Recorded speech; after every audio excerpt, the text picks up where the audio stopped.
to merge into finally. As well, Devi PARASHAKTI represents the relationship that each and every one of us have with Mother. And we always have Mother as a primordial relationship in our life. In fact, even before we have the idea of relationship, or we cognize even what is a relationship or what is relating, we connect with our Mother first. Even in the prenatal conditions, even before we are even born in the womb itself, we are connected through the umbilical cord to the Mother. And she's a first and foremost relationship that we have in this world. So she is the defining relationship for all of our other relationships or other different aspects in life. And the Vedic rishis in Sanatana Hindu Dharma recognize this, the importance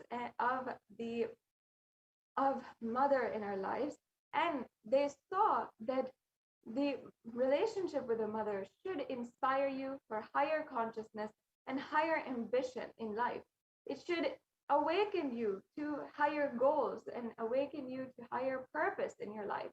And that is exactly what is the Shakta Sampradaya. The Shakta Sampradaya is the Mother worship, which the Supreme Pontiff of Hinduism is himself a practitioner from the very advent of his life, from the very young age. And the Supreme Pontiff of Hinduism as well has revived this program, the Bhava Samadhi Darshan, in order for each and every one of us to experience oneness with the divine. In fact, Samadhi, in the word Samadhi, Adi means oneness, and Sama Adi means source or origin, and Sama means oneness with that source. Bhava means emotion or aspect. So Bhava Samadhi together, it means attaining oneness through a certain aspect.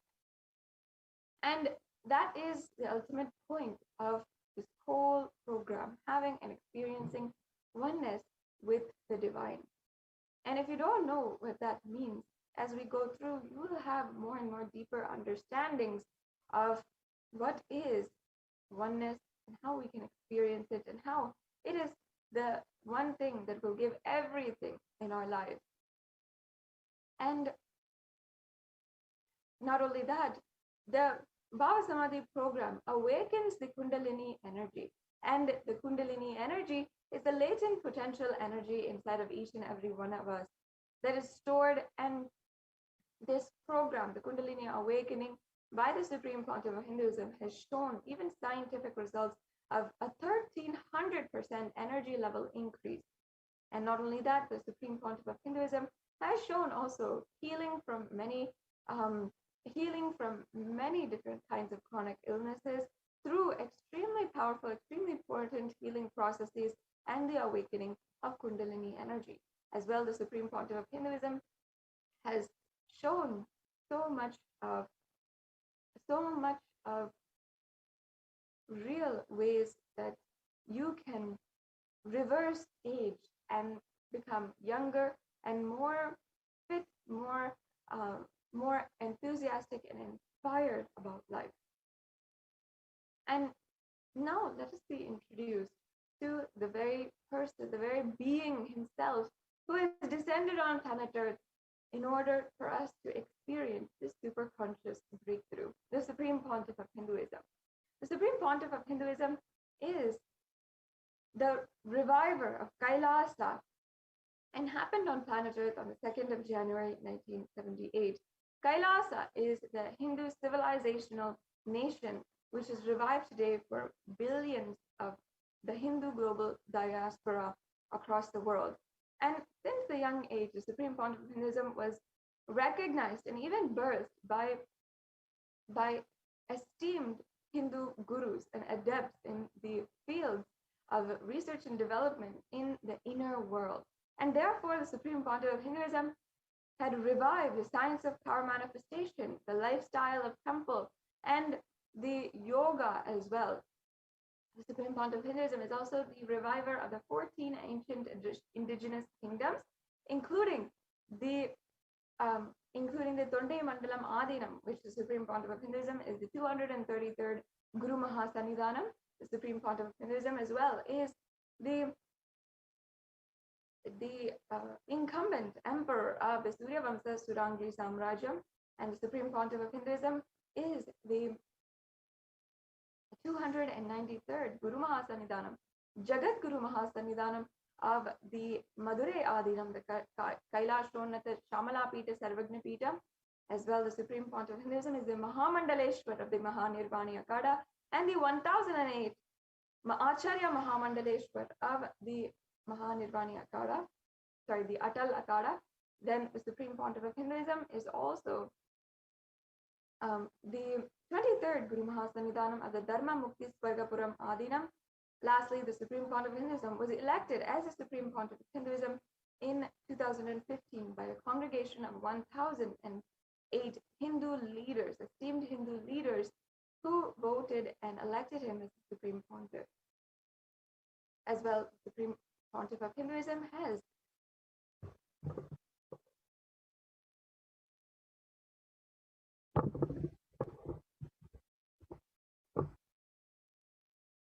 been recognized as a prolific commentator of the of various different Hindu scriptures, including the Upanishads, the Brahma Sutras, the Jain Sutras, the Shiva Sutras, the Yoga Sutras, and many other different scriptures. And the Supreme Pontiff of Hinduism has authored books on these sutras as well as different topics. And that's more than 300 books in English, Tamil, and Sanskrit. And as well, the Supreme Pontiff of Hinduism had these books are translated into 50 further languages and distributed across so many millions of people digitally as well as the physical copies. The Supreme Pontiff of Hinduism has given more than 20,000 hours of discourses, of sessions, of darshans, and so much more, which is all available in the YouTube channel Kailasa's SPH Nityananda. And the Supreme Pontiff of Hinduism as well as revived over 100 Sarvagna Pitas, or the Hindu ecosystems around the world, in 2,500 satsang centers, places where people gathered in order to practice the teachings of the Supreme Pontiff of Hinduism. As well, the Supreme Pontiff of Hinduism has revived the 108 sampradayas, or ancient endangered lineages, including the Rudrakanyas and Rudras, the Rishis and Rishikas, the Sannyasis, the Bhairavis, and so many more. And the Supreme Pontiff of Hinduism has established the world's largest Hindu university, Kailasa's Nityananda Hindu University, with satellite campuses in more than 150 countries. As well, the Supreme Pontiff of Hinduism has revived Sanatana Hindu Dharma despite so much of attack, and continues to work day in and day out for the revival of Sanatana Hindu Dharma. And with this, it brings us to a conclusion of this segment, an introduction to this whole program, the Devi PARASHAKTI Akashic reading program. In the next segment, we will be starting the demonstration of the extraordinary Shaktis.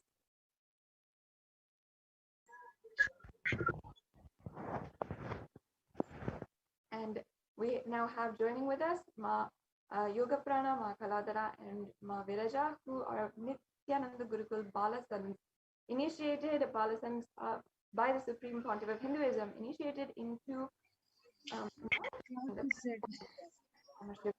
if you ever thought that you could see with your without the use of your biological eyes, you're about to see that happen in front of you right now. So we'll now be starting that segment in today's program, and we'll be starting right now. Yes, thank you so much, Maniki Sadashiva for that beautiful introduction to this segment. So before you witness the live demonstration by the Balasans of the Nityananda Gurukul, let us learn about what are Shaktis and how we awaken these divine Shaktis in us. So, in the Vedagamas, the source scriptures of Hinduism, Paramashiva reveals in elaborate detail that every human being is hardwired to be able to manifest these 463 extraordinary Shaktis. And Shaktis manifest from the cognition that you are the divine and you need to manifest the divine, not from the cognition that you are a man and you need to reach the divine. So these extraordinary Shaktis are manifested just with initiation by the avatar. There are actually two types of manifesting power, Shaktis and Siddhis. Siddhis is what is manifested by intense tapas or penance, and Shaktis is what manifests from deep feeling connection and oneness with the divine. And Shaktis are permanent and they are the source of enlightenment, whereas Siddhis are not permanent and they may divert you from enlightenment. And they are on the path of enlightenment. And what we are going to be demonstrating to you is Shakti, where you will be witnessing how these Shaktis manifest just with one touch, just with one initiation from the avatar.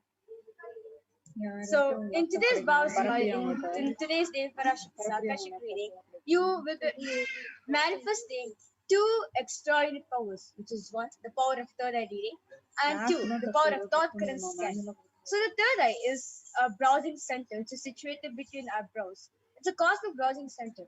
So once it is awakened by initiation. So once you have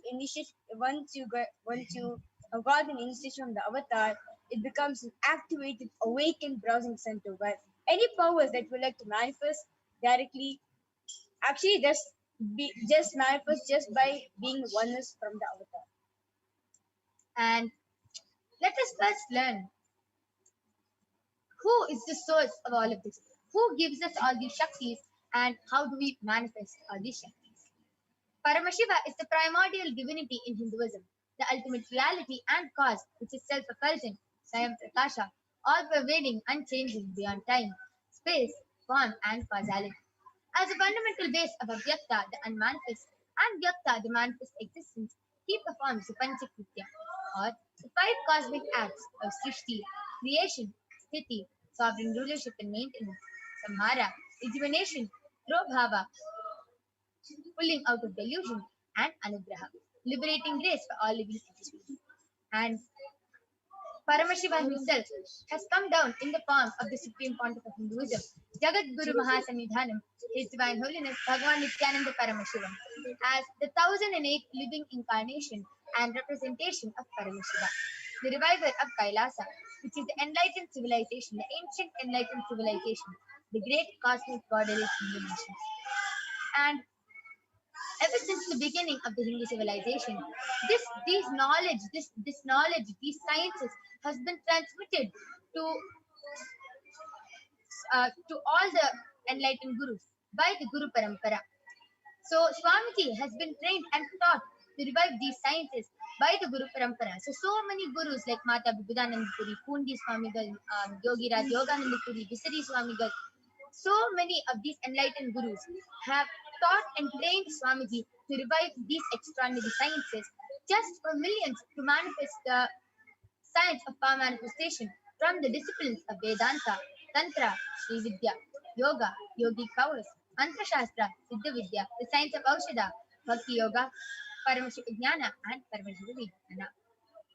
So how do we awaken these divine Shaktis in us? Just with initiation. These divine Shaktis are manifested just with initiation from the avatar. Just by every ultimate truth, the jnana, being mapped in pure consciousness, prajna, manifesting as a power and a possibility of every being, prajnana. So, just with one touch, look or Diksha is the direct transfer of spiritual energy by an enlightened being through look. Sorry for the technical glitch. So now we'll be watching a video which explains and shows what is Diksha and how just with one touch Swamiji is able to transmit this experience to us. Word or touch. The traditional Vedic book Navaratneshwara states, Diksha is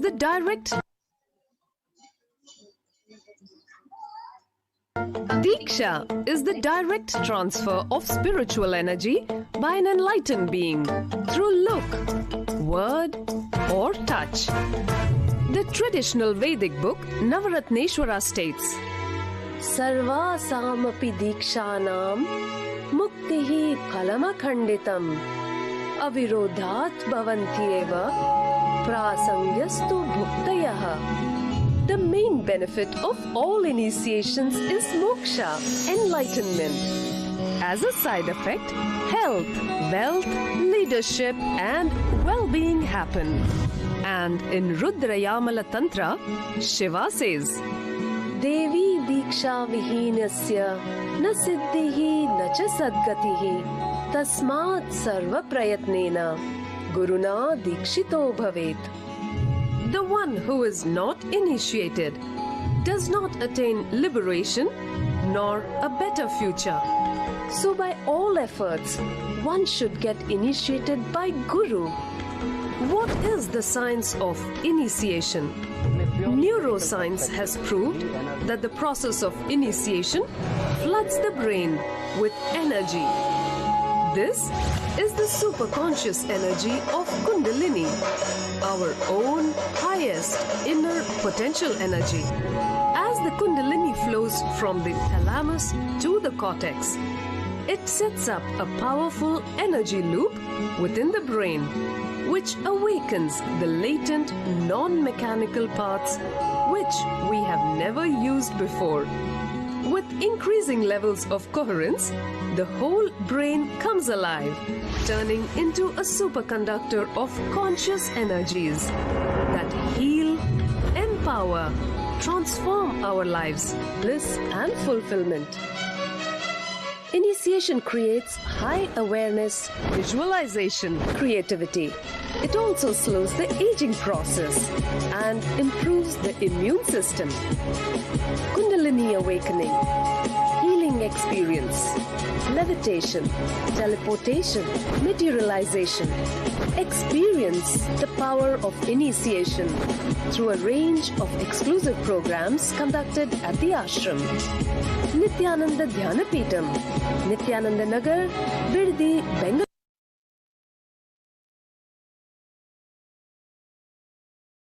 Yes, with that beautiful video which explained what is Diksha and how we get the Diksha from the avatar, let us see how the science of power manifestation is authenticated through the four aspects of evidences or pramanas.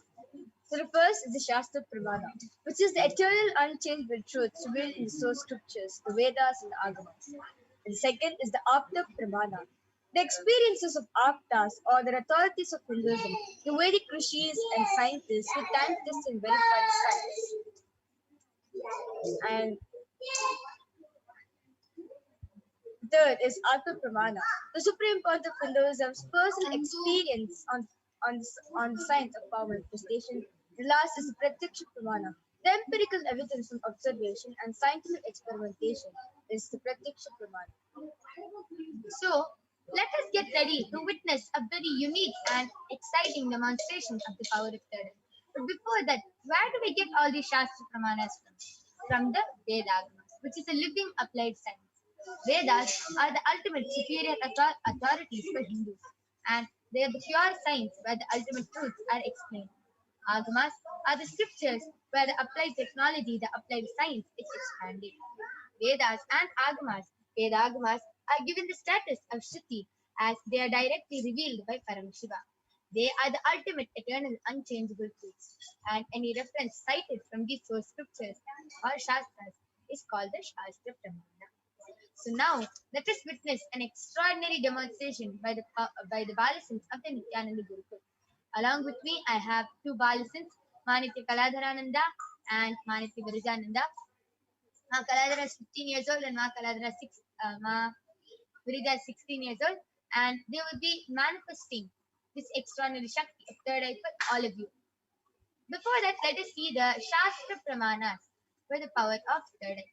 The Shastra Pramana comes from the Vijnana Bhairava Tantra, Dharana Sutra 34. कपालान्तर्मनोन्यस तिष्ठन्मीलितलोचनः क्रमेण मनसोदाध्यात् लक्ष्ये लक्ष्यमुत्तमम्.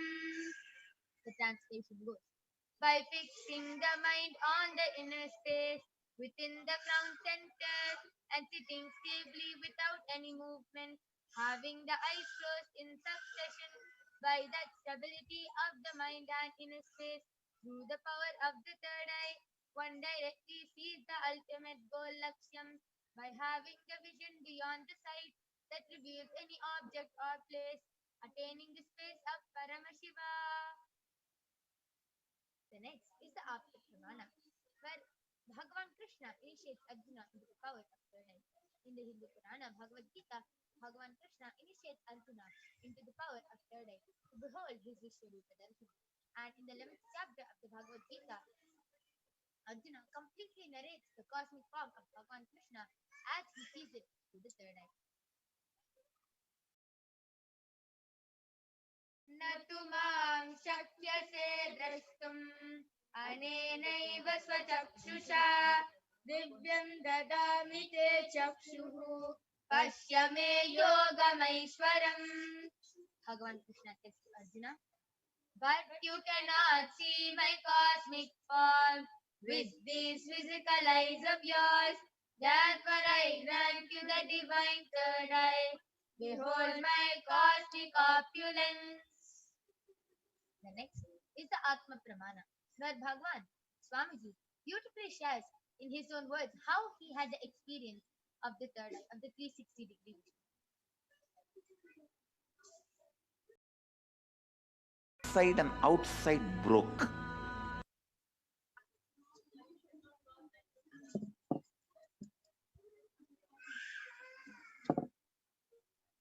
And outside broke. The first experience is that I was able to see everything around me, above me, the whole 360 degree, 10 direction, below me, everything. I realized not only I was able to see, I was able to feel, experience. I felt that the skin of the stone on rock on which I was sitting and the skin of this body both carry me equally. In both I exist equally. The setting sun, rising moon, the whole Arunachala hill, all the plants, bush, shrubs,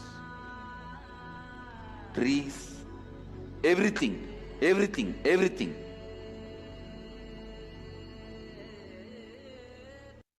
Just became so alive.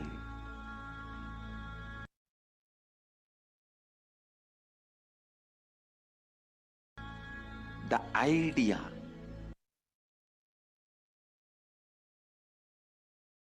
something is inside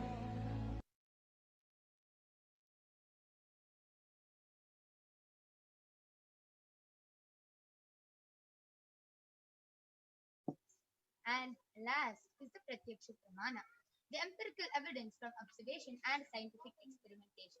The study measures compare the metabolic cell activity of the brain in the conscious and meditative states using the PET, positron emission tomography. When doing the daily activities, high activity is measured in the brain of Swamiji where the third eye is located. And when in the deep state of Samadhi, only the third eye region is active and the rest of the brain is at peace. So let us now witness the extraordinary demonstration. I request the slides to stop being shared.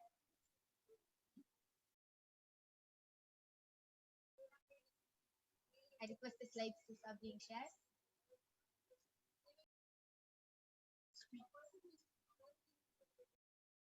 So now, as all of you can see, I have two medically tested eye bands with me, In front is a complete opaque sheet, and behind is a thick sponge. And there is no gap between the opaque sheet and the sponge, and there is no possible way of light entering in this eye band. These two eye bands are medically tested eye bands tested by one of the top 10 hospitals of India, and they are completely proven and tested that even with your eyes open in these eye bands, there is no possible way of light entering. Now I'm going to be placing both these eye bands on Ma Virija and Ma Kaladra's eyes, and you can see that there's nothing.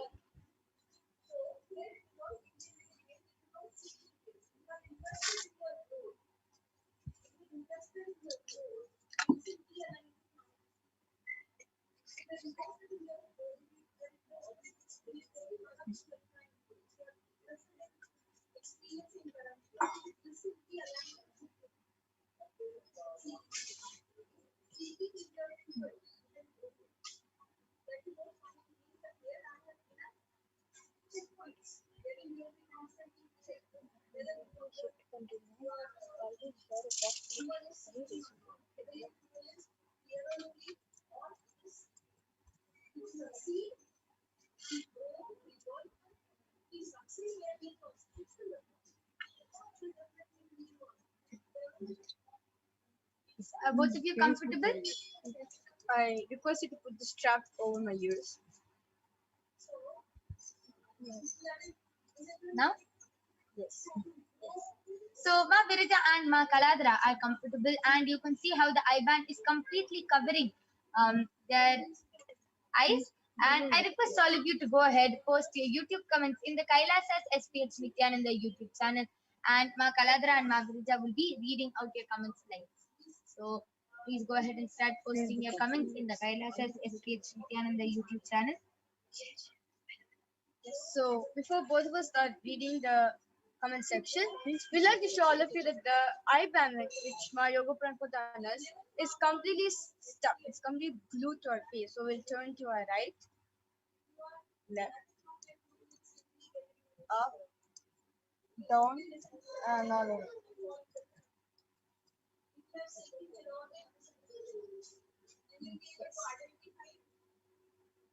Yes.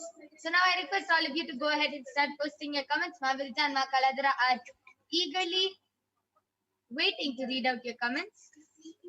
And all of you can go ahead and post it in the Kailasa's SPH Nityananda YouTube channel and also the SPH JGM Bhagavan Nityananda Paramashivam Facebook page. Also, we will be reading comments from the YouTube channel and the Facebook page. So please go ahead and post your comments in any one of these platforms, and Ma Virija and Ma Kaladra are eagerly waiting to read your comments out.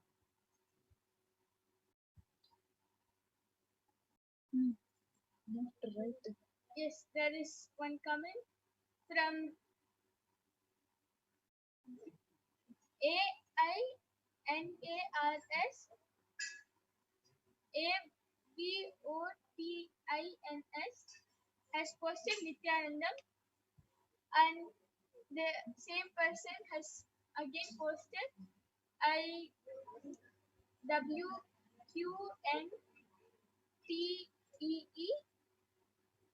a third eye solution in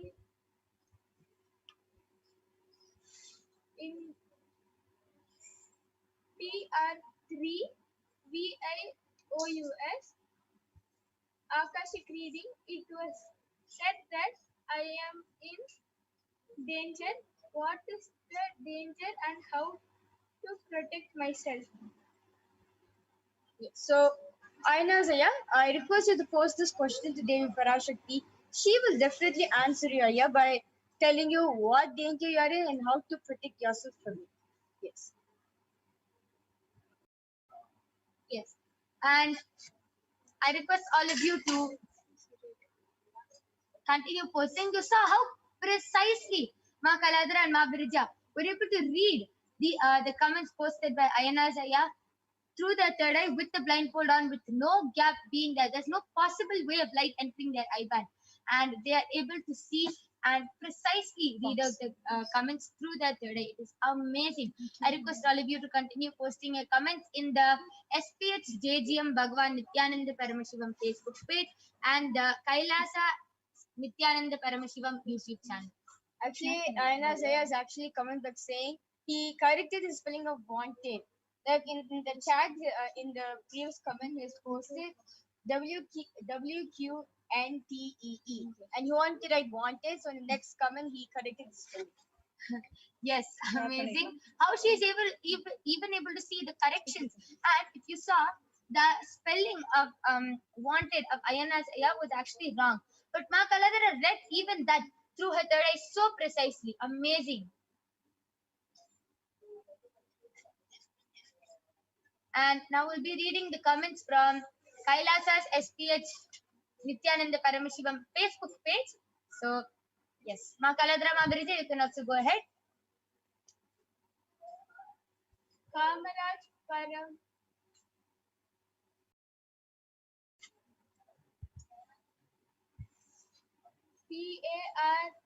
PARASURAMAN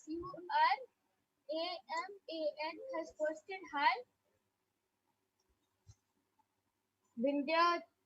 Vindhyachal Seth has posted Jai Gurudev Ji. This is the latest comment which has been posted just a minute ago. Wow. So she's even able to see how much time, how long ago it was posted. She was able to read the name. She was able to read the comment. Amazing. And it's not that you're only going to be witnessing Ma Kaladara and Ma Birija manifesting these powers. Even you can manifest these extraordinary Shaktis just with one initiation from Swamiji. So now I'll be removing the eye-bands of Ma Birija and Ma Kaladara. That was a beautiful demonstration. So now I'm going to remove the eye-bands. You can see how there is no change in the eye-band. It is completely the same. 26.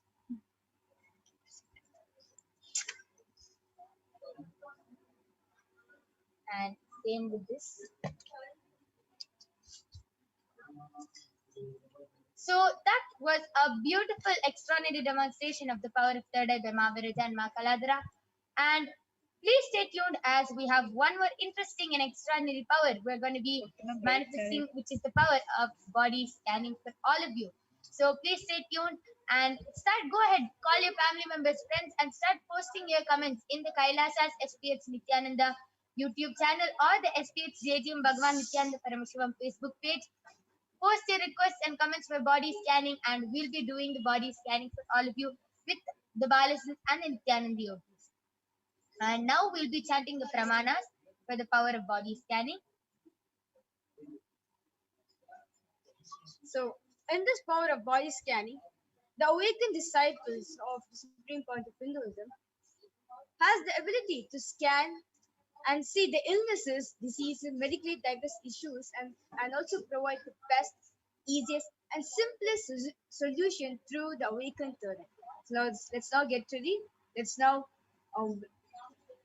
listen to Shastra Pramana for the power of body scanning. So this Shastra Pramana is taken from the Vijnana Bhairava Tantra, Sutra 54.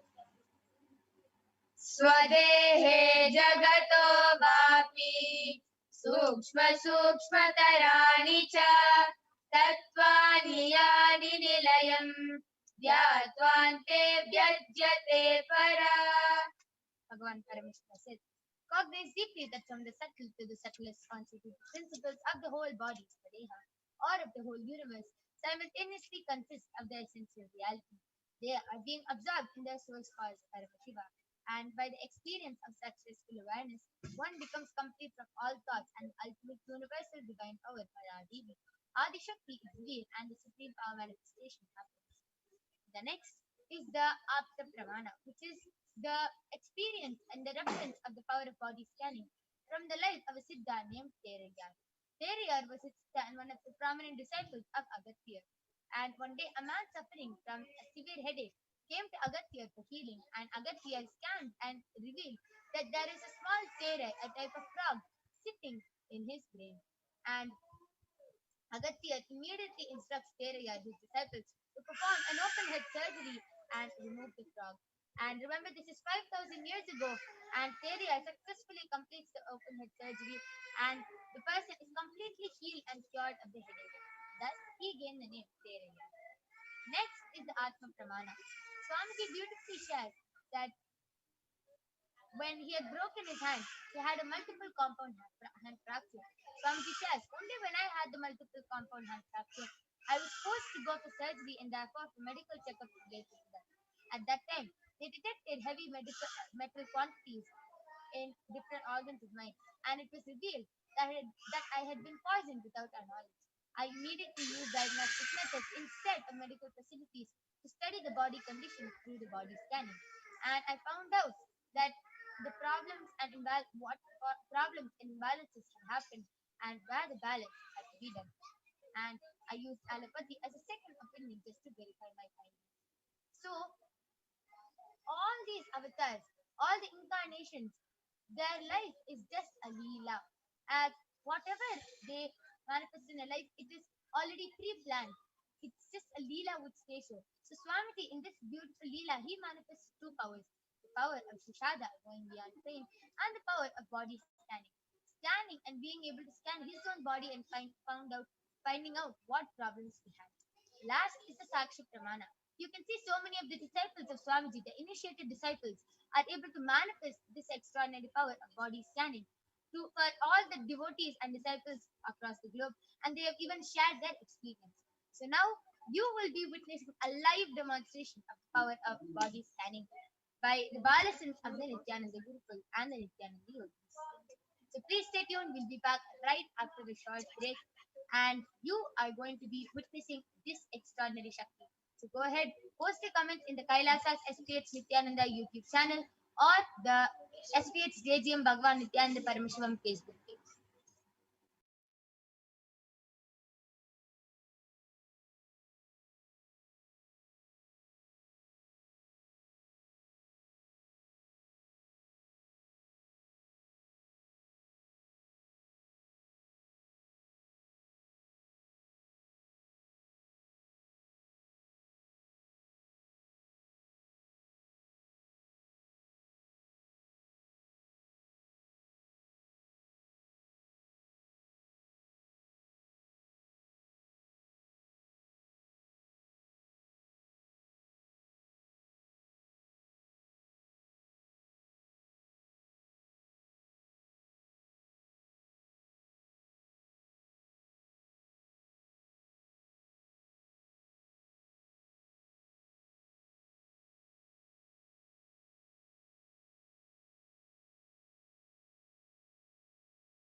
Yes.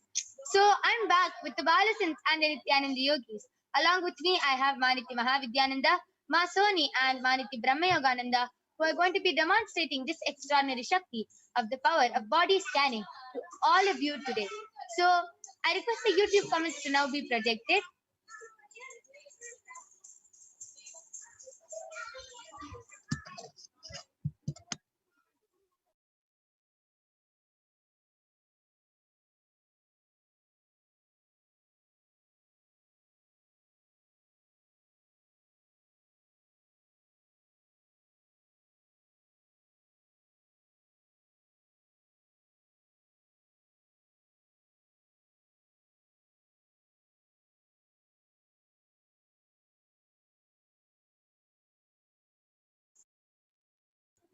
Yes. Suma Sumi Murali has posted, my father is having a major surgery now. Please scan and heal him. He is weakened in fear, got consent. And please scan my neck and back body pain and solution. Yes. So Ma Mahavidya, you can do the body scanning for Ma Sumi Murali's father.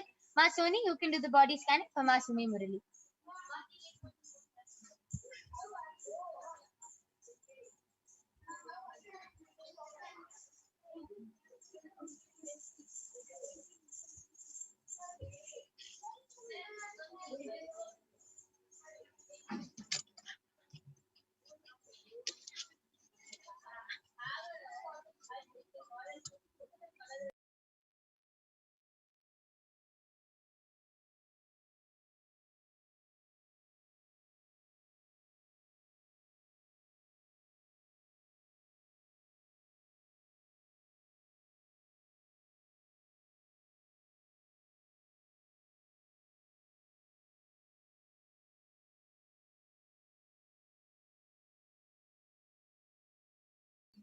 Yes, and all of you can go ahead and also post in the SPH JTM Bhagwan Nityananda Paramashivam Facebook page also. We are also taking comments from there. So please go ahead, post your comments in the Kailasa's SPH Nityananda YouTube channel or the Facebook page.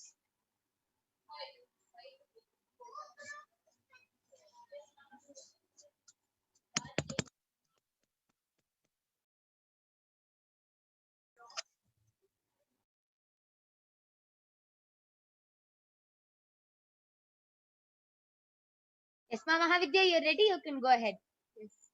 Nityananda, Ma Sumi Murli, this is a body scanning for your father, Ma. Paramashiva is revealing that he is in pain, yes. Please have him in his left hand. If you can give him a japamala. Japamala means any bead mala of small rudrakshas. So he's continuously having that in his left hand if it is possible.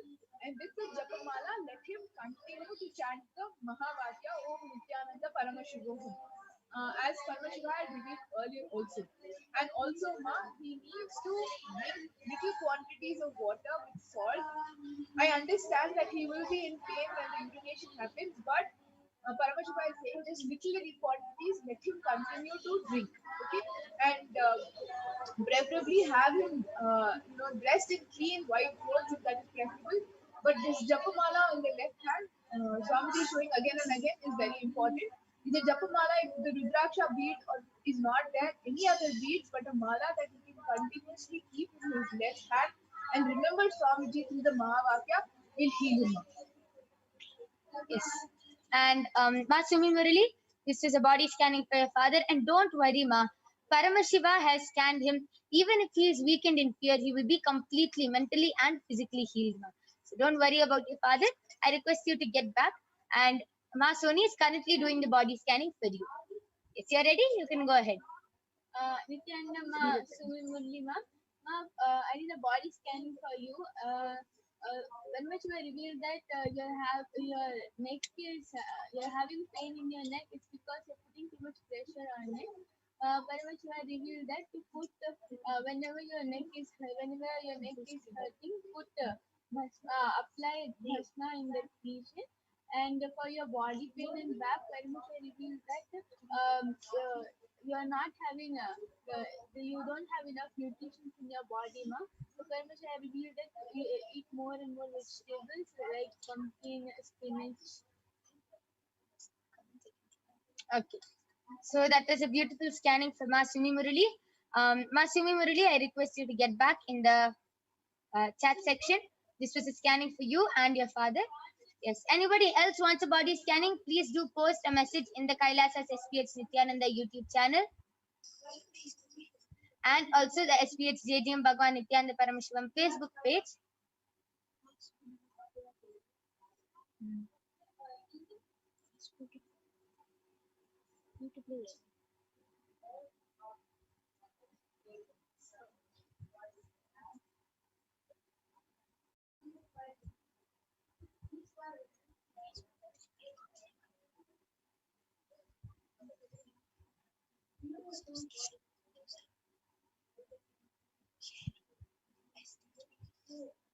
Yes.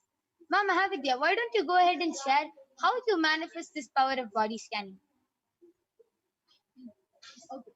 So all powers really are through the initiation of Swamiji. Immediately when there is a question asked or when there is a request for body scanning, all I do is just close my eyes, connect to Swamiji and ask a simple question of what it is to be revealed to them.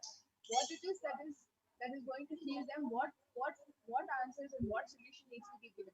And immediately through the third eye, Swamiji reveals whatever it is that has to be told. Often it is the person itself, and I see the person, I see what they are doing, I see their lifestyle habits, I see how they are moving, what their life is and what their day is like, and I'm also shown what they need to change and why something is happening to them and what is the cause and what they need to do to improve it.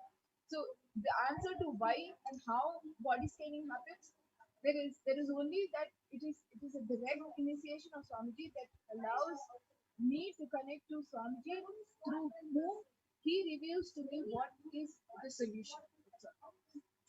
Wow, a very beautiful sharing. And yes, anybody else wants a body scanning, you can request in the Kailasa's SPH Nityananda YouTube channel or the SPH JGM Bhagwan Nityananda Paramashivam Facebook page, and we'll be doing a body scanning for you.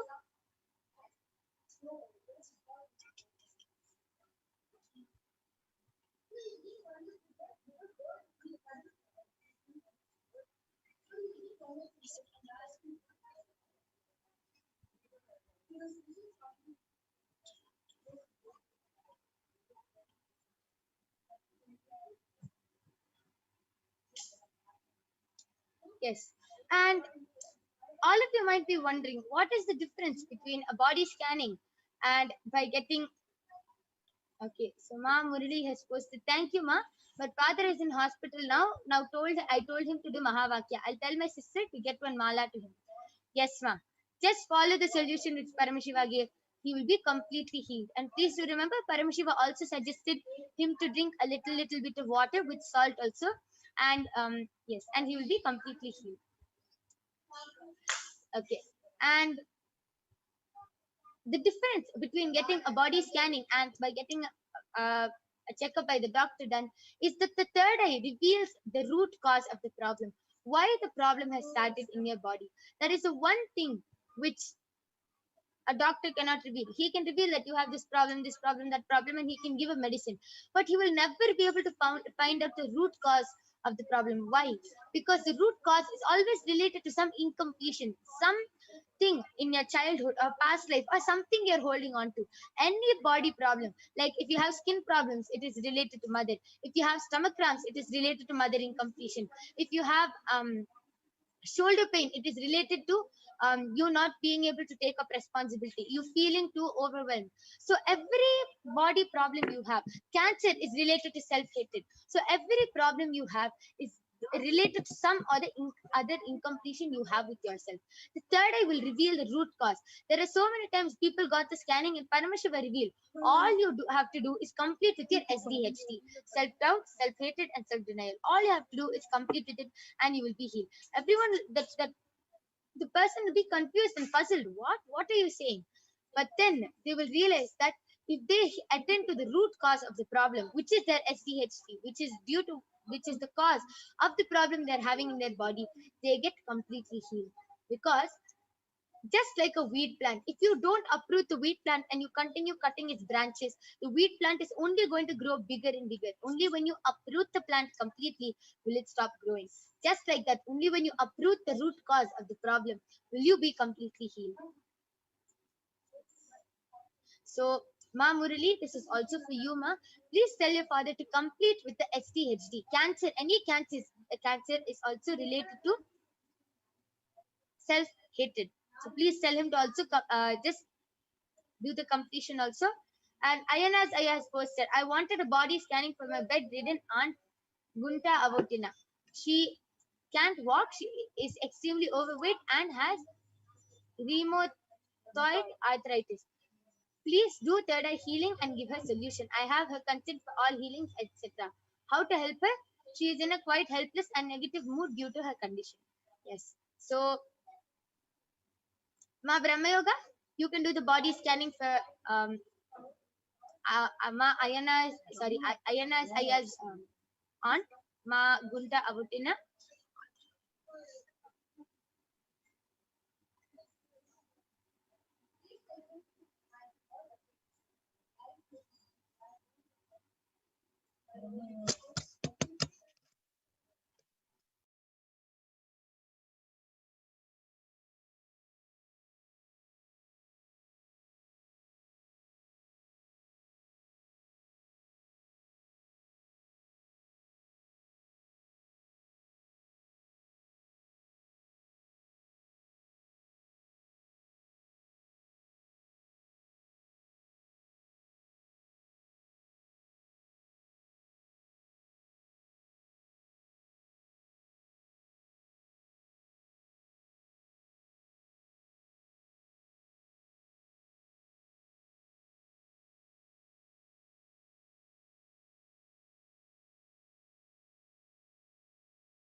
Yes, for your aunt,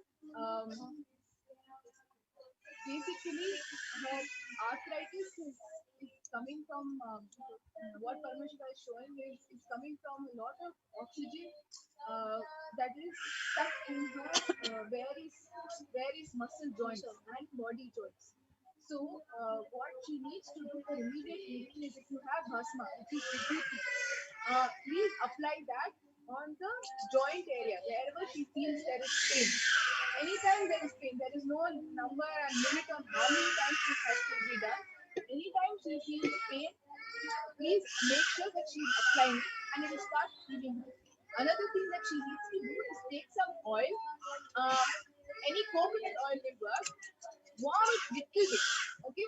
And warm means not like hot, just warm, so it's more than more than room temperature, and apply that also. This can be done not when she is in pain or something, but during the rest of the day, just as she is doing a small little massage or wherever the joints are hurting. Okay, and tell her Aya to start doing how much ever she can, how much she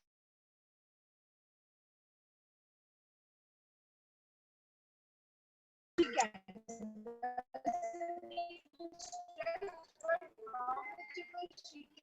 She needs to start a little bit of yoga and start healing up.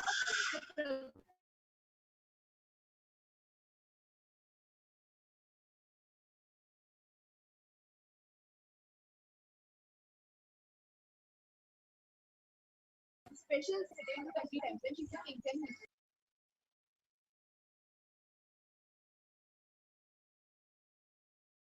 11 minutes, and doesn't have to be a full 42-minute cycle.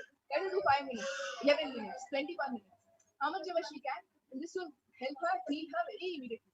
More of walking in a day, just inside her room, inside her house also will start to heal her, and she will feel a lot of difference within a couple of days.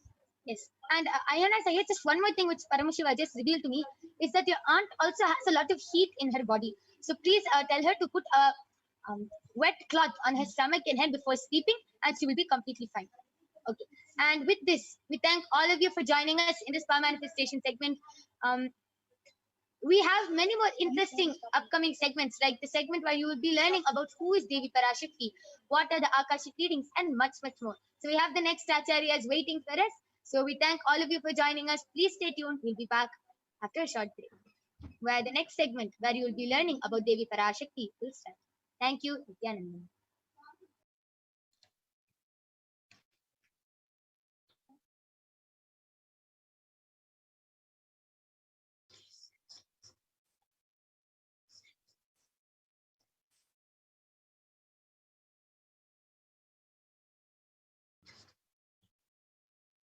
Yes, Nityanam, everyone. So now we will be learning about who is Devi PARASHAKTI and what is divine feminine consciousness.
So we will be first looking at the Dhyana Shloka of Devi Parashakti, which comes from the Lalita Sahasranama.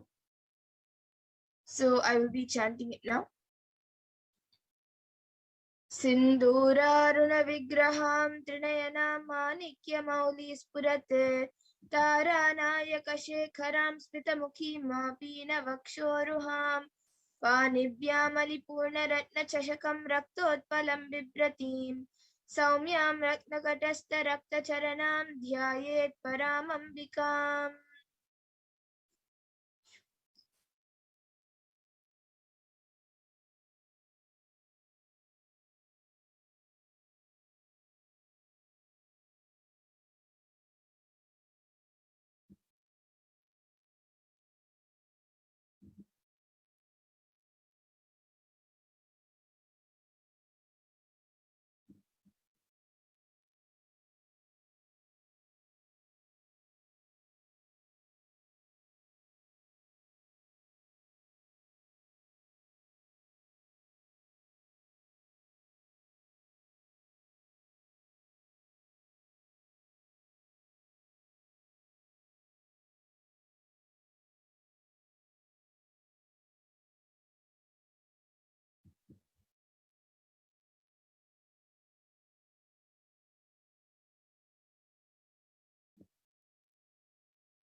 And the translation of this verse says, the Divine Mother is to be meditated upon as shining in a vermilion red body with a triple eyes, sporting a crown of rubies, studded with the crescent moon, a face all smiles, a splendid bust, one hand holding a jewel cup brimming with mead, and the other twirling in a red lotus.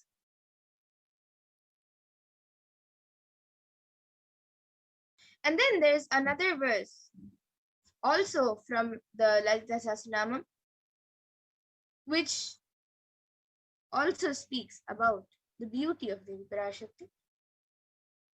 Arunam karunam tarangatakshim dritapashankusha pushpabana chapam animadi viravrita mayukaihi rahamityeva vibhavaye bhavanim.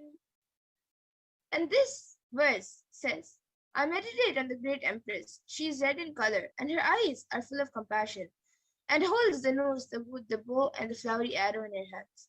She is surrounded on all sides by powers such as anima for rays, and she is the self within me.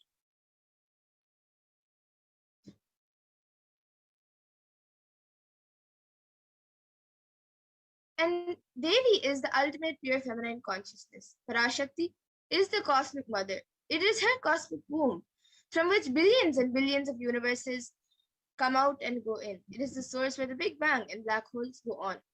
Parashakti is the source Shakti, source energy, and source power from which all of us came, which all of us are in even now, and which all of us are going to merge into.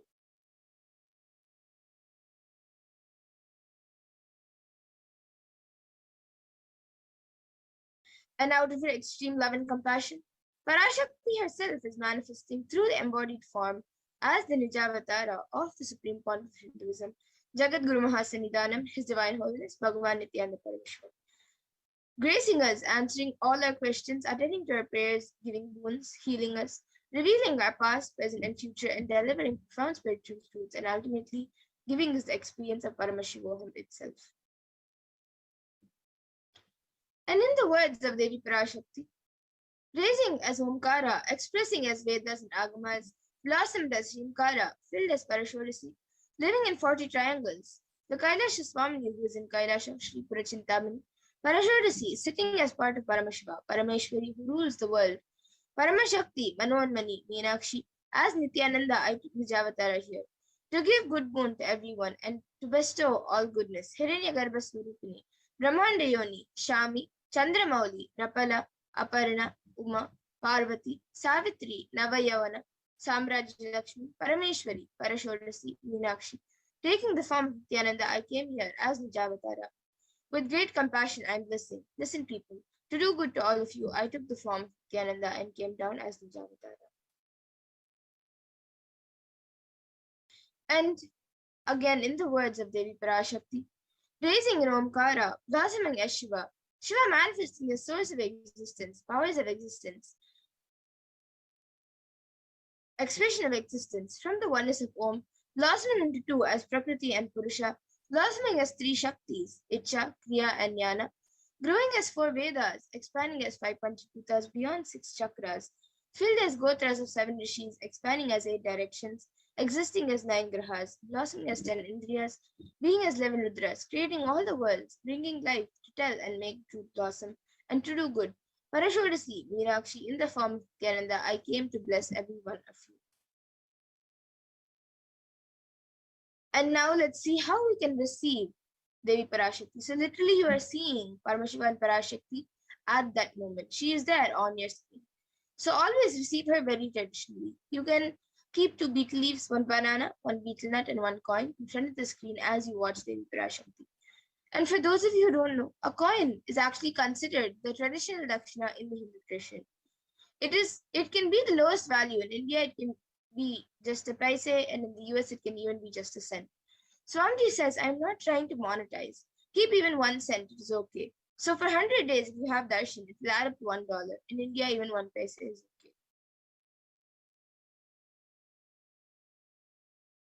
And once you offer that to Devi, and after the darshan is over, you can do namaskar and eat the banana, beet leaf, and betel nut, taking it as prasadam immediately. And the coins which you collect, you can send it to the LA temple. And some of you might be wondering how this betel leaf and betel nut will benefit you. This betel leaf and betel nut may look too small, but in a few days, you will see how much it adds to your sentiment that really she is there. You will not take the Devi Darshan for granted. Rituals will break your monotonous unconscious mentality and lifestyle and remind you, raise you to the powerful cognition. It will break your unconscious behavior. And now all of you can also see how you can set up your tambulam. You can set up the two betel leaves, one banana, one betel nut, and the coin. You can set all of these up in a plate and keep it in front of your screen. And as additional items, you can also add a coconut, red bangles, and some flowers, and some kumkum. But the few basic items is the betel leaf, betel nut, banana, and the coin. So you can arrange all of this in a plate and keep it in front of the screen as you watch Devi PARASHAKTI. And now with this, we come to the conclusion of this segment. And we will be moving on to further segments where we will be learning more about Devi PARASHAKTI and what she has revealed for the humanity. So please stay tuned and we'll be back after a really short break.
Nityanandam, welcome back to viewers.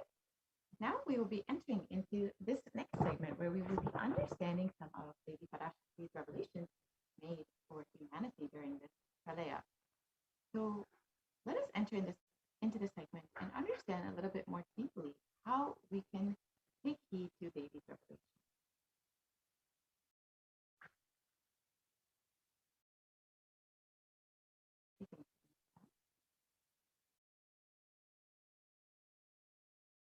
Yes, we can move to the next slide, please.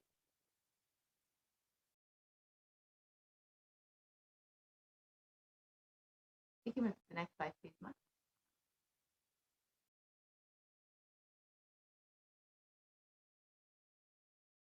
We can go on to the next slide.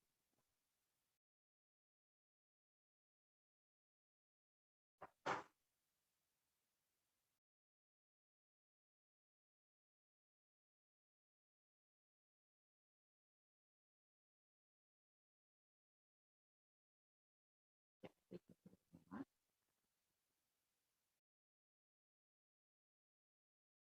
So humanity is still undergoing the after effects of this cosmic deluge, this pralaya. Thousands of deaths due to the global pandemic and emerging fungal epidemic, along with record numbers of natural disasters, have taken a huge toll on humanity's collective psyche, leading to an increase in poverty, malnutrition, depression, and mental health issues.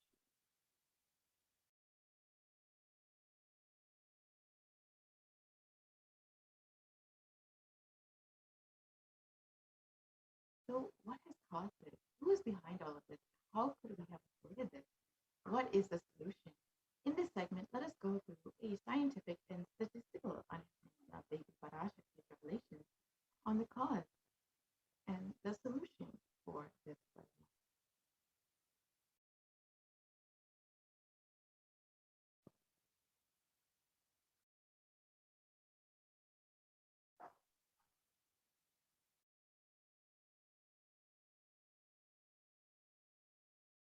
We can see how the world has been affected by this pandemic, with over the deaths, which have crossed over 4 million now, and the number of cases have crossed 175 million, with the worst countries affected by this pandemic being US, India, and Brazil.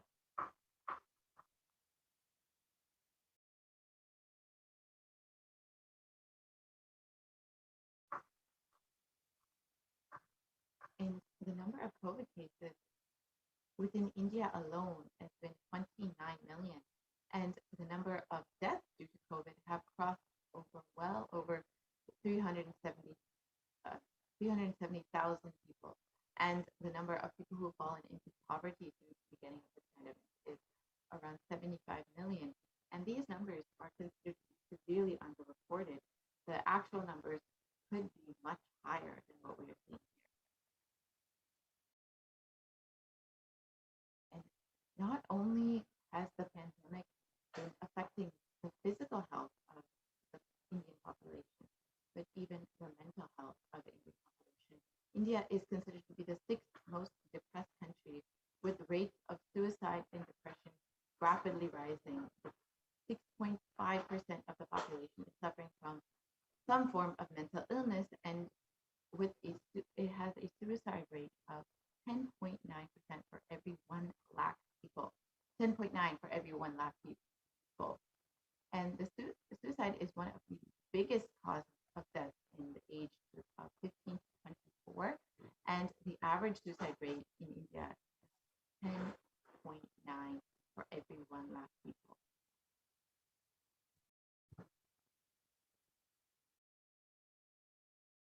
And India has not only been affected by the pandemic, but even natural disasters such as the cyclone and other various natural disasters across the country. And of course, the risk of the third wave has been a serious concern across the country. Within the next coming weeks, we could see what is the third wave within India.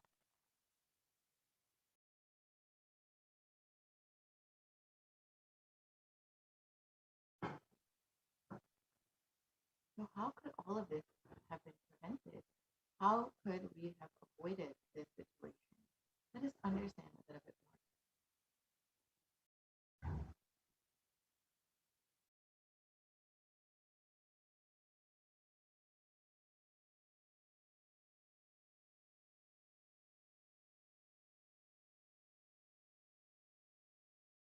let us listen to Devi Parashakti's revelations made on the 31st of May, 2021.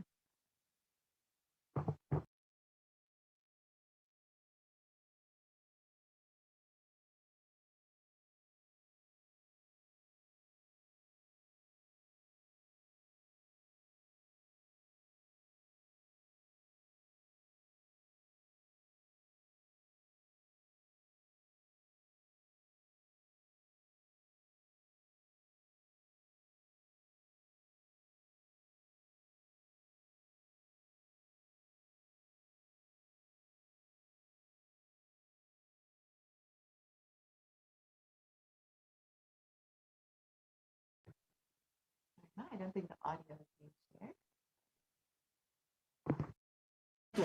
The ultimate Shiva consciousness. Krishna is the bridge for you to achieve the Krishna consciousness. But the Shiva consciousness, Krishna consciousness, all consciousness is one and the same.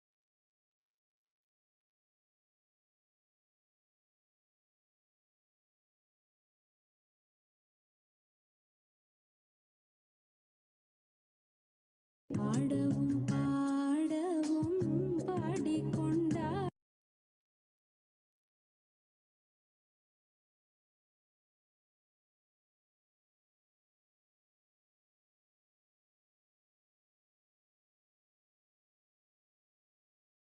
இரண்டாயிரத்திருபத்திரண்டு வரை India செல்ல வேண்டாமா என்று கேட்கின்றாய். நன்றாய் தெரிந்து கொள், சொல்வதை புரிந்து கொள். இந்த பெருநரகமான கிருமி போஜனம் இந்தியாவிற்குள் வரக்கூடாது என்பதற்காக 2020 பாரதம் முழுவதும் 12 ஜோதிர்லிங்கமும் பாத யாத்திரை செய்திடவே என் மகன் மூலமாய் திட்டமிட்டிருந்தேன். படுபாவிகள் ஓடத்தின் மாலுமியை ஊர்விட்டு துரத்தினார்கள். என்ன நடக்கிறதென்று பார். முறையாக கைலாய நாட்டின் தலைவனாக நிறை மரியாதையொடு நல் மதிப்பொடு என் நிஜாவதாரம் நித்யானந்தன் திருவடி மீண்டும் பாரதத்தில் பட்டு பாத யாத்திரை செய்த பிறகு மட்டுமே நீ அங்கு செல்ல வேண்டும். அதுவரை உன்னை காத்து செல்லாதே. ஓம் ஓம் ஓம்.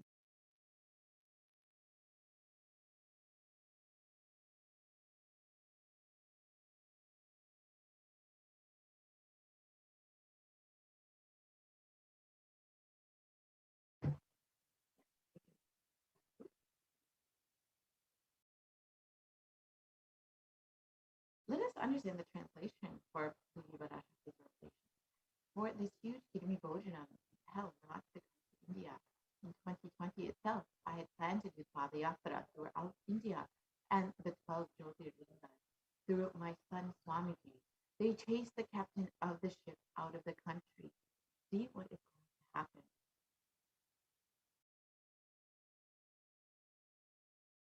So let us now understand, go back to 2017 when the Supreme Court revealed the vision for the Padayatra is to be taken place in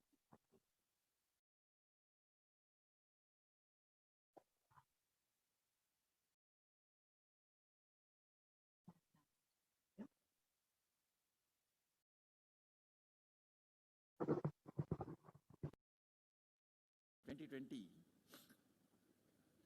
Planning for a full year. I'm going to walk from Rameshwaram to Amarnath. 1 year with 10,000 people, just walking all over India to spend time with people. 2020 there will not be any program other than Padayatra and just spending time with people. Just walking. Of course, 10,000 people will be walking with me. Maybe 200 vehicles to carry our food and all the other items, transportation. Enjoying the river banks, forests, and time with nature. 10,000 people manifesting powers, walking from village to village. What do you think will happen?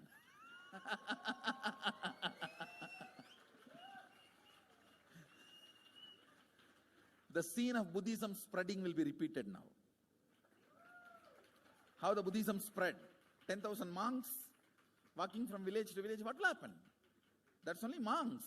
Here power manifesting 10,000 people. The whole village will be manifesting powers. Just want to enjoy India and let India enjoy me. So planning for next year Kumbh Mela 2019, next year January Kumbh Mela. Before that, all the Balalayam, everything. Balalayam is going to be like the same structure outside with one stone tower, gold coated. It will be something like a 40 to 50 feet tall stone tower, and 5 Rajagopurams, which will be something like 120 feet. This will be the Balalayam. And after the Mulalayam is built, this Balalayam will serve as a Utsava Murti Sannidhi, where the Utsava Murtis will be worshipped and where the Archanas. See, in the main temple, there will not be any Archana or anything, because just for Darshan itself, there will not be time.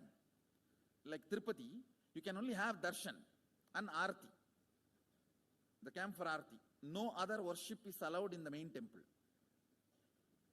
Because 12 Abhishekam is going to happen, 12 Kala Abhishekams. So continuously the rituals will be going on. People can have only darshan. They will not be able to involve themselves in any ritual. Other than darshan, nothing else will be allowed. So all the archana, all the other offerings, like people will offer the archanas and other, everything will be done to the Utsava Murti, which will be kept in the Balalayam, the present Balalayam, present structure. So people can spend time here. That will be more like a main darshan. This will be like energy darshan, where you can give letter, get response. So by next year, the Balalayam will be ready. So 2019 full year, I will be conducting the programs and everything. 2020 will be the one full year Padayatra, walking. From next year, Jayanti, means 2019's Jayanti to 2020's Jayanti. Full year, Jayanti to Jayanti will be Padayatra. Before that, we will make 10,000 people power manifestors. It will be sannyasi, brahmachari, grihastha, all put together. 10,000 people will be walking. What a scene it will be. I think that is the only way the revival of Sanatana Hindu Dharma can be done. I need to get into the ground where people can see me,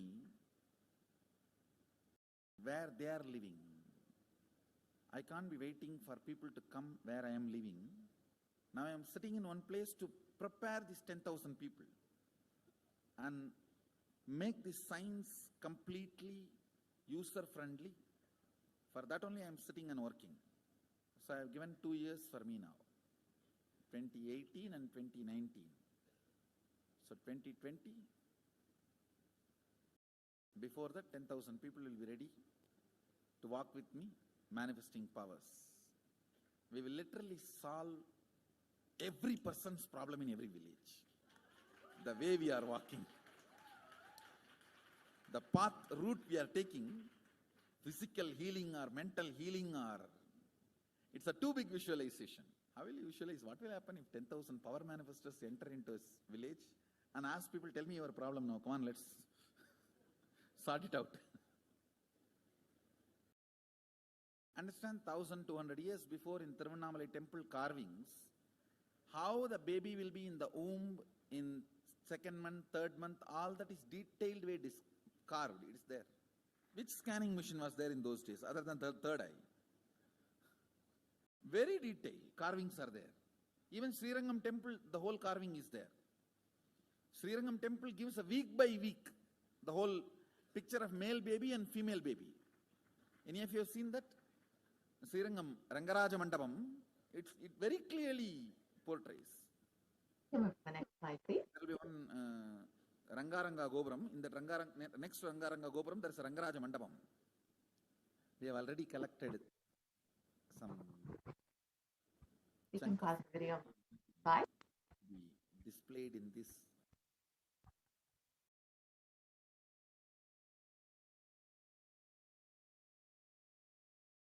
So we've listened to the Supreme Court's vision for the Padayatra that he revealed in 2017 itself, and with such a vast vision to attend to people where they are, to let people see the Supreme Court of Hinduism where they are, to physically go and meet them and give them solutions for every problem, whether it's mental problem, physical problem, emotional problem, whatever the problem may be. The Supreme Court of Hinduism was ready to attend to every person's problem.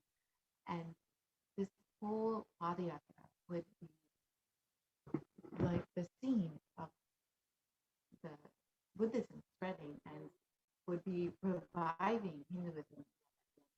And the Supreme Court of Hinduism has been enriching and preparing humanity for this Padayatra since the age of 10 to save them from this Padayatra.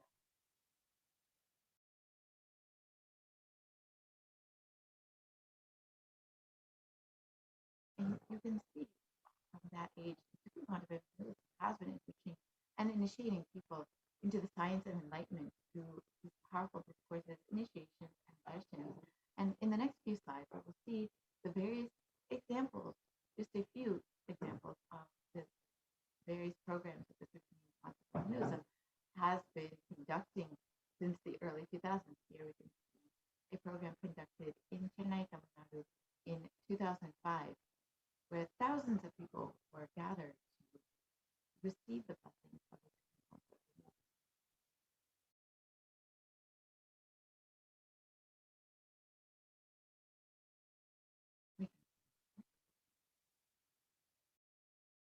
And here again in Tamil Nadu in 2005, the Supreme Court of Hinduism blessing and initiating thousands of people. We can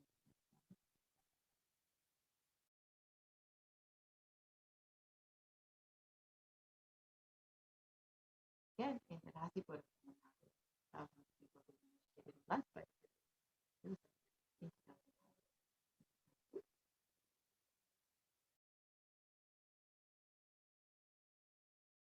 In 2005, in Namakkal, Tamil Nadu, we see the conducting a mass satsang for the people of Tamil Nadu.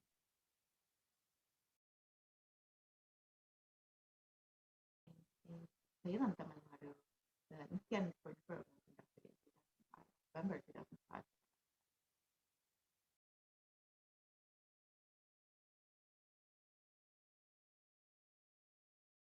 Again, the program conducted in Bangalore.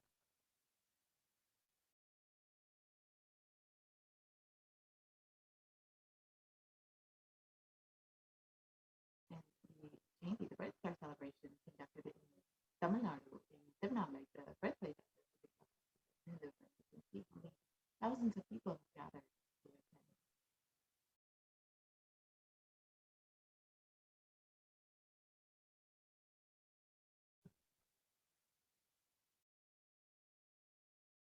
And the Jayanti celebration, the Adhikar versus like the Pindanda.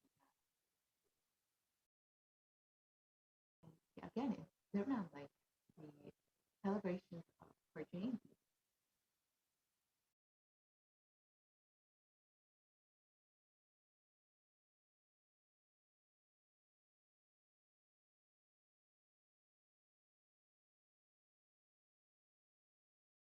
And the Nityan program conducted in Chennai, Tamil Nadu in 2006. The Guru Purnima celebrations in Adhikar celebrations in 2006.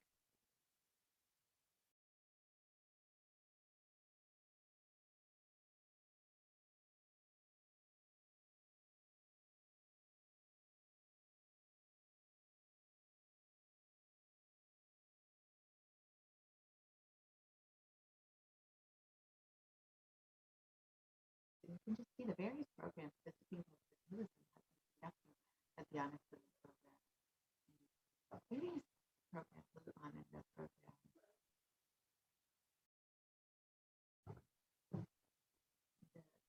The different programs that the Supreme Council of Hinduism has been conducting to reach people where they are, to initiate them and bless them, and to prepare them for this Valaya.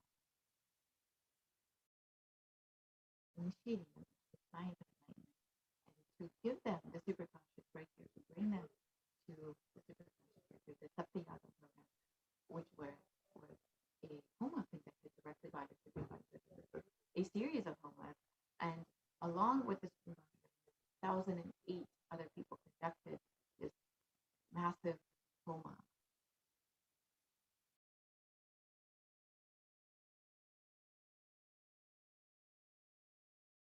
Photos from where the Supreme Conscious conducting the homa and guiding 1,000 other people to conduct the same homa.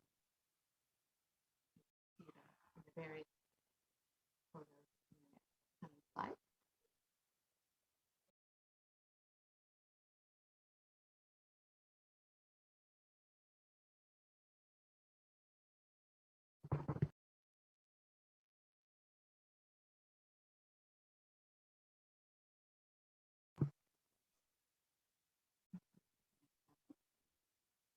Yes, more photos of this. Yeah.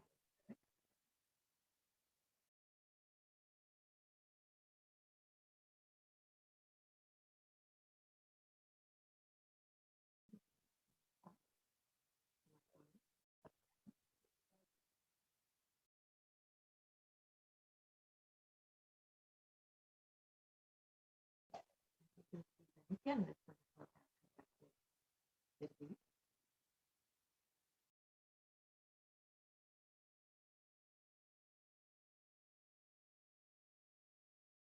Again, you can see on this program conducted in Tamil Nadu. And you can see in each photo how many thousands of people were in it, how many thousands of people were eagerly waiting to receive the Hinduism. However, the anti-Hindu elements have made it nearly impossible for the Supreme Council of Hinduism to do the re-energizing process by driving the Supreme Council of Hinduism out of India. So let us listen to Lady PARASHAKTI's revelation on what is the solution for this.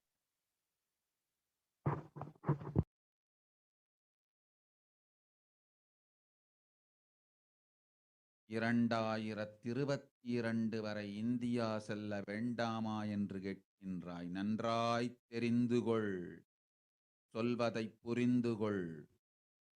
இந்த பெருநரகமான கிருமி போஜனம் இந்தியாவிற்குள் வரக்கூடாது என்பதற்காக 2020 பாரதம் முழுவதும் 12 ஜோதிர்லிங்கமும் பாத யாத்திரை செய்திடவே என் மகன் மூலமாய் திட்டமிட்டிருந்தேன். படுபாவிகள் ஓடத்தின் மாலுமியை ஊர்விட்டு துரத்தினார்கள். என்ன நடக்கிறதென்று பார்.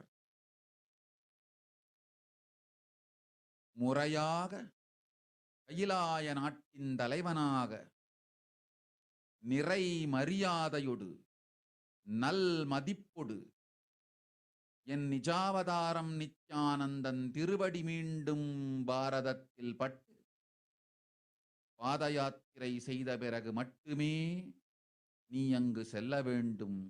அதுவரை உன்னை காத்து செல்லாதே. ஓம் ஓம் ஓம்.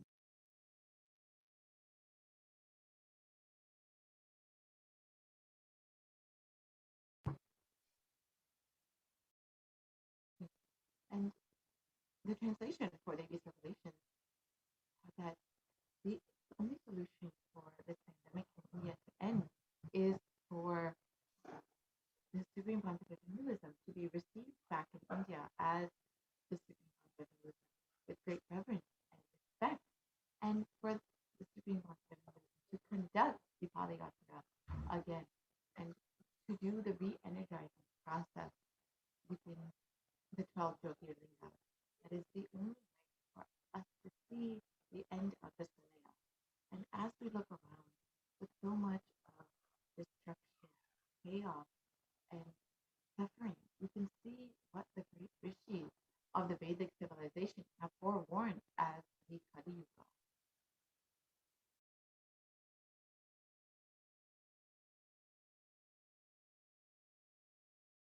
And here is the reference from the Kurma Purana of the Kali Yuga, where the sage Vyasa reveals that the Kali Yuga is the worst of the four yugas, where man will be his own worst enemy.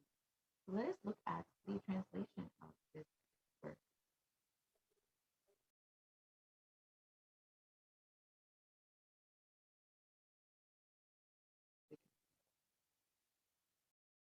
This Kali Yuga is the worst of the four yugas in all the world. People are sinful and forget the dharma of the four varanas and the four ashrams. In fact, many men are so sinful that no prescribed penance atones for their great sins. The only place which is free from such sins is the great sacred city of Varanasi, the Mahapuri.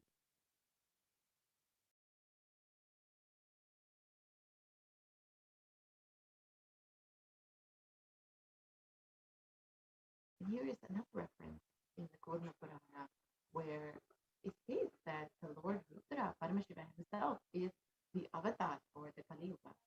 And the translation for this verse is, Brahma is the presiding divinity or Devata, the Lord for Krita Yuga, the first cycle of time. In the Treta Yuga, the second cycle of time, it is Bhagavan Ravi, Surya, in which appeared Sri Rama. In the Dwapara Yuga, the third cycle of time, the presiding divinity is Vishnu. And in the Kali Yuga, the fourth cycle of time, the current age, the presiding divinity is the avatar of Lord Rudra, Lord Maheshwara, Mahasadashiva himself. And out of his deepest compassion, the Supreme Concept of Hinduism, Paramashiva himself descended into the human form on the 2nd of January 1978 to protect humanity from this great tragedy.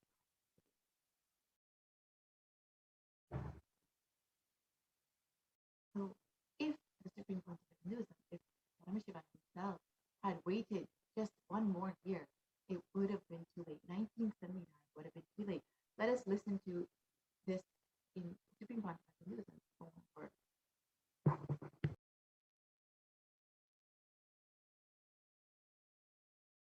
And I tell you, O Hindus, don't be afraid. I am back with the same science. We are going to be rich.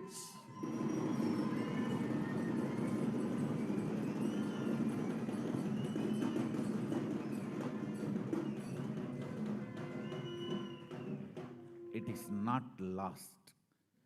Just the last minute climax before it was going to be put off.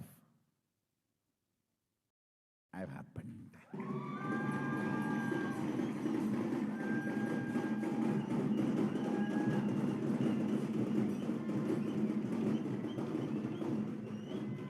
(1979) would have been late. 1979 would have been late. If I had time, I would have sent only ambassadors. Because no time, I have to get up and come directly.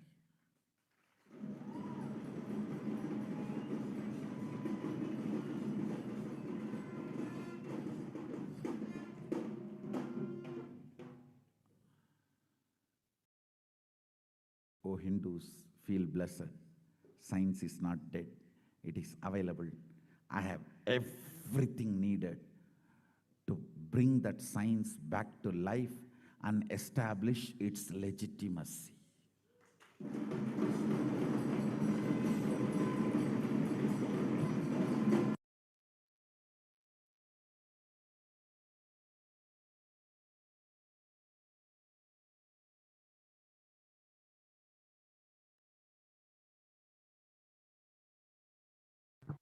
Yes, the avatar's advent on planet Earth was to protect the world from this great cosmic deluge, to bring to the new age, to bring humanity to the Satya Yuga and give the super conscious.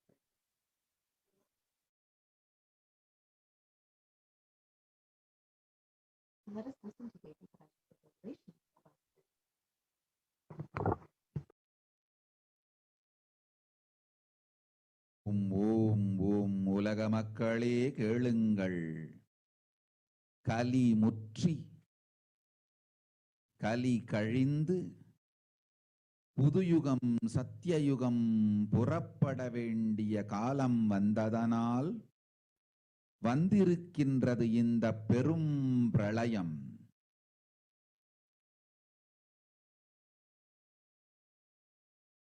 கவலை வேண்டாம் மக்களே.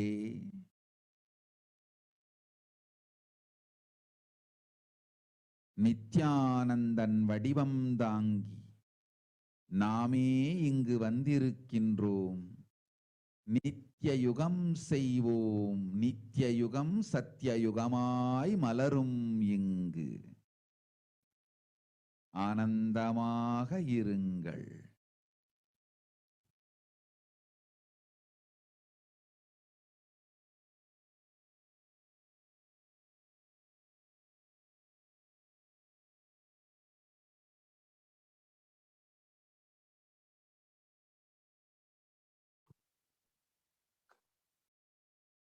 So let us understand the translation.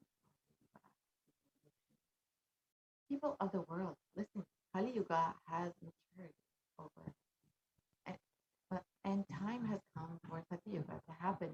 So this great Pralaya has come. Don't worry, people. I, in the form of Nityananda, I myself have come. I will make Nitya Yuga happen. Nitya Yuga will blossom into Satya Yuga.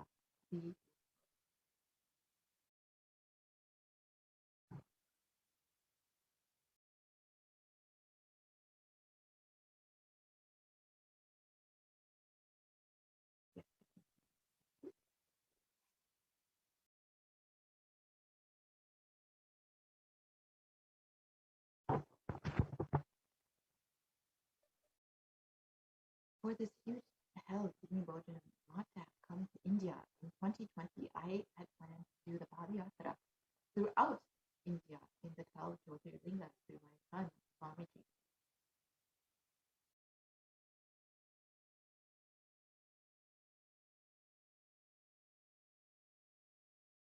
And in order to prepare for this yatra, the avatar began the Padayatra at the mere age of 10.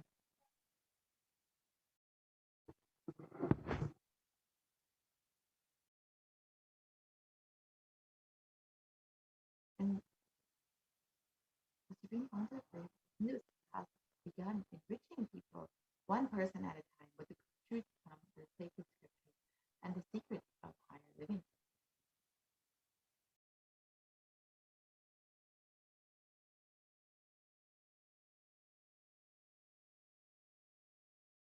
And even at the age of 14, 15, the Supreme Pontiff of Hinduism classmates remember the yatra that the Supreme Pontiff of Hinduism led them from Guriyatra, Tamil Nadu to Pindanda, his birthplace, and a huge pilgrimage site.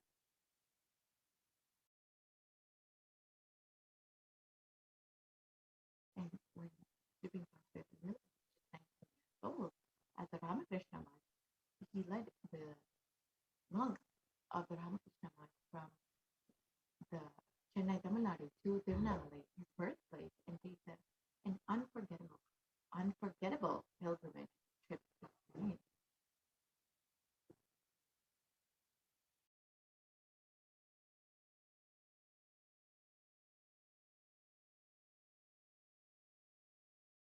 And the Supreme Pontiff of Hinduism continued walking the length and breadth of India, reaching more and more people, and preparing each one until the Supreme Pontiff of Hinduism founded the international mission, the Nityananda Sangha, to revive Kailasa internationally on the 31st of December 1990.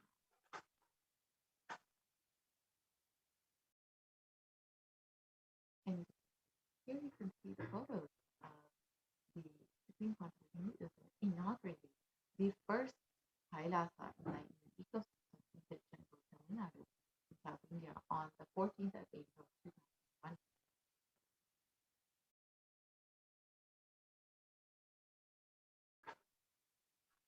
And in 2003, the Avatar continued his Vijayatra all over the world to enrich people from all backgrounds.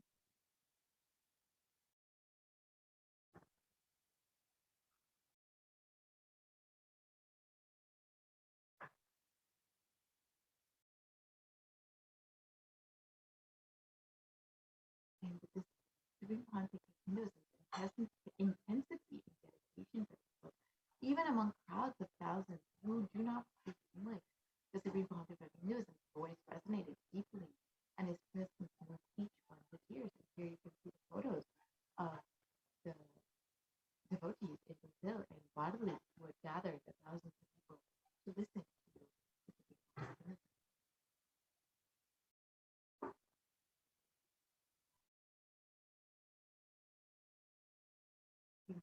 Hinduism led the devotees and disciples to the Himalayan yatra, where he initiated them into the enlightenment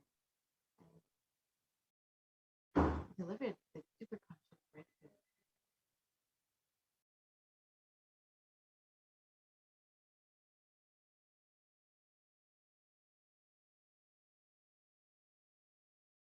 And subsequently, the Avatar personally organized and led yatras yearly and guided individual souls, not to just the physical spiritual sites, but even supernal.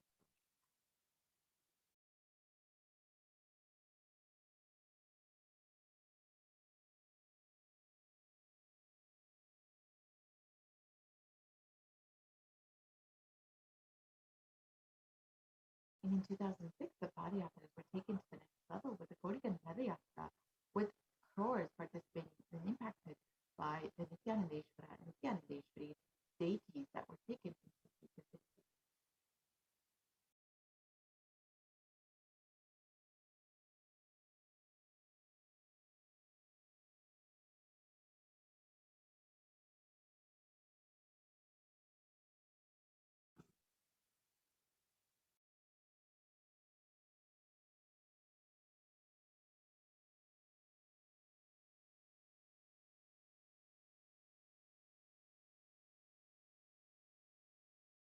And so you can see a short clip of the Gaudiya Yatra conducted in 2006.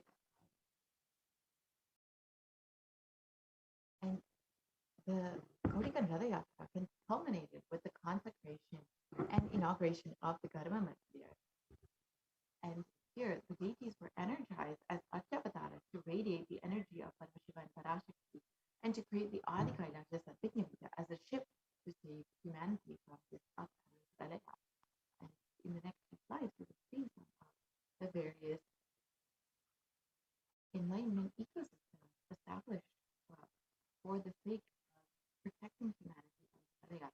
Here you can see the Kailasa in Hyderabad, the Kailasa in Tiruchendur, and the Adi Kailasa Satvignamita.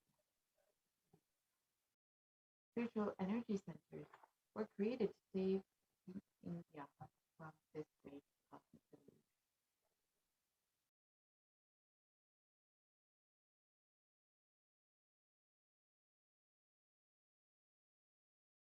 And Anandalingam in the Ganges River was energized by the Supreme Concept of Hinduism to protect anyone who bathed in the waters from the deadly COVID-19. In 2008 itself, the Supreme Concept of Hinduism created this Anandalingam for short clip of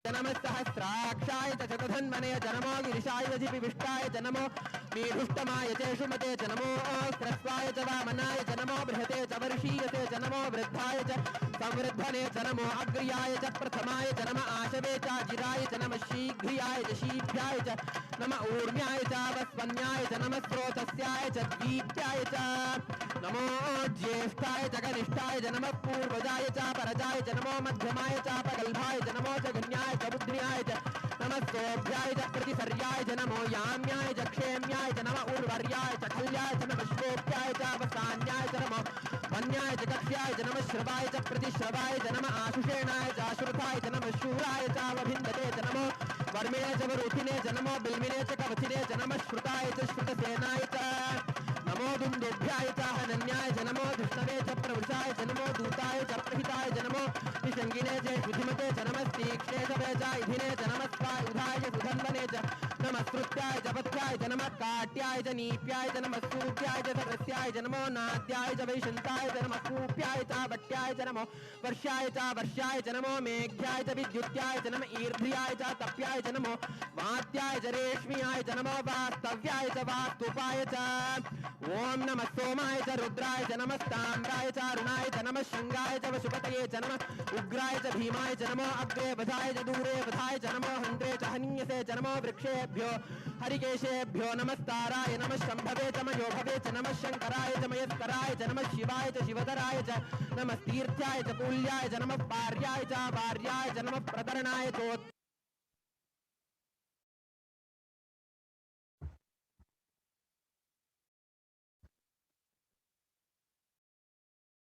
And in 2009, the Avatar held another Tortikan Lele that garnered international attention, creating a movement where Black Hindus were once again embracing Hinduism.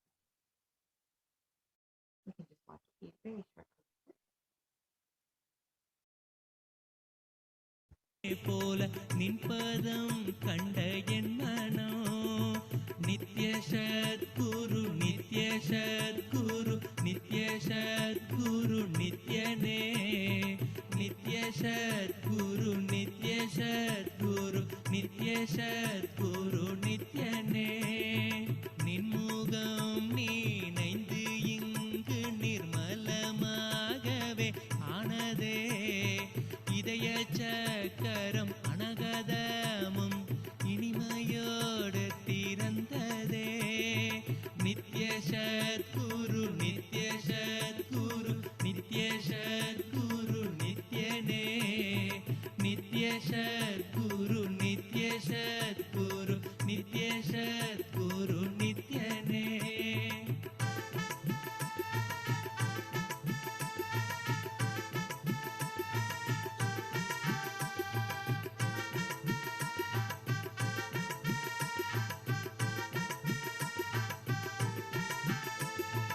மற்றவர் கண்டு மறைகள் எல்லாம் கழன்று விசுத்தி அதுவும் அசுத்தியாய் பொறாமையோடிங்கு ஏக்கத்தோடப்பா புண்ணியம் எல்லாம் போனதே எரிந்த வயிறும் ஏக்கமும் சேர்த்து விசுத்தி அசுத்தியானதே விசுத்தியை தீர்க்க விமலனின் பதம் விரைந்து இங்கு வரவேணுமே நித்ய சத்குரு நித்ய சத்குரு நித்ய சத்குரு நித்யனே நித்ய சத்குரு நித்ய சத்குரு நித்ய சத்குரு நித்யனே ஆமை பூகுந்த எண்ணகந்தினை பொறாமை பூகாது காக்கவே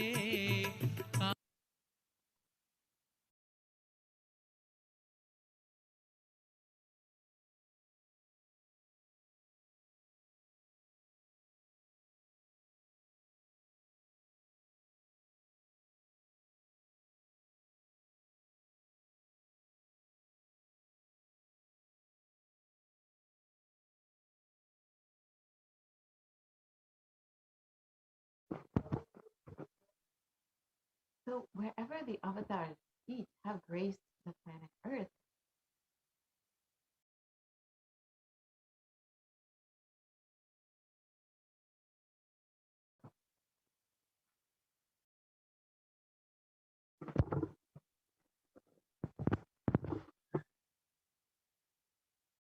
there the seeds of superconsciousness have been sown.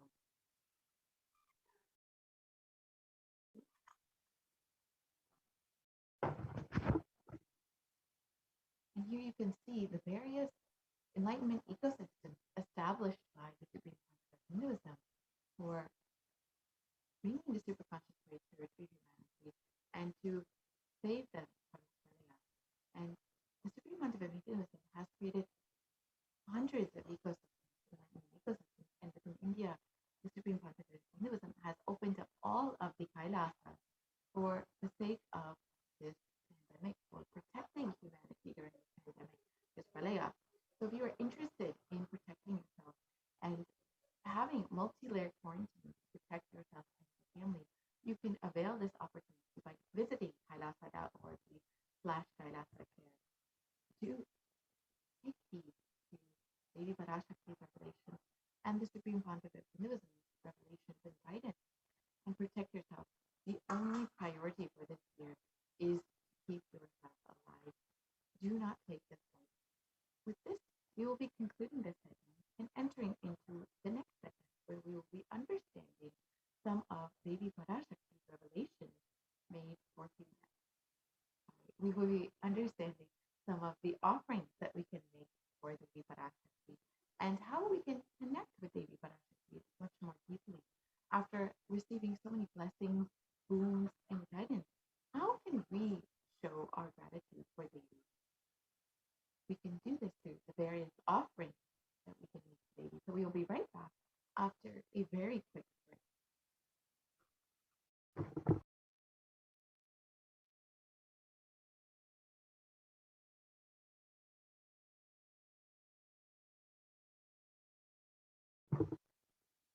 Actually, we can start the slide sharing slides for offerings made to Devi PARASHAKTI. We can enter into the segment and understand some of the ways we can connect with Devi and how we can receive her blessings and what exactly we can do to receive those blessings.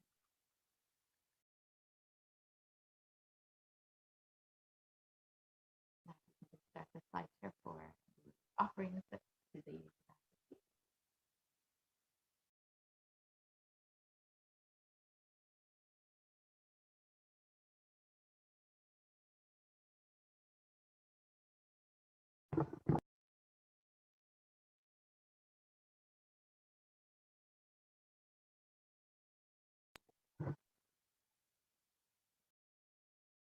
So let us look at some of the offerings that we can make to Devi.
Nityanandam, welcome back to all the viewers. Now let us enter into the next segment of this program, the significance and the offerings that you can make to Devi PARASHAKTI. And we'll be understanding in a wholesome way how these offerings are made, what is the significance of the offerings, what is the significance of every single different layer, and even some of the scriptural references of each and every one of these offerings. It is a pure science made for the whole world to enjoy and to experience Paramashivoham, experience oneness with Paramashiva and Parashakti. And this science of offerings has deeply rooted reasons, causes, and why each and every aspect is the way that it is. So in this segment, we'll be understanding all of those. We'll be chanting and remembering Devi PARASHAKTI. We'll be sharing some of the beautiful stories, the Leelas of Devi PARASHAKTI, and what really is the context behind these offerings. And out of the gratitude for us to offer these beautiful offerings, we will be making, we will be sharing with you all, and really going into all the different ways that offerings are truly a beautiful part of the Hindu tradition. So as many of you know, in the Hindu tradition, whether it is our birthdays or our anniversaries, if we're getting a new car or a new home, or if we're starting a business endeavor, or if we're starting school for the first time also, whatever it is, we always invite God. We always offer to God first. God is the first one on our minds to offer our gratitude and then request the guidance to proceed further in our lives, proceed further, and whatever it is, ask for guidance, protection, prayers, and whatever it is that might help us as we go further in our life. And we deeply, devotionally, and humbly offer our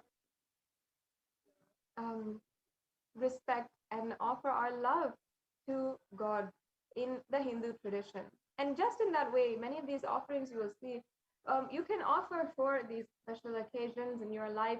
You can, in order to ultimately please Devi, in order to have that beautiful connection with Devi PARASHAKTI, that feeling connection, and ultimately which leads to the oneness experience with Devi PARASHAKTI.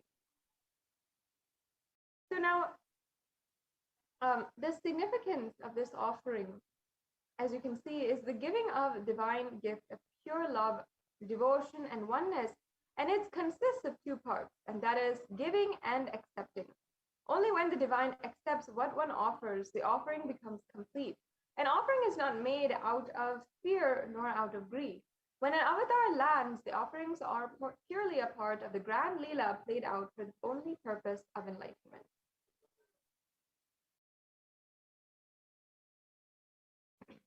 Yes, and before going into the segment, I'll now be chanting the Dhyana Shloka for Devi PARASHAKTI, remembering her, and then proceed for all of the different different offerings that we have, the more significances, the context, and the rest of the pramanas, the scriptural references as well. So let me now chant the Dhyana Shloka for Devi PARASHAKTI. This is from the Moolagama, and it's the Manonmani Dhyanam. Actually, Manonmani is the form of Devi PARASHAKTI, who is sitting on the very lap of Paramashiva. So let us remember her and deeply imbibe her state. Hindu nivabeda karavahinayanam syat pankajavara japaksha sarayuktam angahimabhushana vichitravasanam syat tungamukutojvala manonmani swarupam. The English translation. Each and every one of these chants have such deep significance, and they have a greater and higher context behind them. And just by listening to them, imbibing them deeply with the space of unclutching and the space of Nirvikalpa Samadhi, you will see that the very meaning and the significance, the context, that very space even is absorbed by you, and you simply start radiating it. Yes, and the Dhyana Shloka English translation is what I'll be chanting now. Moonlight face holding the Vedas on hand, fire in eyes with lotus flower gracing and blessing hands. One hand with the Japamala, beautifully decorated with jeweled ornaments and wonderful clothes and shining bright crown. Her name is Manonmani. And we'll now be chanting the next Dhyana Shloka. Dhyaye devim trinetram shashini bhavadanam vedahastam dadanam savye padmam varadavapare chabayam chakshamalam divyerabarana vibhushitatanum brahmadi vibhujitam devimeva manonmanim pratidinam kamatra dhatrim shubham. And the English translation again.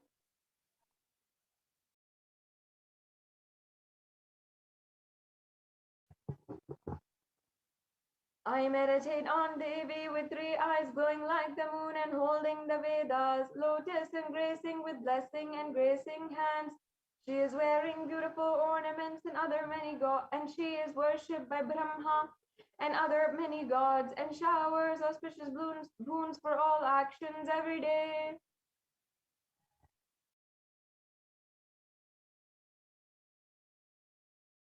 Yes. having invoked and invited the presence of Devi PARASHAKTI herself now, let us go into the significance of the divine element gold.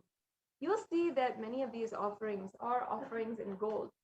And in our day and age, in our society, we do have a beautiful significance for gold, and we do place value on it. We see it as the most precious metal on planet Earth. We have so much of economic value on it. And when we offer gifts in gold to our loved ones, maybe on Mother's Day, or to our loved ones, our spouses or our significant others, when we offer the gifts in gold, we place value in that relationship based on how much the gold is, or how unique the gold is, or how valuable that gold is, and if at all it is gold as well. So it is a way that we do place value in things. However, in Sanatana Hindu Dharma, we didn't see it just as an economic value or with a superficial way. We saw literally the element gold for its divine properties, its sacred qualities. It has the property to be able to purify anything it touches. And here in the Atharva Veda, we have the exact verse where it, and this Atharva Veda is one of the oldest scriptures known to humankind. And here it really shows us the significance of the element gold. It says, triply born by birth is this gold, from atoms of Agni is one. It becomes dearest to Agni, and one fell away from the Soma when it was hurt. One day called the seed of virtuous and powerful Apaha. Let that triple gold be for your long life. And as I was saying, gold is a divine element. It purifies anything that it touches. And it is an element of spiritual significance and great spiritual power of healing and enlightening. The vibration of gold has the power to infuse the sattva energy and positive thought currents in anyone who wears and anyone who operates in its vicinity.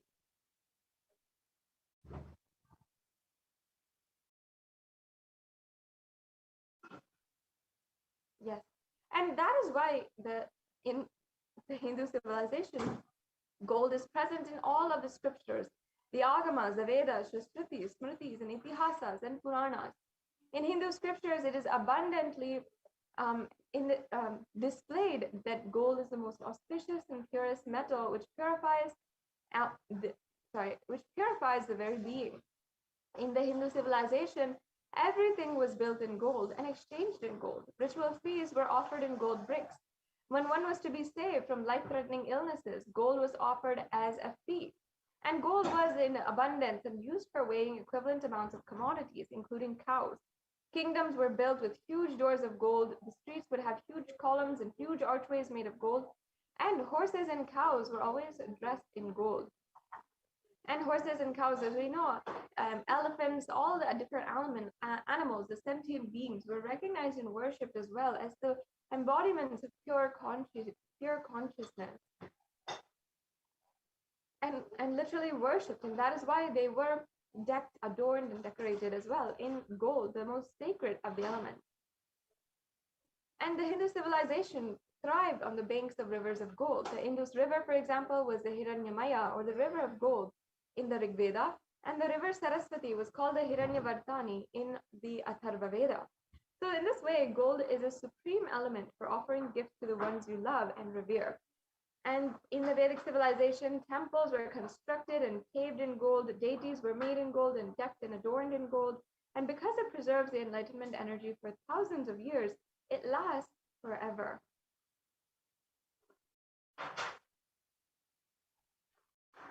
So now let us proceed into the beautiful array of offerings that we have today. And you'll be able to see all the different offerings you can do. The first offering here is the Ihundi offering. And this is the offering where Devi PARASHAKTI is literally accepting any and every devotion, any amount of devotion that you have that you want to offer, that you have, and that you surrender at the feet of Devi PARASHAKTI. So let me now chant the verse from the Lalita Sahasranama, which is a reference for this Ihundi offering. Bhakti Priya, Bhakti Gamya, Bhakti Vashya Bhayapaha, Shambhavi Sharadaradhya Sharvani Sharmadayini. Devi is fond of true devotion and is realized through true devotion. She can be won over through true devotion and she removes all fears.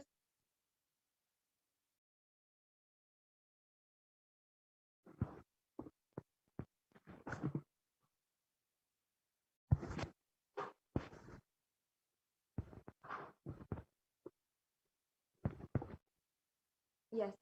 So the e-hundi offering is a beautiful way that you can offer any amount that you wish. It's a general donation.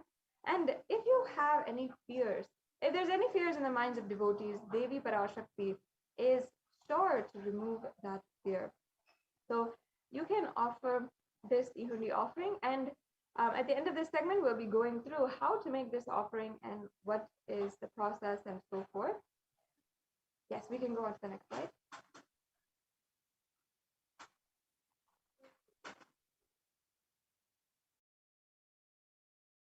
Yes, the next offering is the Sankalpa chanting.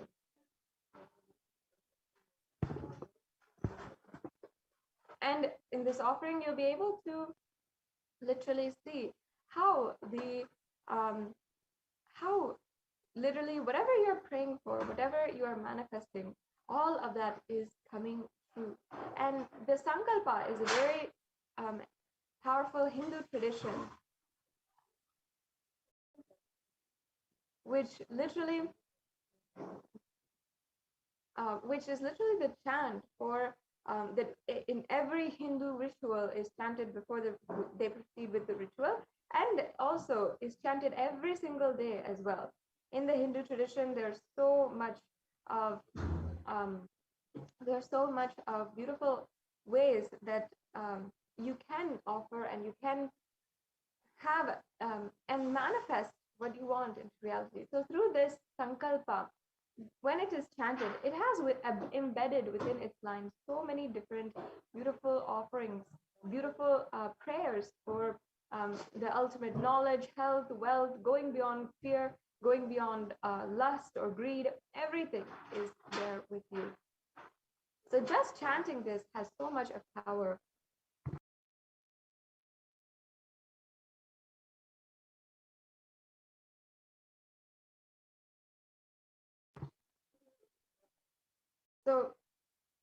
So you can offer this Sankalpa chanting. Again, it's a very easy offering. And again, you can go wait until the end of this segment. Stay tuned and we'll be going over how you can make these payments today. So now let's go on to the next offering. There seems to be a technical glitch. If I can request the slide share to start again. Just stop and start again.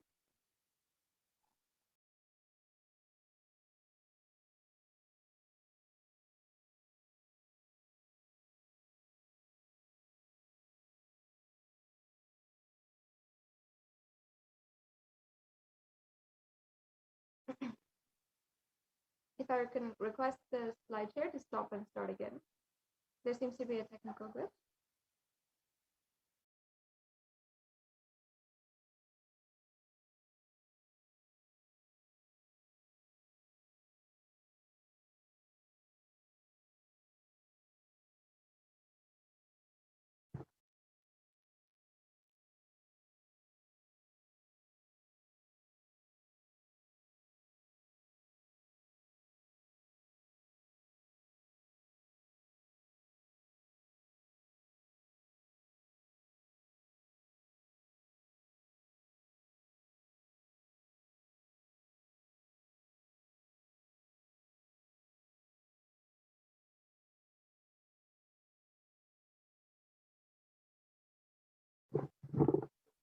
Sorry for the technical glitch. If I can request the slide share to stop and start again.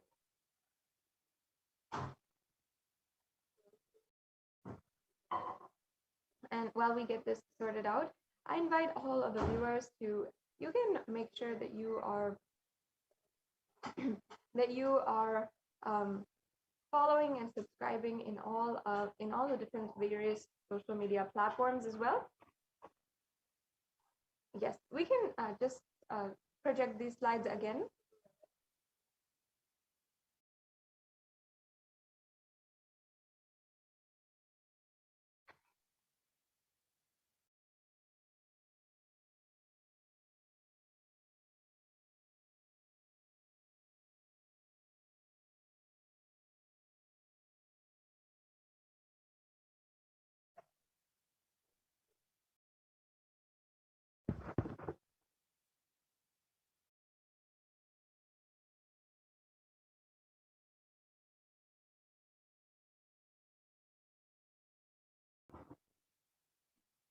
If I can request, if you can stop the share and then share again. Sorry, there seems to be a technical glitch. Yes. So while we are fixing that, apologies to all the viewers for the technical difficulties on our side. Now, I request each and every one of the viewers to go ahead and like and follow the Supreme Pontiff of Hinduism in the official channels. For Kailasa, you'll be able to see the official channels right in the right-hand side of your screen, the left-hand side of your screen, and all the official channels where you can even ask your questions today if you'd like. And we can, while we get the slideshare started again, and we proceed with the various different offerings that we have. One of the different options that you'll have is to make a donation through the e-hundi or the YouTube super chat. And this is a very quick and beautiful feature, a part of YouTube, which is a very easy way for you to make a donation. And all you have to do is first be a member of our YouTube channel. And there's so many different ways that you can be a member of the YouTube channel. There's so many different benefits that you'll be able to have with more than 7,000 videos and cumulative of 20,000 hours of the work of the Supreme Pontiff of Hinduism, and the different discourses, different sessions, dikshas, so much that it would be available for you. And even, of course, the notifications as soon as the live events are broadcasted, so you won't miss any live events as well. Okay, can we start this share again with the same slide?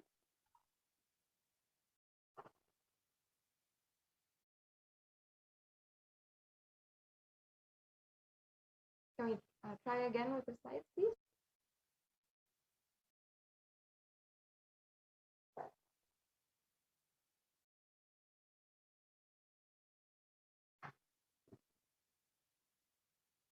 The next offering that we have is the Sahasranama Swarna Kasu. And this offering is a beautiful offering where you can literally offer a gold coin with the 108 names inscribed, 1,008 names of Devi PARASHAKTI inscribed. And this is a beautiful ode and tribute to Devi PARASHAKTI, who is the very embodiment, who is named as Nama Parayana Prita, she who likes the repetition of her various names. This is from the Lalita Sahasranamam verse 734. And this is the offering of 1,008 names of Devi PARASHAKTI. And it's a very special offering and archana offered to the Mahameru of Devi PARASHAKTI. Yeah. So you can offer the gold coin inscribed with each and every one of the 1,008 names and receive the blessings to have the Ananta Kalyana Gunas, all the divine qualities of Devi PARASHAKTI. The next slide, please. Yes. The next offering is the Mukta Anguti, the finger ring with a pearl. And it's such a beautiful offering. If you know that your mother is so fond of pearls, and she might not admit it, but in her heart, she really loves pearls, then just to please her and to show her you love her, to put a smile on her face, you'll go out and you'll get a pearl set for her. And in this very way, with the same sentiment, you can offer the Mukta Anguti, the finger ring with a pearl. And Devi Meenakshi, the incarnation of Devi PARASHAKTI, who literally conquered all the 8 directions, the 56 deshas, she's the one who is described being, she is described of having adoring all the pearls. So I'll just be chanting the verse where Devi PARASHAKTI is described in the Meenakshi Pancharatnam for being adorned with pearls. Muktaharanala satkirita ruchiram purnendu vaktra prabham Shinjannu puri kinkini manidaram padma prabhabasuram Sarvavita palapradam girisutam vani rama sevitam Meenakshim panatosmi santatamaham karunyavaram nidim.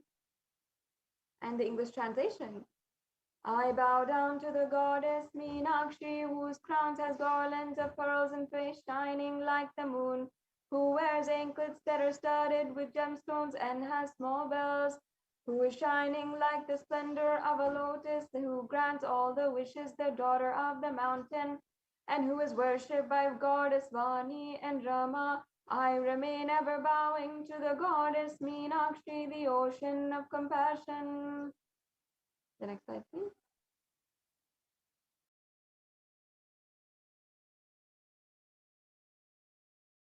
So you can offer this Mukta Anguti, the finger ring with a pearl, for Devi Meenakshi, and you will literally experience the same kind of beautiful state, space, being, and powers of Devi Meenakshi, who literally manifested Kailasa on planet Earth and ruled as a sovereign queen of Madurai. And you will be able to have all the blessings to manifest that same power, that same high ambition in all of your endeavors. The next slide, please.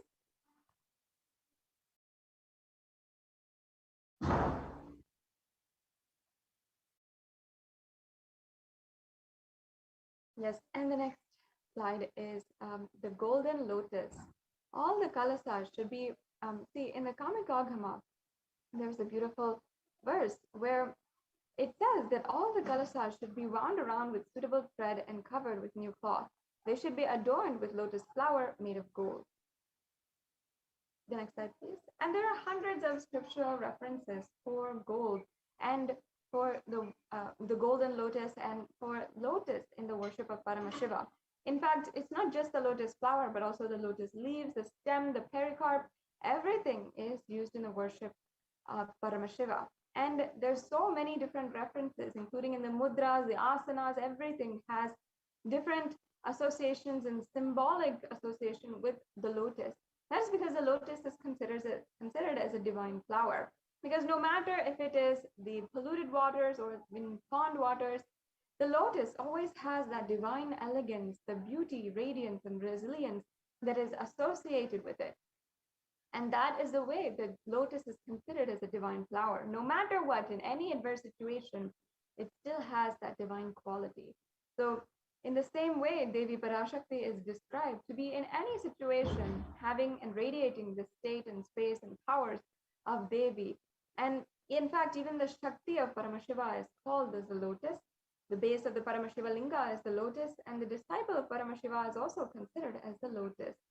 So you can offer this lotus in any size which you wish, and be blessed to have the state, space, and powers of Devi PARASHAKTI in your inner space in any and every adverse situation in your life.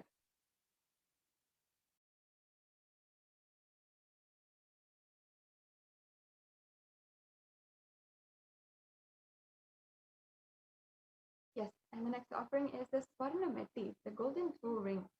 And this toe ring, this piece of jewelry has references in so many different Devi scriptures, and is actually very unique to Hinduism. Even though in popular culture, this jewelry is very much known and used nowadays, but it has a root in Sanatana Hindu Dharma.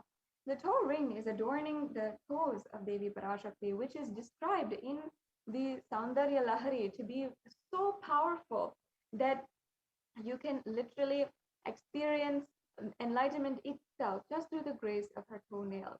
And I'll just be chanting that verse right now.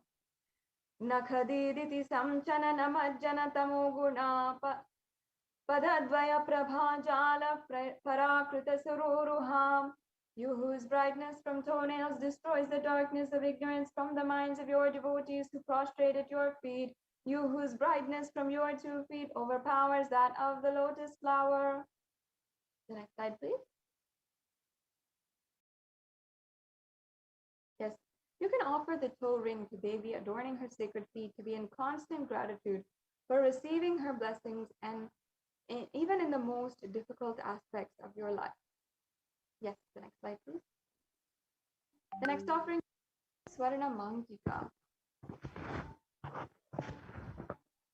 And the Swarna Mangtika is referenced from the Lalita Sahasranama as well, where Devi PARASHAKTI is described as Shuddha Sarabhi Varshani, she who makes the nectar flow in olive nerves, from the Sahasrara. She gives a very pleasant experience of the ultimate. The Mantika represents the nectar flowing from the Sahasrara chakra, which is fully opened.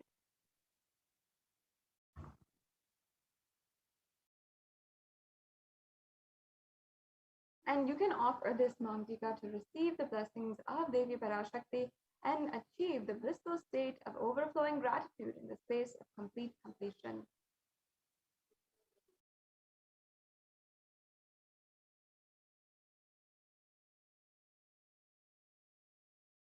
Yes, and this next offering is the Pratyakshapada Puja.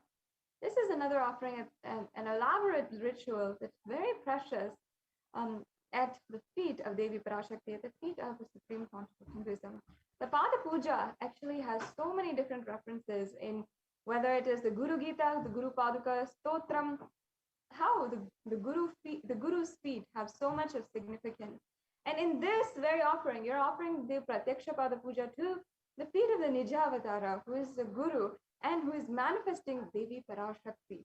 So as literally Sarvadeva Devi Swarupa, you are worshipping all of the gods and goddesses through the form of the Guru, the Supreme Pontiff of Hinduism. This Pratyakshapada Puja is extremely powerful, and you can manifest anything that you want through this Pratyakshapada Puja. The next offering we have here is the Vastra Seva. You can offer this Vastra Seva as well.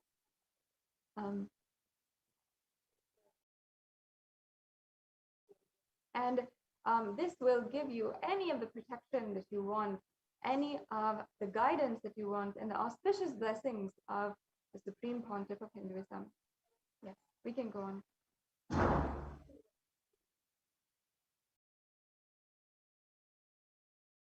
Yes, and now you can see a summary of all of the offerings here in the table. We have the e-hundi offering, which you can make again for any amount. It's just it's a general donation that you can do. The Sankalpa chanting, the Devi Sahasranama Kasu, the Mukta Anguti, the Swarna Padma Pushpa, the Swarna Metti, the Swarna Mantika, the Pratyakshapada Puja, and the Vastra Seva.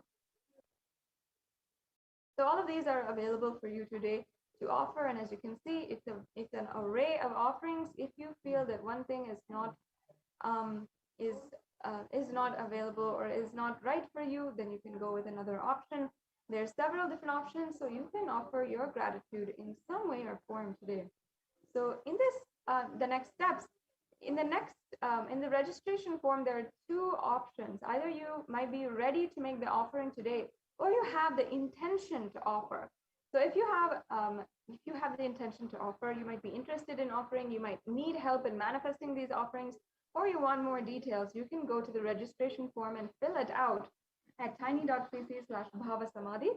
And if you are ready for making a payment, you can go to tiny.cc/devi-offerings and you can fill out the payment form. This is a very brief payment form if you're used to online shopping, if you've done it before, as many of us are doing right now during the pandemic and during the global situation as on now. It's a very simple 3-step process, and you're just going to be able to fill out your payment details, and then you'll be set and ready to go. And after you fill out your payment, and after your payment is accepted, you need to immediately fill out the Sankalpa 2021 form. This form is extremely necessary as it allows the pujacharyas to chant your name during the offering, and you will need to fill out this form, and all of your names and your family's names will be chanted during the puja. So this brings us to a conclusion of this segment in today's program. We also have another option here, which is the YouTube super chat. So you can offer the e-hundi offering as well with the YouTube super chat.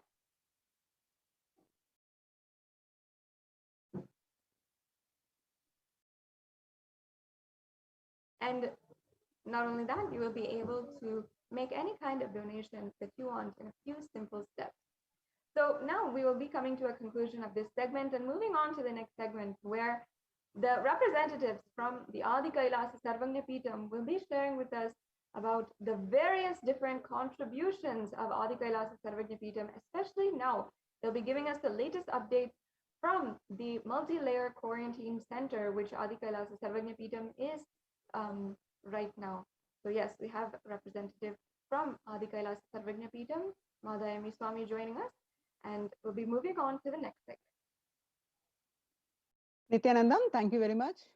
Mean by the word e-Kailasa? Listen intensely.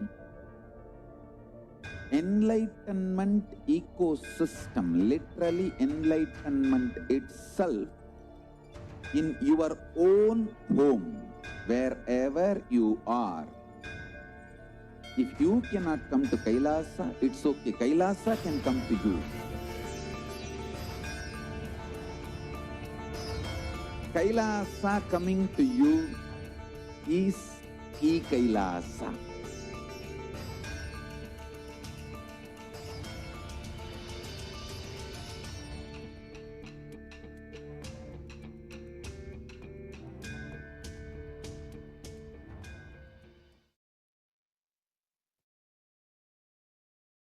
Nityanandam, everyone. Welcome to this segment of Adi Kailashaship. With the blessings of the Supreme Pontiff of Hinduism, Jagat Guru Mahasannidhanam, His Divine Holiness Bhagwan Nityananda Parameshwaran's blessings, let's start with the Sadguru Vandanam. Nityanandam Paramasugadam Kevalam Jnanamurtim Dvandvatitam Gagana Sadrusham Tatvamasyadilaksham Ekam Nityam Vimalamachalam Sarvadi Sakshi Bhutam Bhavatitam Trigunarahitam Sadgurum Tam Namami. Yes. So on 5th May 2021, the Akashic readings by Devi PARASHAKTI revealed and the cosmic truths of the Akashic readings and how the state of the world, the reports are exactly the same. So let us understand this. So on Revelations to the World by Devi PARASHAKTI on 5th June 2021, that Devi revealed that not only people dying in crores due to the pandemic, the financial and mental retardedness, you will also see the minds getting collapsed. Freedom from all this suffering is the life of living enlightenment. First, prevent yourself from this deadly corona. Oh, people, do the job of saving your life as the first priority. Listen properly, people. The only way to protect yourself from this overflowing cosmic pralaya and from the demonic people who search for destruction for themselves and for others because of pralaya, go to Adi Kailasa, getting shelter at the feet of Paramashiva. Save yourself from corona and death, economic crisis and mental collapse that is formed because of corona. Save yourself and move towards living enlightenment. Move towards Paramashiva, Paramporal, doing yoga and tapas, doing seva to all the devotees of Paramashiva. Live a good life. Just for that, I have opened the doors of Adi Kailasa for all of those in the universe, not only human beings, as even Siddhas, Jnanis and Yogis have come and are doing penance in Adi Kailasa. For everyone who come, goodness, prosperity, Jnanam and Yogam will overflow. Do not have fear. Bliss is there. Do not have worry. I will protect with goodness. Just for that, I have opened the doors of Adi Kailasa. For all those in the universe, not only human beings, as even Siddhas, Jnanis and Yogis have come and are doing penance in Adi Kailasa. For everyone who come, goodness, prosperity, Jnanam and Yogam will overflow. Do not have fear, bliss is there. Do not have worry, I will protect with goodness. Happiness is there, enlightenment is there. Do not have fear, bliss is there. I am solving sufferings. I am the Samaya Puratu Kannathal, who comes and helps at the right time. Now let us read the revelations, what Devi revealed on the mental health issues on Devi on 5th June 2021 and media article confirming the same on 6th June 2021. The psychiatric symptoms like depression, anxiety exhibited by the COVID-19 patients, a study posted on June 6th that according to a new study, neurological symptoms like depression, anxiety are also showing to be the common in those who have contacted COVID-19, even in mild cases. The BNC psychology, the revelations about the mental health issues by Devi PARASHAKTI on 5th June 2021 and media article confirming the same on 8th June 2021 by the BMC Psychology, an article published on 8th June, impact of COVID-19 on the mental health of US college students. The result shows on this article that our results indicate that students closer to graduating faced increased anxiety, about 60.8%, feeling of loneliness, about 54.1%, and depression, about 59.8%. Many reported worries for the health of loved ones. Most impacted their mental health issues, about 20%, and the need to take care of family most affected current and future plans, that is 31.8%. Almost one half of students took the exercising and other psychiatric treatments. Now, the revelations about mental health issues by Devi on 5th June 2021 and the research confirming the same on 10th June 2021 by Lauren Lumpkin, researchers at the Dartmouth College. The rates of anxiety and depression among college students continue to soar, researchers say. The researchers at Dartmouth College, who have tracked the moods and behaviors of about 200 college students for 4 years, says stress levels are their highest.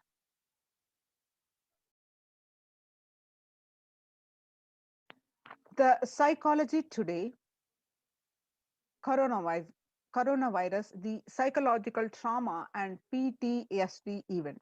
How this pandemic will result in trauma responses.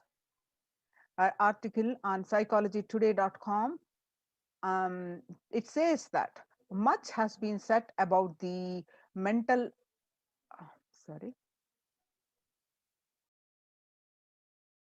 much has been said about the mental health crisis that is occurring related to the coronavirus pandemic. Much of this information has focused on the all-consuming anxiety, panic, and fear that many are experiencing. While this is important and needs to be at the forefront of discussions, something that has not been discussed is the psychologically traumatic nature of what our nation and our world is experiencing.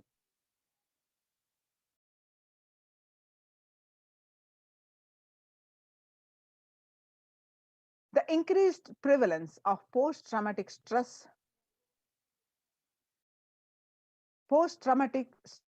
disorder is expected to emerge as a primary factor driving the growth of the global post-traumatic stress disorder therapeutics market over the period of assessment. What it was in 2029, what it was, and in 2027, what it expected to raise the global post-traumatic stress disorder PTSD therapeutic market, it says 11.91% growth, which is very concerning. The next, the revelations on the world by the Devi PARASHAKTI and the CNN reports that the coronavirus pandemic's impact on global mental health is already extremely concerning, the UN says. According to the CNN report, that there is a high prevalence of mental distress in countries across the globe due to the coronavirus pandemic, especially among healthcare workers and children. According to the United Nations and the World Health Organization, the impact of the pandemic on people's mental health is already extremely concerning. The World Health Organization Director General Tedros Adhanom says that in a news release last Tuesday. The CNN Health says that coronavirus pandemic's impact on global mental health is already extremely concerning. UN says, it is now crystal clear that mental health must be treated as a core element of our response to and recovery from the COVID-19 pandemic, Tedros said. One of the treatment is yoga. Yoga greatly improves mental, spiritual, and physical health. People who practice yoga experience less anxiety, less depression, and fewer symptoms of post-traumatic stress disorder. Yoga also improves well-being, including increased gratitude, relatedness, acceptance, centeredness, empowerment, and self-esteem, compassion, self-awareness, and hope. Yoga can help us to manage stress and self-regulate, an important tool in the current time. We are all equipped with innate coping strategies for responding to stress. But sometimes our stress response can become out of balance. We are living in a world that regularly activates our sympathetic response. The body's way of responding to stress, sometimes called fight or flight. This is balanced by our parasympathetic response, the way our body helps us to relax, rest. Yoga can help bring out our parasympathetic response back online and allow us to find balance. Activating our parasympathetic response brings us into a more restful space and allows us to find calmness, connection, and compassion.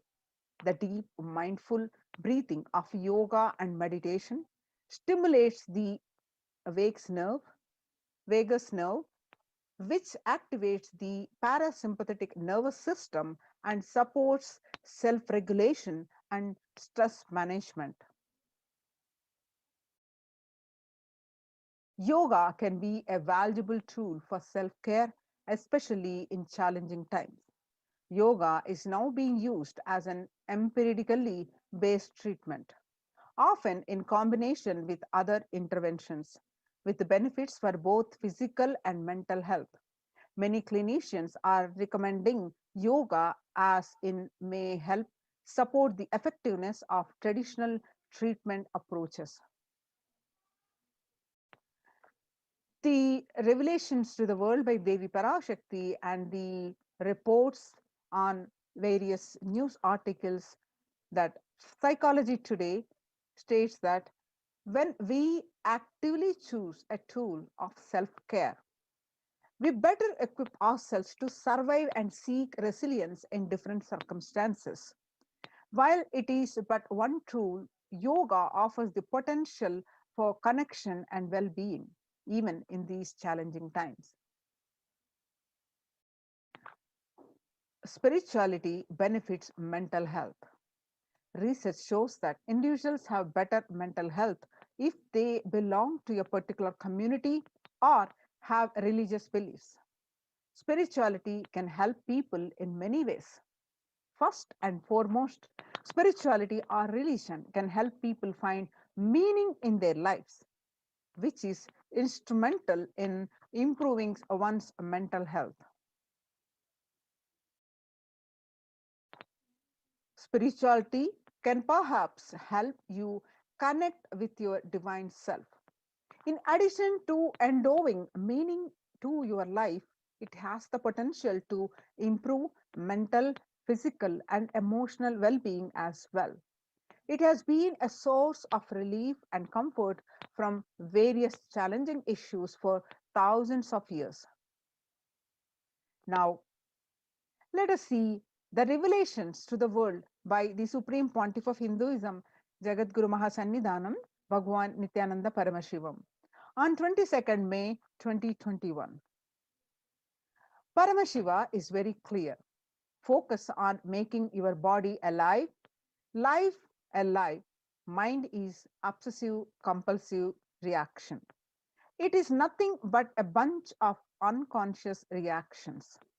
Do not try to sympathize with the mind. Make your body and life alive. That is the only priority for all of you. The Supreme Pontiff of Hinduism continues to say that I am talking to everyone who has a little love and sympathy for me. For all of you, take this as a guru walk. Make your body consciously strong. Gym will build muscles, make you look very nice in the outside, but only yoga and Ayurvedic lifestyle will make your body conscious. Just see all over the world. All the gym bodies are just dropping dead. Only yoga will make your internal organs strong and your ability to manifest consciousness strong. The Supreme Pontiff of Hinduism continues to say that he revealed that let me give you the solution from Paramashiva to protect yourself from this whole pralaya, not just from corona. The amount of depression, the mental suffering, the way the whole world is suffering, the kind of poverty happening, people losing their job, income, having insecurity, comforts being lost, so much. Just make your life extremely strong. 3 years back, the Supreme Pontiff of Hinduism revealed in one of the satsang that, in his own words, keep yourself alive for next 3 years. I have enough evidence that 3 years back, I trained these, the whole Kailasa in 3 levels. One, devotees in their own homes.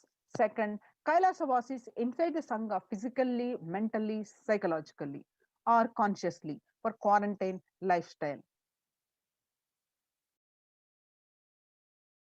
For being active without getting mentally broken by being in one place, doing intense yoga, making the body and internal organs strong, taking the bay leaf, neem juice, tulsi, haritaki, triphala churna, Ayurvedic lifestyle of less food and more energy, more activism.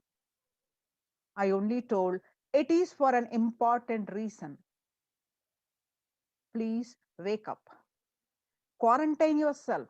Build your body. Don't bother about your business or any other profit and anything else. This year, if you're alive, that is the greatest profit.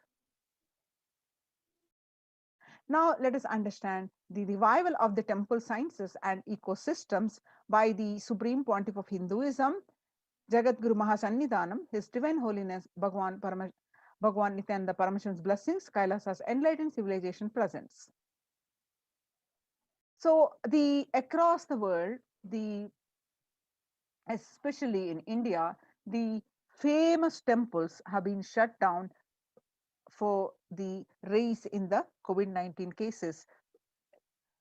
Amidst the rising the COVID-19 cases in Maharashtra, the Siddhi Sai Baba temple, Siddhi Sai Baba and Mumbai Siddhi Vinayak temple will remain shut down for devotees till further orders. The Sai Baba temple will remain closed for devotees till further orders. The said Ravindra Thakur and the officiating Chief Executive Officer, Sri Sai Baba Sansthan Trust. The Siddhi Temple Administration took the decision after the Maharashtra government announced a weekend lockdown and night curfew in the state to control the spread of coronavirus. The famous Puri Jagannath temple to remain closed for devotees, keeping in view of the surge of COVID-19 cases in Odisha and also in Puri. The authorities of the temple of Lord Jagannath in the pilgrim town recently. The famous temple is closed for devotees since May 5th to as a statewide lockdown was imposed by the Odisha government. All religious places closed for public in Bhubaneswar as city records the highest daily COVID surge, with the Odisha capital Bhubaneswar registering the highest ever single day spike of 581 new COVID-19 cases. The local municipal authorities recently declared closure of all religious places like temples, mosques, gurudwaras, and churches for devotees from Wednesday till further orders. In Uttar Pradesh, major Mathura temples ban entry of devotees amidst the COVID-19 surge. The two major temples of the Sapta Devalaya, the cluster of 7 temples in Vrindavan, recently banned the entry of devotees in view of the rising COVID-19 cases. Gujarat Somnath temple closed for darshan amidst the COVID-19 surge. In view of the surge in the COVID-19 infections, the Somnath Temple Trust has announced that the temple will remain shut for devotees from April 11 for an indefinite period. On the other hand, in South India, the Tamil Nadu, one of the Chola era temple murtis beheaded. The murtis of the Chola era temple have been vandalized in Pudukkottai, Tamil Nadu. A devotee who went to the temple was shocked to find all the murtis in the temple in a beheaded state. He lodged a complaint with the local police later. The Kailasanatha temple in a village in Pudukkottai is said to belong to the era of Kuluchunga Chola II. With Shiva as the presiding deity, the temple houses other deities such as Ganesha, Parvati, Murugan, Krishna, and Nandi. All of these murtis were discovered in a beheaded state few days ago. So, having understand the condition of the temples, the famous temples been shut down, and now in the times of COVID-19 is rampant, the ancient temples are in lockdown because of the risk of widespread corona disease. The devotees of these temples were visiting and having a darshan of their gods and goddesses for thousands of years. At all these ancient sacred sentiments have come to a harming halt after the lockdowns have taken place. The religious fervor of the devotees is being lost due to the pandemic. The Supreme Pontiff of Hinduism is reviving the Kailasa ecosystem and bringing all the ancient traditions of the online platforms on Kailasa TV, YouTube, and Facebook. Now let us understand the basics of why deity worship. With the Supreme Pontiff of Hinduism, Jagat Guru Mahasannidhanam, His Divine Holiness Bhagavan Nityananda Paramashivan's blessings, let us understand the basics of why revival of the temple ecosystems, and first of all, why deity worship. Let us understand in Supreme Pontiff of Hinduism says that, please understand, deities are not mere idols, they are embodiment of ideals. We do not worship the idols. We worship the ideals represented through the idols. When a divine is present before him in a form that he can see, touch, and relate to, the transmutation becomes an easy and joyful process. Second, deities in a real kshetra, meaning a place where the enlightenment, the high frequency vibration is available continuously, is a kshetra. The deities in a real kshetra are always carved in the form of ancient masters and enlightened beings. Even though they are no longer in the body, they can be invoked through the name or form they used while in the physical plane. When we pray to the deity or chant its name, the corresponding divine vibration is automatically awakened and becomes available on the energy plane to guide and bless us.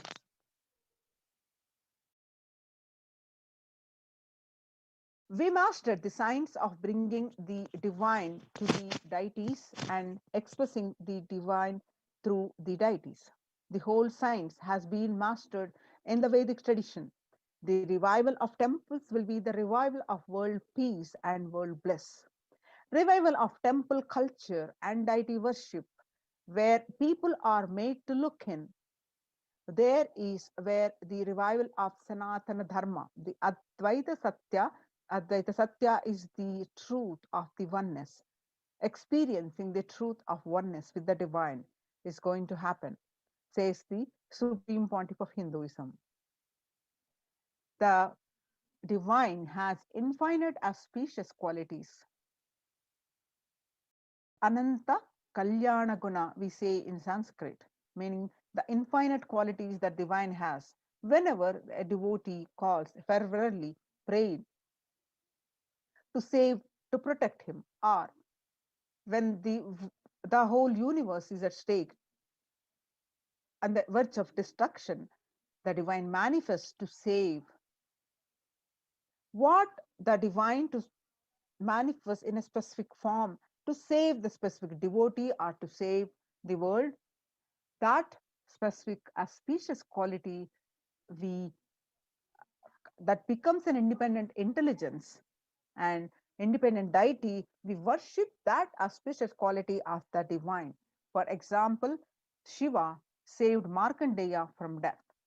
Markandeya was destined to die at the age of 16. When knowing this truth, his parents was very stuck in the deep sorrow. So Markandeya decided to remove the sorrow of his parents, and intensely, as by birth, he intensely connected to Paramashiva and prayed him, worshipped him from birth. So when the time of death came, the Lord Yama, which also known as Kala, he came to take the life of Markandeya. But Markandeya hugged the Paramashiva Linga and intensely connected with him and prayed him to save his life. And Paramashiva manifested himself along with Devi and told Yama to leave him. And he said, I am not only he saved the life of Markandeya, he gave the boon of the Amaratva and Markandeya, and he told to write the scriptures of the remove the fear of death. So Markandeya compiled the Mahamrutyunjaya mantra. So there's so much, many books he has written. So with the form that Paramashiva appeared to save Markandeya is we worship him Kala Kala. That auspicious quality is Kala Kala, and we connect with him and remove that fear of death. Same way, Paramashiva danced in ecstasy, and that action becomes Nataraja. That action becomes Nataraja. So same way he danced in ecstasy, and that action becomes Nataraja. And Vishnu's, the cosmic dancer, Paramashiva, danced in ecstasy and performed the Panchakrityas. That means the Panchakrityas are the creation, maintenance or sustenance, rejuvenation, and the pulling out of delusion and giving us the liberation. The Panchakrityas Paramashiva performs so casually as a cosmic dancer. That form of Paramashiva as Nataraja, the king of the dancer, Nataraja. We connect with Nataraja, and so easy to connect with the Nataraja and get the whatever we want. We can get the boons by connecting with that Nataraja.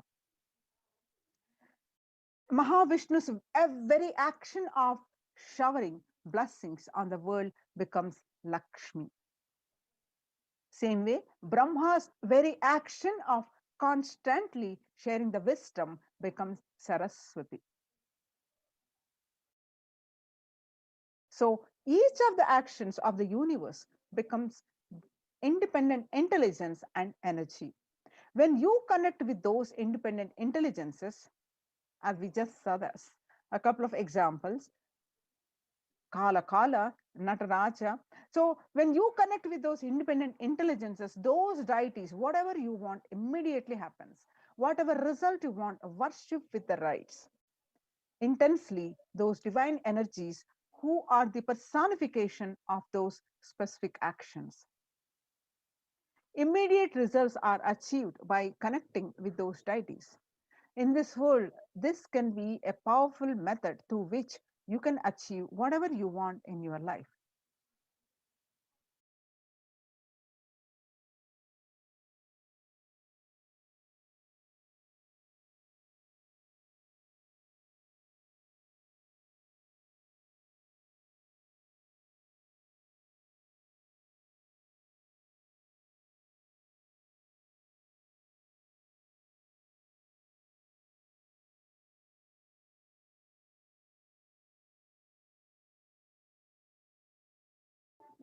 So, having understand the importance of the ecosystems, temple ecosystems, for the current pandemic that is taking the toll of the majority of the people on their psychologically, physically, mentally, devastating the whole world, and the Supreme Pontiff of reviving the temple ecosystems, which is a crucial for the each individual's well-being, both in all levels, physically, mentally, psychologically, in all levels.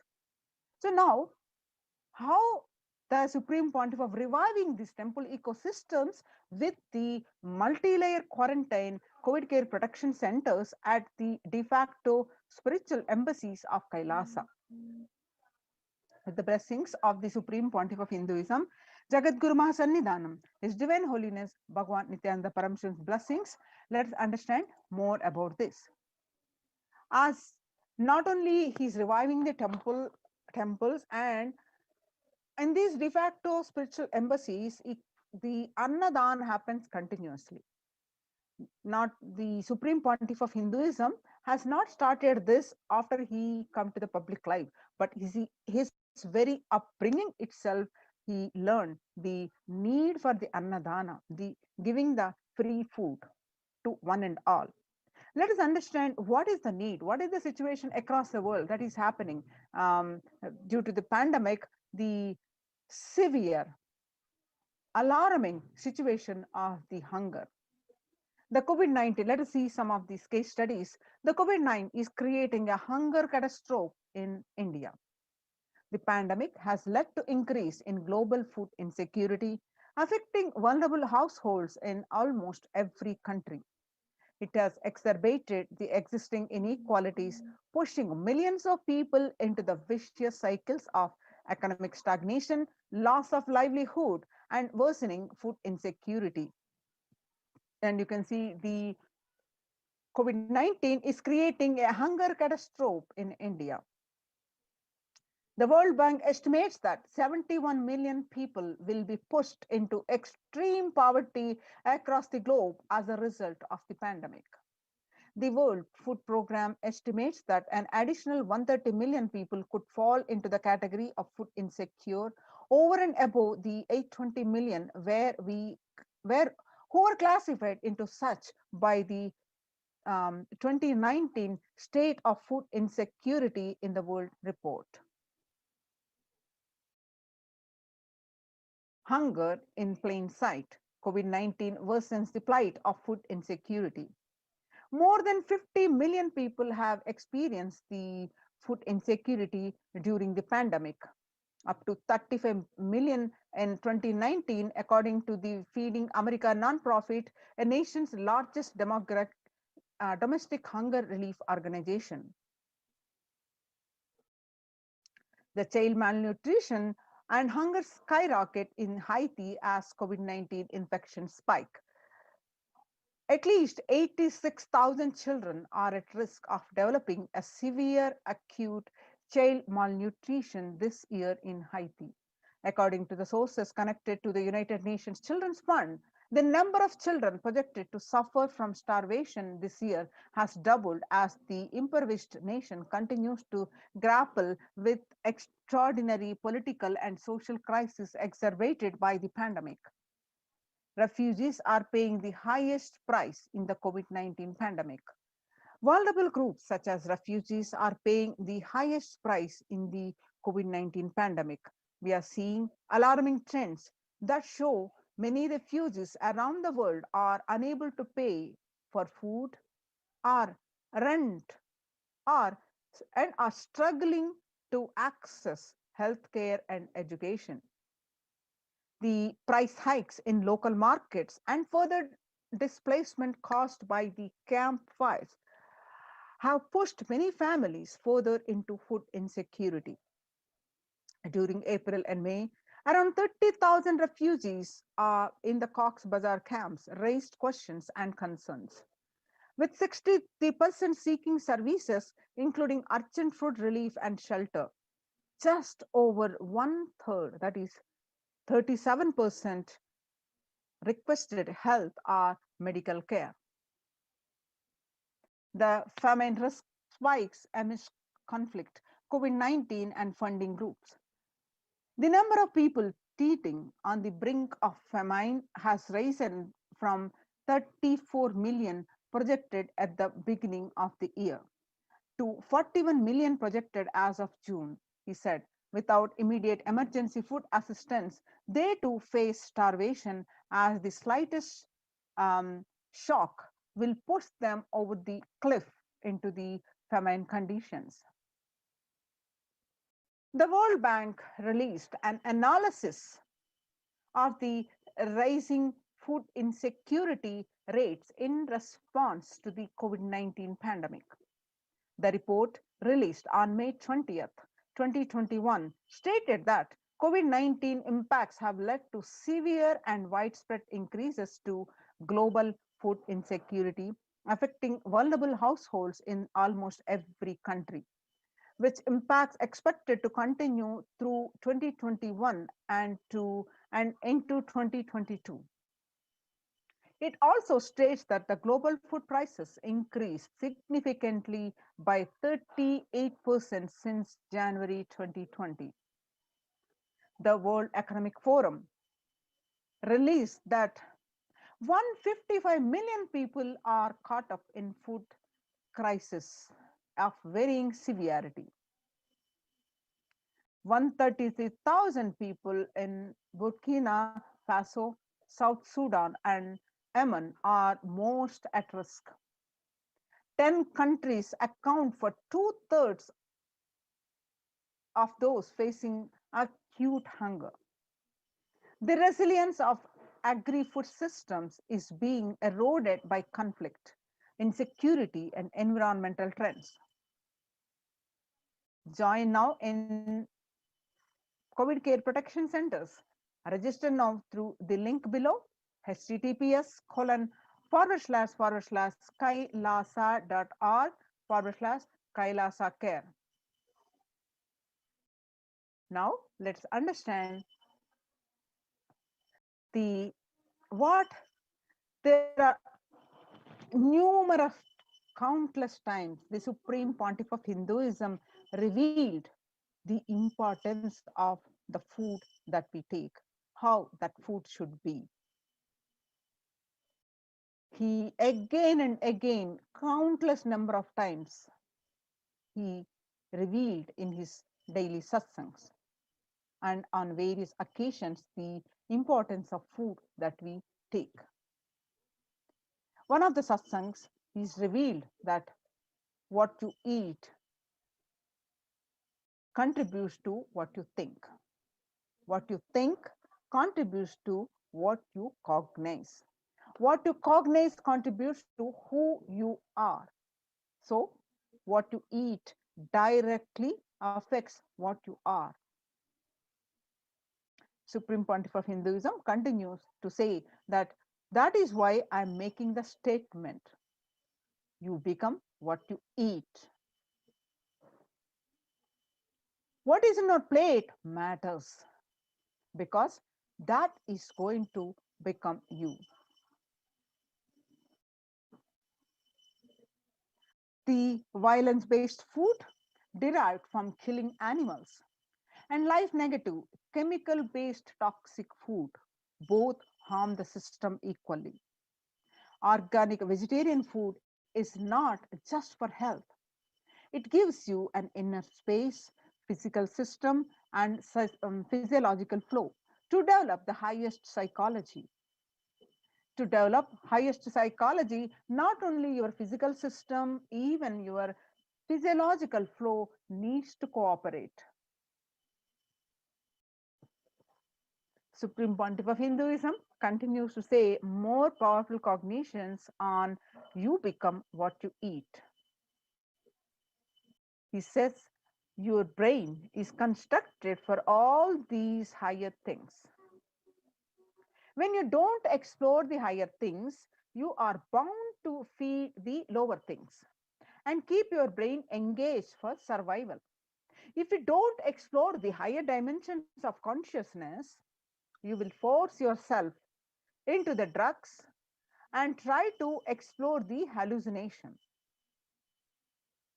Imaginary, illusory dimensions of the universe.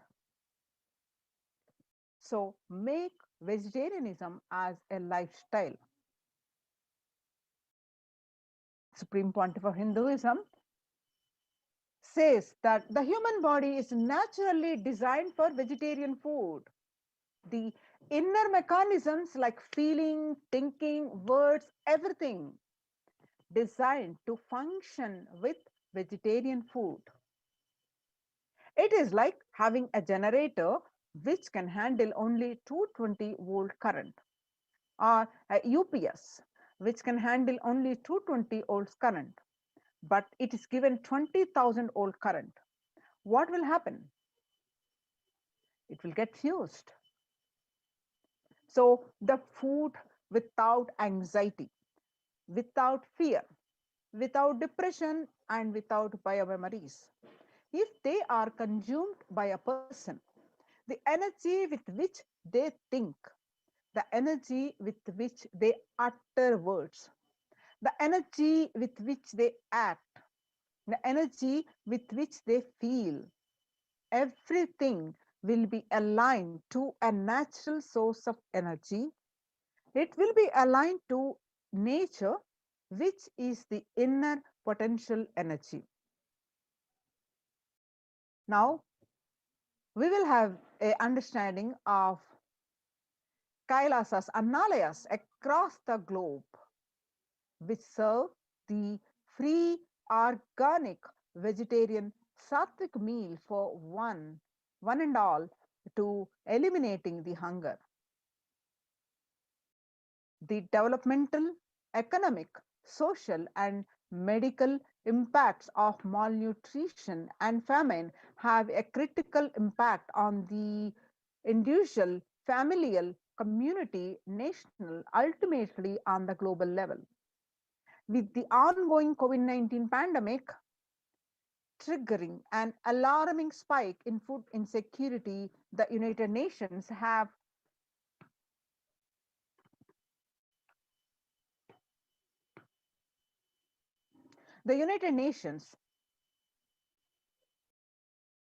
given warnings of families of biblical proportions. In 2020 alone, 690 million people were estimated to be pushed into food insecurity. The access and the availability to organic food has become of utmost importance. Through the Kailasa Department of Agriculture, the Supreme Pontiff of Hinduism, Jagadguru Mahasannidhanam, His Divine Holiness Bhagwan Nityananda Paramashivam, has committed to the distribution of free organic food to everyone, not just since the beginning of his public life, but from his very upbringing itself.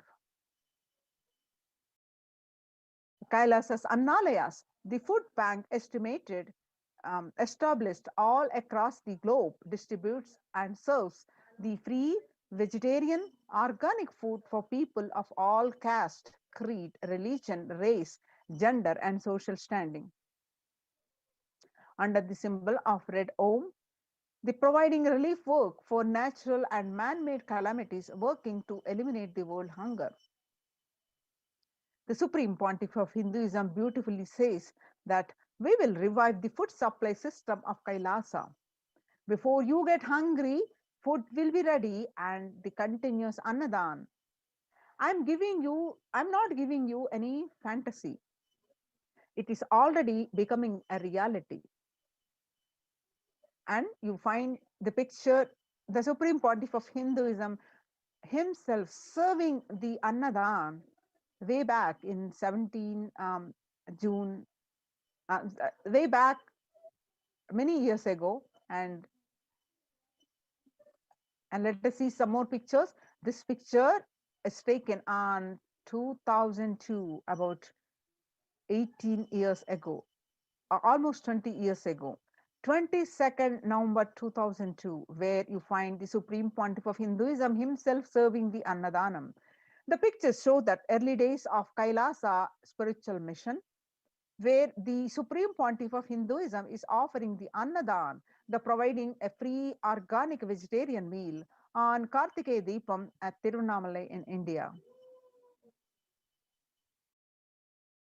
In 2013, even with a fractured hand, the Supreme Pontiff of Hinduism, Jagadguru Mahasannidhanam, His Divine Holiness Bhagavan Nityananda Paramashivam, engaged in the selfless work day and night, inspiring the peacekeepers of the sovereign order of Kailasa to engage in selfless service, leading the nation of Kailasa by example.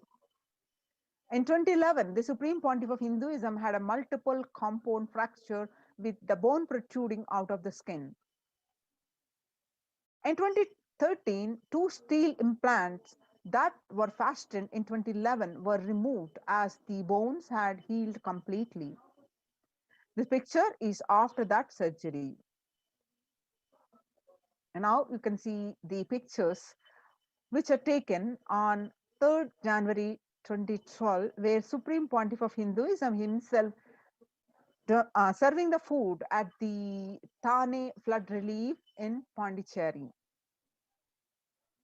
Some more pictures as part of the Thane flood relief on 3rd January 2012.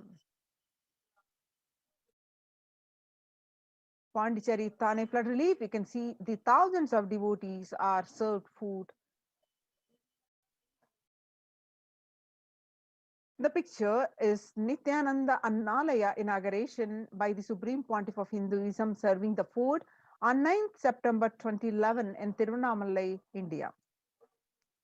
And the picture that you're seeing, where you see the Arogya Yoga Health Workshop, where you see the Supreme Pontiff of Hinduism serving one and all to the Annadan on 25th November 2005. And this picture that you're seeing, where you see the Supreme Pontiff of Hinduism serving the Annadan, the free food to one and all, as part of the Nityananda Spurana meditation workshop way back in 2007. This picture clicked on 12th December at Salem, South India. And some more pictures are from Nityananda Spurana meditation workshop in Tiruvannamalai, India on 20th September 2012. And Kartikeya Deepam celebrations, Tiruvannamalai, India, were 27th, 2012. Inner Awakening Meditation Workshop, and the picture clicked on 10th May 2017.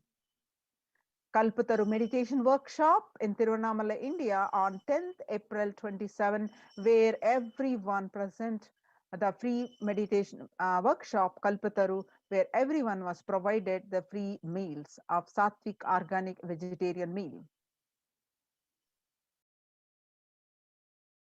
As part of the Kumbh Mela festival, the Kumbh Mela where the Bhandara feast served for respected spiritual leaders and Hindu monks. The picture clicked on 5th May 2016. Kalpataru meditation workshop on 28th April 2016, where the thousands have fed this free meditation workshop during the Kumbh Mela in 2016. The pictures that you're seeing are from the Arunachala Sarvajnapeetham, Tirunamalai, India. The pictures clicked on 11th March 2017.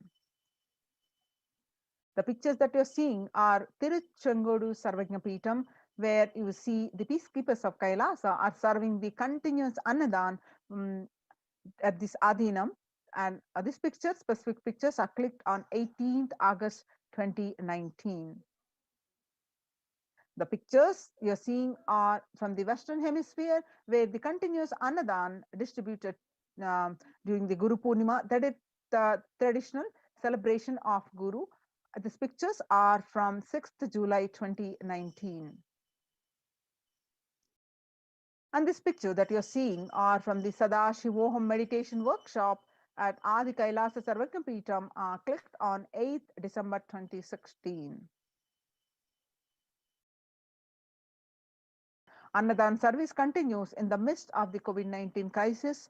The picture that you're seeing where peacekeepers of Kailasa are distributing the continuous Annadan, the pictures are clicked on 30th May 2020. Now let us see what is the need for the Annadan, and one of the example, what happened during the Bengal famine of 1943, the proof of necessity for Annadan. What I found in researching the Bengal famine was that Churchill did several things that greatly aggravated the death toll. India was being used extensively for the war effort. Indian resources, Indian soldiers, and Churchill repeatedly refused to acknowledge the fact that the extent to which India was used could lead to famine. Viceroy to India, Archibald Wavell, called the Bengal famine one of the greatest disasters to have befallen people under British rule, and said the reputational damage was incalculable. During one government discussion about famine relief, Secretary of State for India Leopold Amery recorded Mr. Churchill saying that any aid sent would be insufficient because Indians bred like rabbits.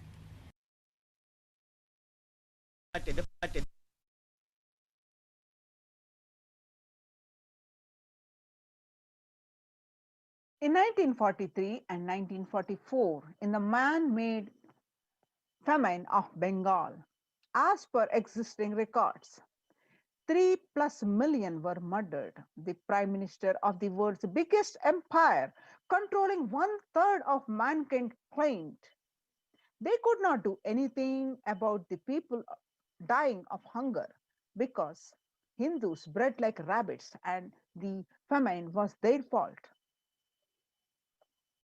On the other hand, in 2016, just in one event, Ujjain Kumbh Mela, the peacekeepers of Kailasa served organic food to over 3+ million people.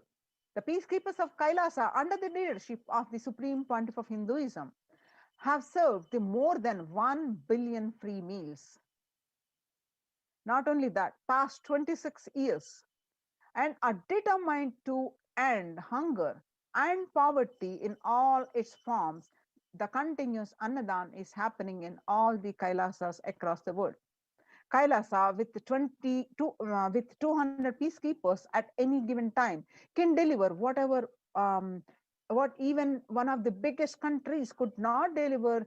Kailasa is not driven by war, fear, or greed. It is an enlightened-based nation driven by selfless service.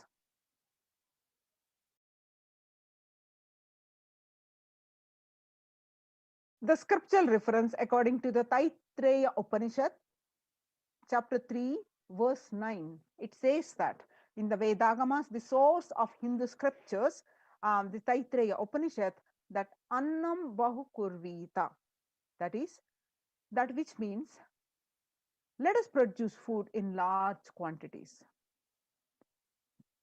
Through the widespread distribution and promotion of free, healthy, organic food, Kailasa's global peacekeepers, led by the Supreme Pontiff of Hinduism, serve such that we may achieve food security, improve nutrition, and promote the sustainable agriculture globally. Annadan is a vision to end poverty and hunger in all its forms. Join now the COVID care protection centers.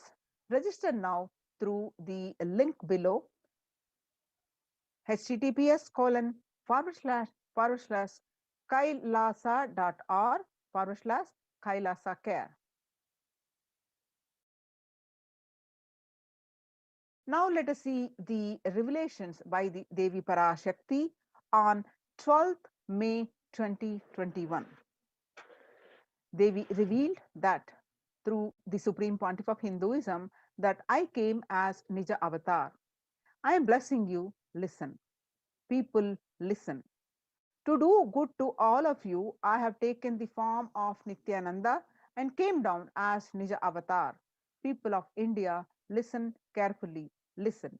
Time after time, Bharatam is Jnana Bhumi, where the enlightenment beings come. We cannot make Jnana Bhumi as infertile. Enlightened beings have to come. They have to live. It has to flower. Few hypocrites, because they are stuck in delusion, we cannot sacrifice the world. Cosmos cannot be destroyed. The ship I did to save the cosmos from being destroyed, that is called Adi Kailasa. The ship I did to protect beings from Pralaya in Adi Kailasa, because of conspiracy of the Drohis and enemies rule, the captain has to leave the ship. Before 12 years, knowing the great deluge that is going to happen, the all Aushadas, by this Guru Purnima, that Jnana Rasavadam, Navapashana is going to flower. Allow people to come and take a dip in Navapashana flower. People, whoever comes and dip in Vaidyasarovar, they will not have death, they will not have corona. Crores and crores of people will come in line. Every day they will take a dip in the Ananda Lingam. 30th May 2021, Devi continued her revelations that listen well to my words. For India, I made ship as protection. The Nityananda Navapashana Lingam in Vaidyasarovar. Go to Adi Kailasa. O Indians, listen. All those regretting losing Nityananda Nija Avatara without confusion, until without taking just as a lip service, go to Adi Kailasa. Scores of people will come there looking for health, Navapashana water feast and medicine, to get health and protection and enlightenment. To protect India from the great destruction, I, PARASHAKTI, made this huge ship. Even if captain is not there, ship is there. When the first world countries closed the borders during a massive global emergency, Kailasa has opened its doors to one and all without exception. The various COVID care protection centers across India are Adi Kailasa in Bidadi, Bangalore, Salem Adinam in Tamil Nadu, Tiruvannamalai Adinam in Tamil Nadu, Rajapalam Adinam in Tamil Nadu, Puduvai Adinam in Pondicherry, Pattanam Adinam in Tamil Nadu, Srirangapadi Adinam in Tamil Nadu, and Sripuram Adinam in Hyderabad, Madurai Adinam in Tamil Nadu, Avattipalam Adinam in Erode, Tamil Nadu, Huzur Adinam in Tamil Nadu, Baroda Adinam in Gujarat.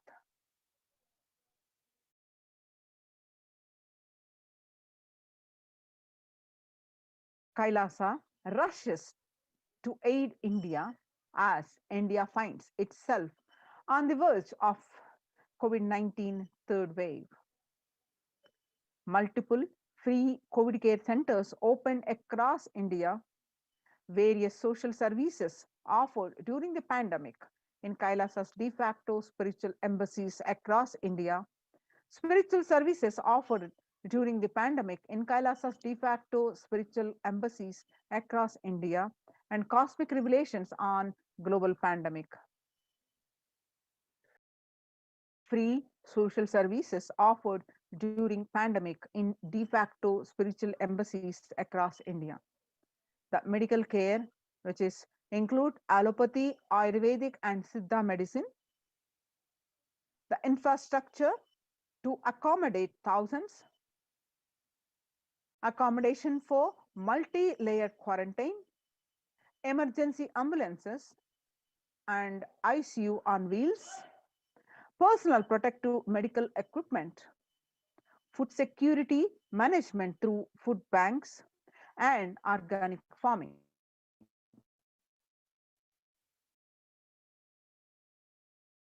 Join now in one of the Kailasa's COVID care protection centers. Register now through the link below, https://kailasa.org/Kailasa care.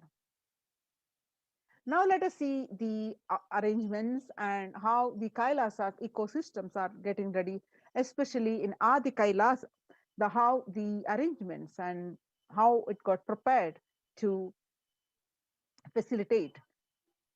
You see the pictures of the groceries collected for Annadan. You see the Ayurvedic Sattvic vegetarian food to one and all.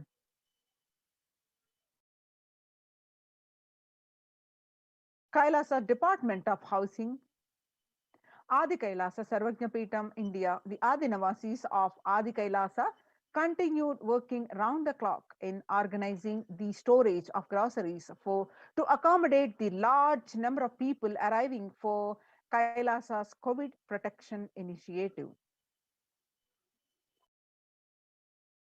Kailasa Department of Agriculture at Adi Kailasa Sarvajnapeetam, India, that the banana plantain in Adi Kailasa Sarvajnapeetam, a glimpse of the self-sustainability and lifestyle and being cultivated in multi-layered quarantine facilities. Kailasa Department of Agriculture, some more pictures that you see at the Adi Kailasa Sarvajnapeetam, where the environmental friendly, sustainable, economy friendly methods of agriculture are getting done.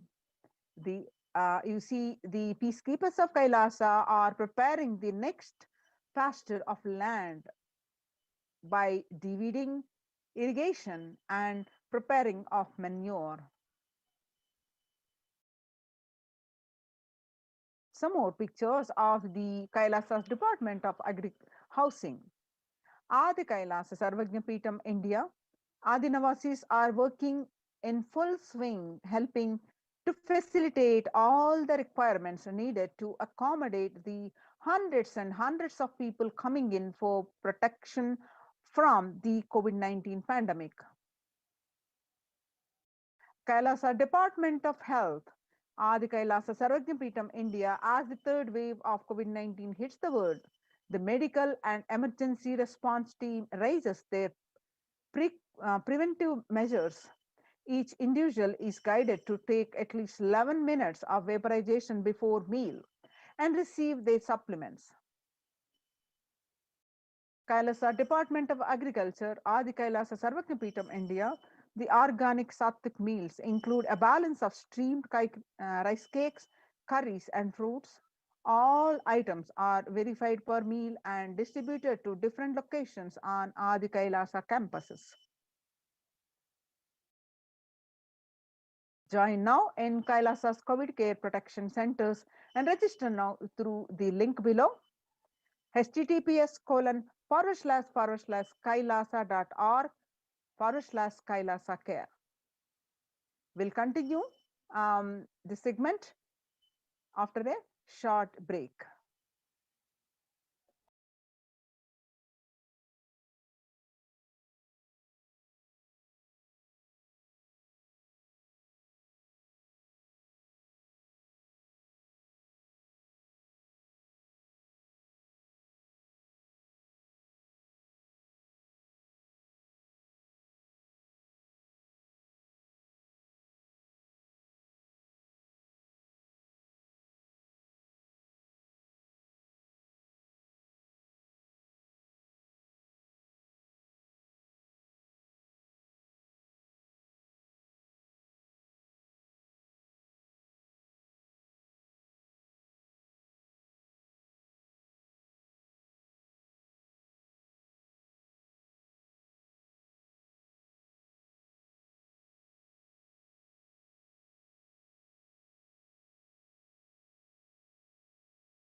What I mean by the word e-Kailasa, listen intensely. Enlightenment ecosystem, literally enlightenment itself, in your own home, wherever you are. If you cannot come to Kailasa, it's okay. Kailasa can come to you. Kailasa coming to you is e-Kailasa.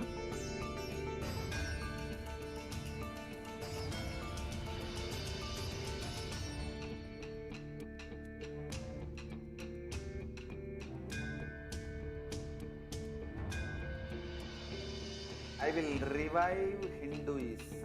I am a Hindu revivalist, not by any revolution, but by evolution.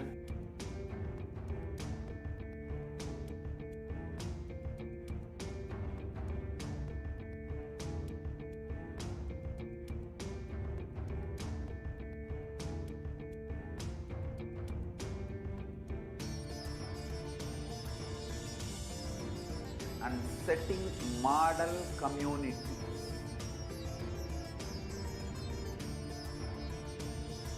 Kailasas, enlightenment ecosystems, Sarvanya Pitas all over the world.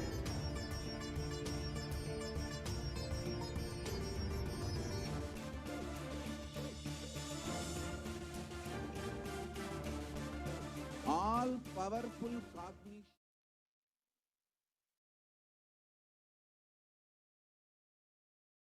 Welcome back.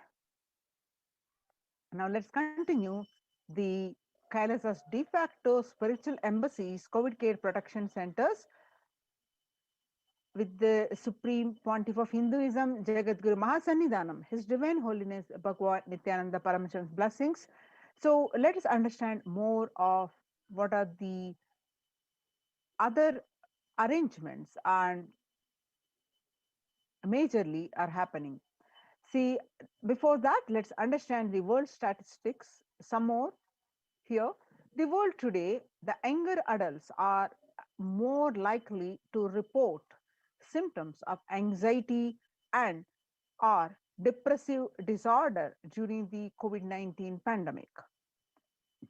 Ages 18 to 24 the 56.2% ages 25 to 49, 48.9, and ages 38 to 39.1, from 50 to 64, 39.1, and ages 65 plus is 29.3.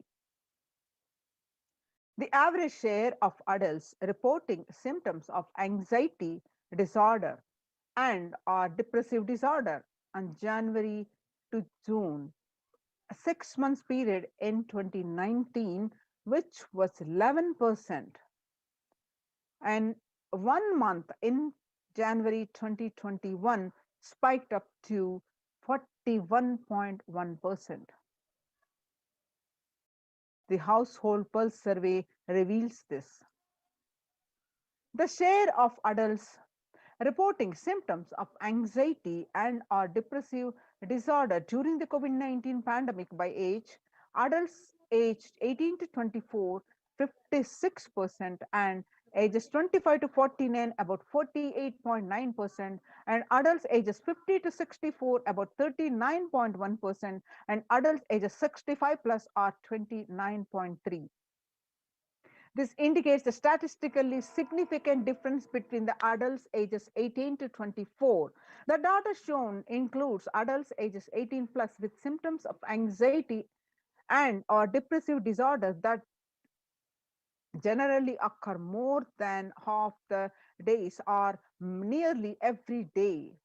Data shown is from the December 19 to 21, 2020, the source of US Census Bureau Household Pulse Survey 2020. So how are you feeling? What employees say they feel more than half the time at work? 34% say I am tired. 34% say, 34 more percent say I'm stressed. 27% say I'm burnt out. And 22% say I'm discouraged. 19% say I'm distracted. And 17% say I'm depressed. So COVID-19 is the significant stressor for most Americans. Stress in America in 2020, a national mental health crisis. Nearly 8 in 10, that is 78%, say the coronavirus pandemic is a significant source of stress in their lives. Literally everyone. Nearly 7 in 10, that is 67%, say they have experienced increased stress over the course of the pandemic. 1 in 4 essential workers, that is 25%, diagnosed with mental health disorder since start of pandemic. You can see the statistics that COVID-19 could exacerbate doctors' existing mental health burden. More than 60,000 US healthcare workers have contacted the COVID-19 and 300 have died. Of the health workers who treated patients during the China's COVID-19 outbreak, 50% showed signs of depression. 45% showed signs of anxiety, according to the preliminary research. An estimated 300 to 400 physicians die by the suicide every year. The source is the Journal of Medical Regulation. Self-reported mental health among the pregnant women, new mothers. Before the COVID-19 pandemic, the depression rate were 15% and anxiety rate were 29%. But after the during the COVID-19 pandemic, the depression rates increased to 40.7 from 15% to 40.7%. According to the report of Helio.com, and the anxiety increased before pandemic it was 29%, and now after the pandemic, during the pandemic, it is 72%. The US cases of depression have tripled during the COVID-19 pandemic. A large study finds a dramatic increase in the number of adults in the United States reporting symptoms of depression during the COVID-19 pandemic. The number of adults experiencing the depression in the United States have tripled. According to a major study, researchers estimate that more than 1 in 4 US adults now report experiencing symptoms of depression. Before the pandemic, 8.5% of US adults reported being depressed, but that number has risen to 27.8% as the country struggles with COVID-19.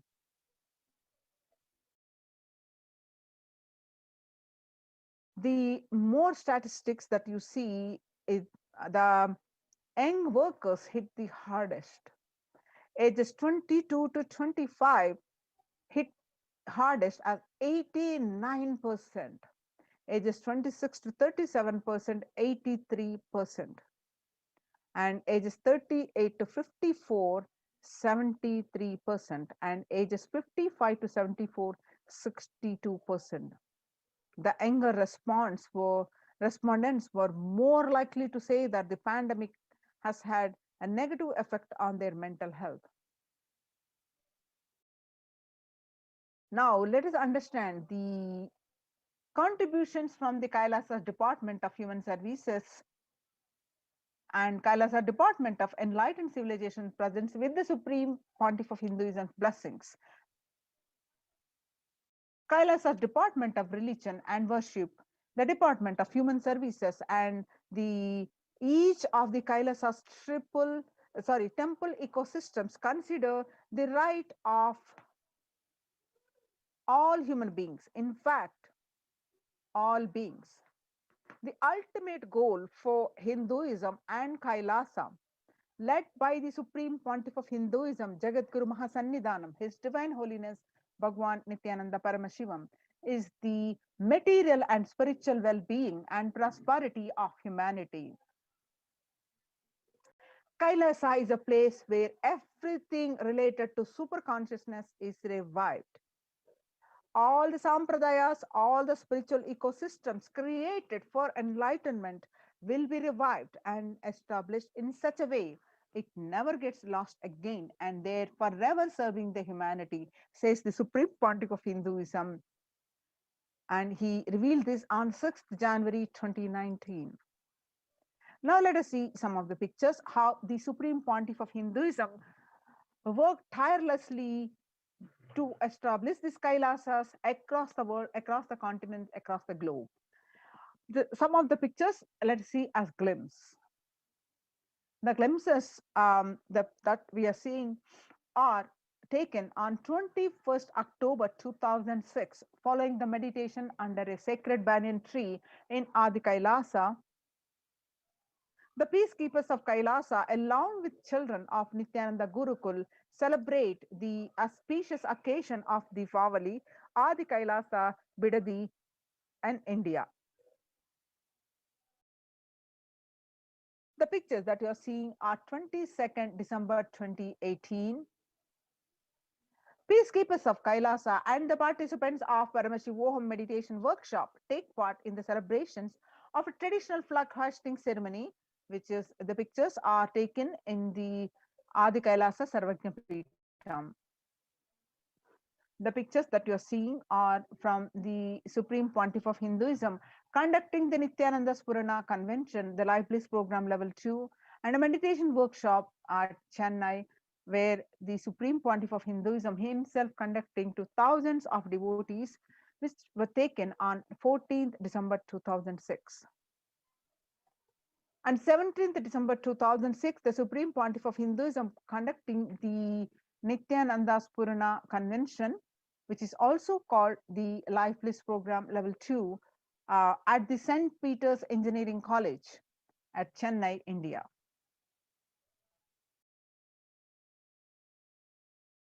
And the pictures that you're seeing are the peacekeepers of Kailasa and the Supreme Pontiff of Hinduism embark on the Himalayan Yatra, the traditional sacred pilgrimage to the Himalayan mountains, and up to the river Ganga, Harshil, India. The temple ecosystem of Tiruvannamalai serves as the driving factor in maintaining the lifestyle of health, wealth, and well-being for the citizens of Tiruvannamalai. One of the remaining living ecosystems, temple ecosystems, this picture are taken where you see the thousands of devotees are in procession, and the Supreme Pontiff of Hinduism is welcoming all of them by waving the flag of Kailasa. The peacekeepers of Kailasa and the participants of the Paramashivoham meditation workshop take part in morning meditation and traditional puja and ritualistic worship. The blissful pictures are taken on 31st December 2018 at the Adi Kailasa Sarvajna Peetham, Bidadi, India. The peacekeepers of Kailasa, led by the Supreme Pontiff of Hinduism, take part in the Kara Seva, the voluntary contribution of physical service towards the cleaning or construction of the sacred Hindu temple in Adi Kailasa, Bidadi, India. Now you see the Kailasa's ecosystems around the world, where you see the Kailasa's temples and ecosystems across the world, thousands across the continents and across the globe, where you'll find the Kailasa's ecosystems are established by the Supreme Pontiff of Hinduism.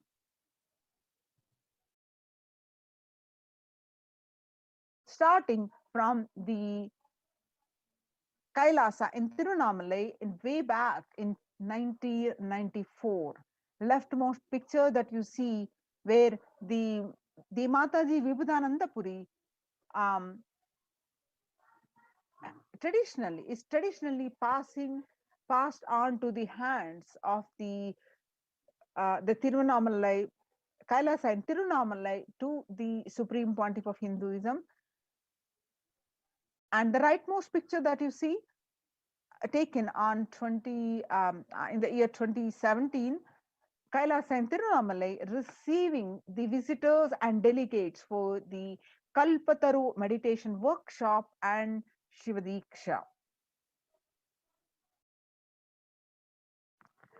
The blissful picture that you see where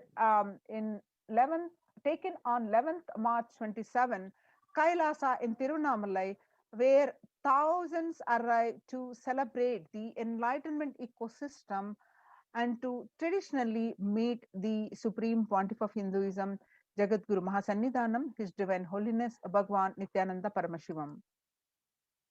The pictures that you're seeing on Kailasa in Los Angeles, California, as a 25,000 square foot temple complex.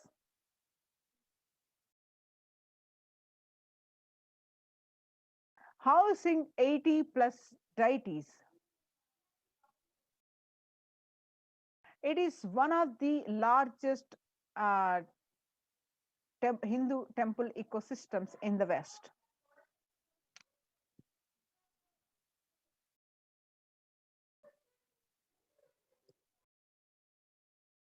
The pictures that you're seeing are from the Kailasa in Columbus, Ohio, USA, the first temple established by the Supreme Pontiff of Hinduism outside in India. The temple physically came to life in just 9 months. The chief presiding deities of the temple are Nityanandeshwara Paramashiva and Nityanandeshwari Paramashakti. The deities are 7 feet tall, made of granite and weighing 6 tons. And their divine faces have been directly hand-carved by the Supreme Pontiff of Hinduism.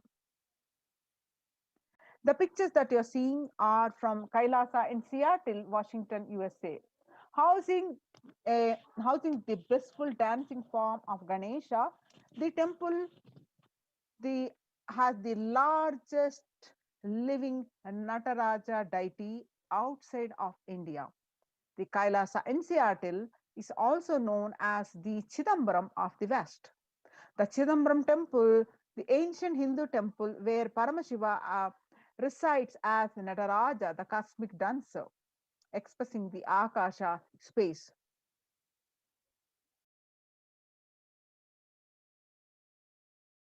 The pictures that you are seeing are from the Kailasa in San Jose, California, inaugurated in 2009. Kailasa in San Jose radiates the energy of the Madurai Meenakshi Amman temple. The chief presiding deities are the Nityanandeshwara Paramashiva and Nityanandeshwari Paramashakti and the Shiva Nityanandeshwara Paramashiva Linga, which have been created, installed, and energized by the Supreme Pontiff of Hinduism himself. The pictures that you are seeing are from Kailasa in St. Louis, Missouri. Alongside the Shivalinga and Nityananda Ganesha, Kailasa in St. Louis carries the energy of Tirumala Tirupati of South India and houses one of the tallest Venkateshwara deities in North America, along with his consorts Sridevi and Bhudevi. The beautiful landscape nestled among the woods and the rolling hills of Missouri stretches for 20 acres. Tirumala Tirupati is one of the most beloved of Lord Vishnu, whose temple is the most visited of any religion in the world. The Kailasa in Phoenix, Arizona. The pictures that you are seeing are from the Kailasa in Phoenix, Arizona, home to over 21 deities, and with a temple structure of 2,500 square foot. Kailasa in Phoenix has been directly established by the Supreme Pontiff of Hinduism, Bhagwan Nityananda Paramashivam, serving as an energy field of worship, meditation, and celebration for over 7 years. The pictures that you're seeing are from Kailasa in Houston, Texas. Formally inaugurated in 2017, the Supreme Pontiff of Hinduism has declared Kailasa in Houston as the Parihara Sthala for all the Navagraha doshas. Navagraha doshas, which all the Parihara Sthala means the Navagrahas are hold you responsible for all the good, bad that you do. The result of that, every human being are bound to experience, and Navagrahas held you responsible for that. So, but if in the course of time, if one decides to do the Parihara, the Prayaschitta, and decide to change their actions, then one can pray to Navagrahas. This Houston temple has blessed as the Parihara Sthala for all the Navagraha doshas. The pictures that you're seeing are from the Kailasa in Toronto, Canada. Inaugurated on July 2011. Kailasa in Toronto is the only Hindu temple in the West with all 63 Naimanars and 18 Siddhas residing as deities. The temple deities here are seated exactly as they existentially preside in Kailasa around Paramashiva, the primordial deity of Hinduism. The Naimanars are the most endearing and notable saints of Hinduism, and Siddhas are literally meaning the accomplished, perfected one. The more pictures are from Kailasa in Toronto, Canada, active and alive from 2011 onwards. Kailasa in Toronto has been blessed to radiate the superconsciousness energy of Kailasa. This temple ecosystem goes on providing various temple services to the community, such as Annadan, traditional Hindu ceremonies. Kailasa Department of Enlightened Civilization presents. Now let us understand the ecosystems, how the participants who joined the Kailasa protection centers how they are doing the morning routine as part of the other activities, how it is helping their spiritual and physical well-being. The morning spiritual routine and the enlightenment ecosystem with the blessings of the Supreme Pontiff of Hinduism.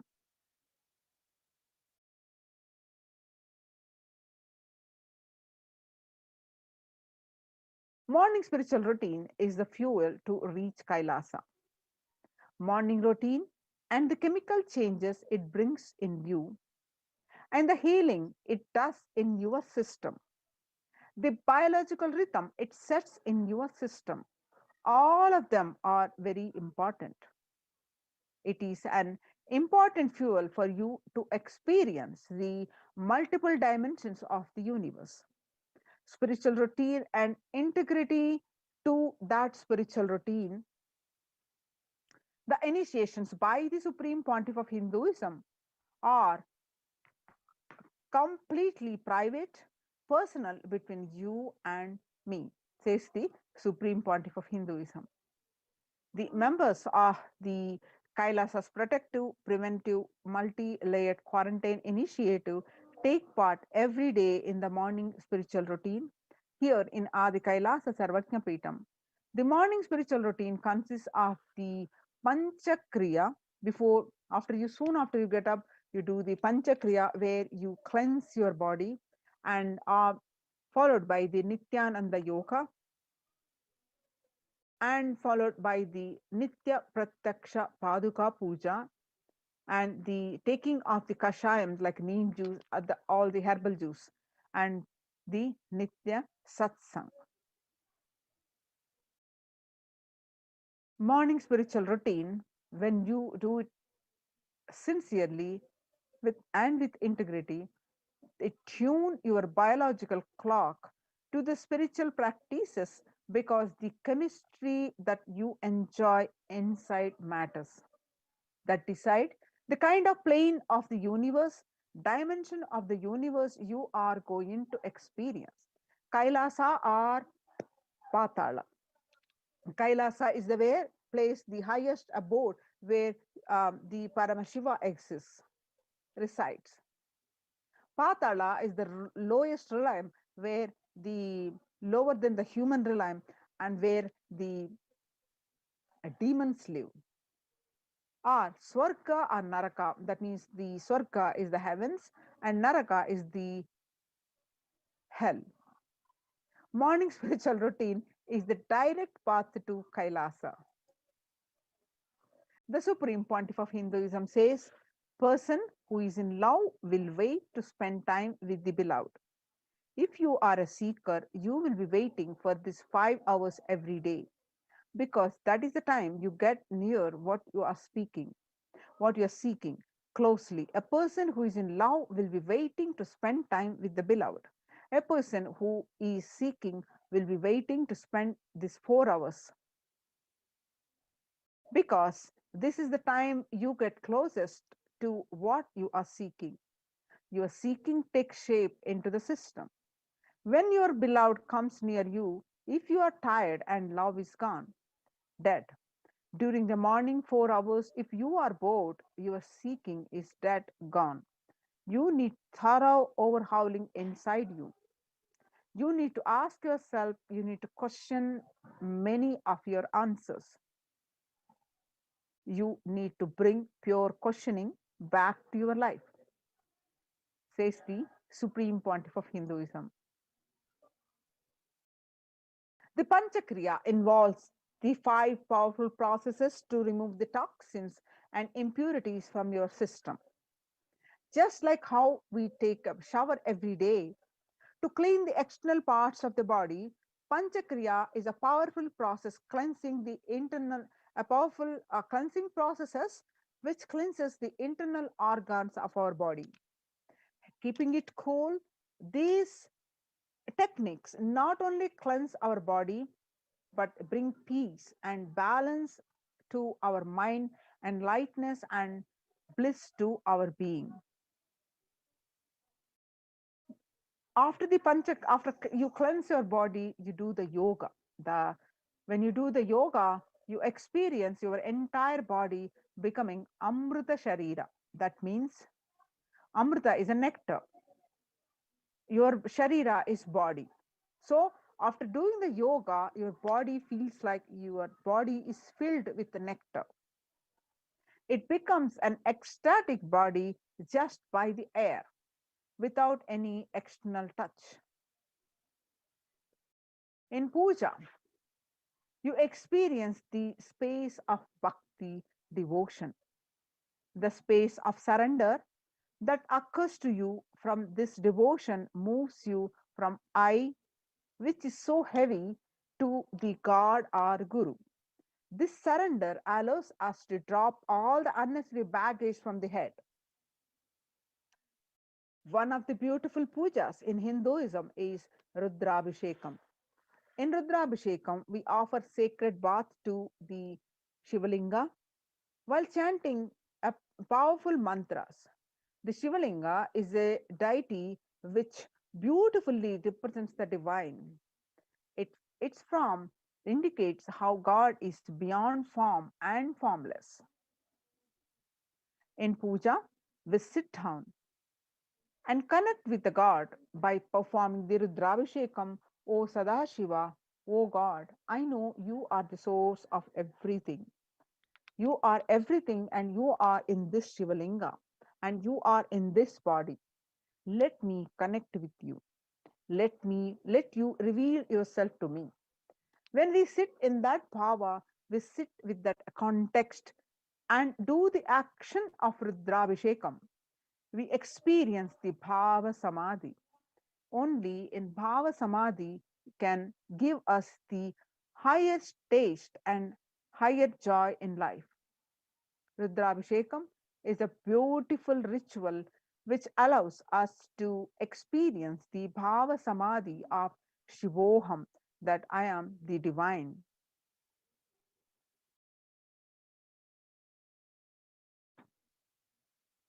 When you are integrated to the morning spiritual routine, you manifest Shaktis and spiritual powers when you are integrated to this morning spiritual routine. If you just follow this morning 5 hours, enough. The Supreme Pontiff of Hinduism says that you will have Vak Shakti, that is, whatever you say will become reality. All Shaktis manifesting in you, because all the obstacles for manifesting Shaktis, the tiredness, the boredom, pitta, fatigue, everything will be churned out in that morning 5 hours. The morning puja is the most powerful mandala process. Shakti Pata, melting your being, and then sitting and listening to the sacred truths, constantly inspiring, engaging, alive, awakening. Just this morning 5 hours. If you can bring integrity and authenticity, all the obstacles stopping you from power manifestation will disappear.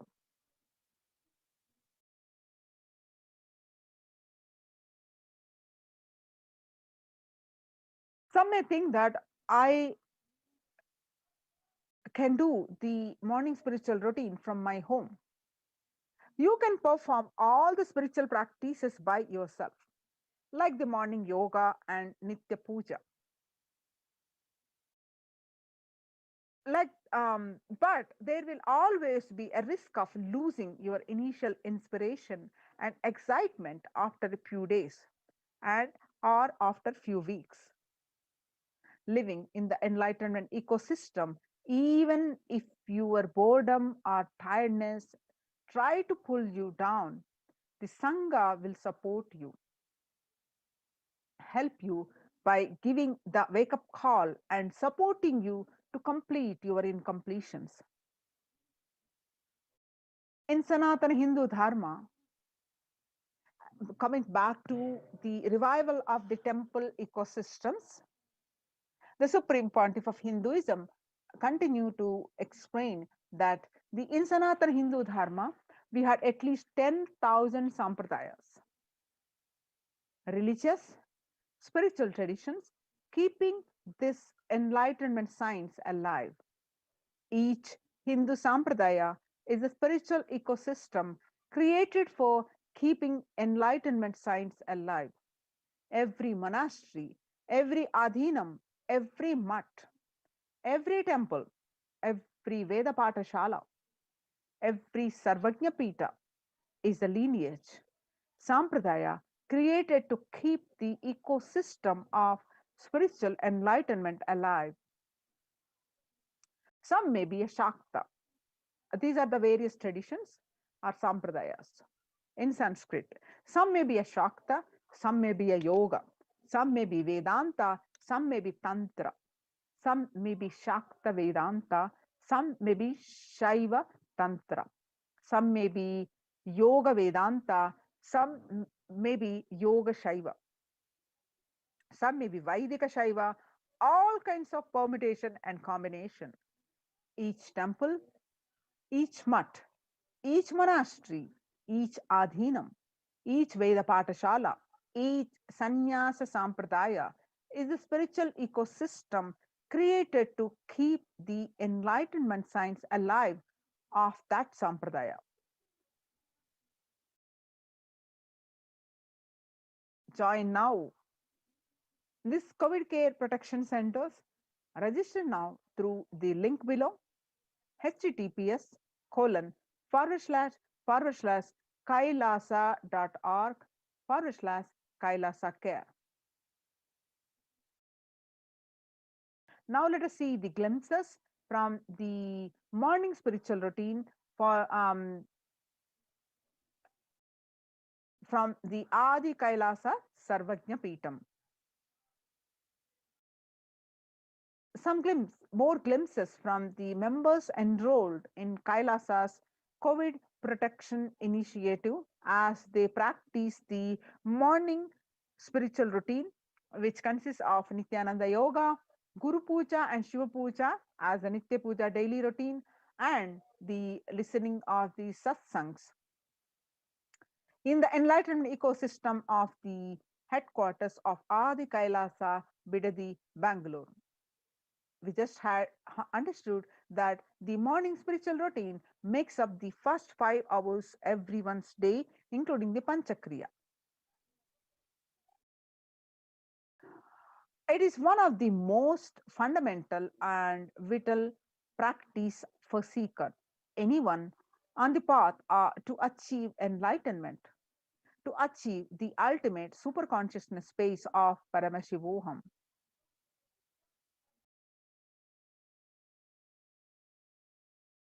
More glimpses of this morning spiritual routine from the Adi Kailasa Sarvajna Peetam, India. Some more glimpses from the morning spiritual routine.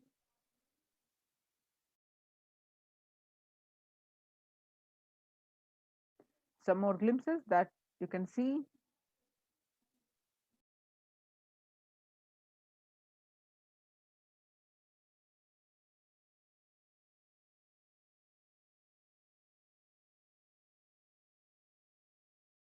Some more glimpses.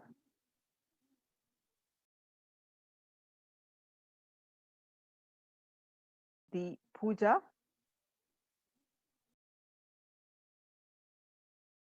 by the participants of these COVID care centers from Adi Kailasa Sarvajna Peetam. So join now of these COVID care protection centers and register now through the link below, https://kailasa.org/kailasa-care.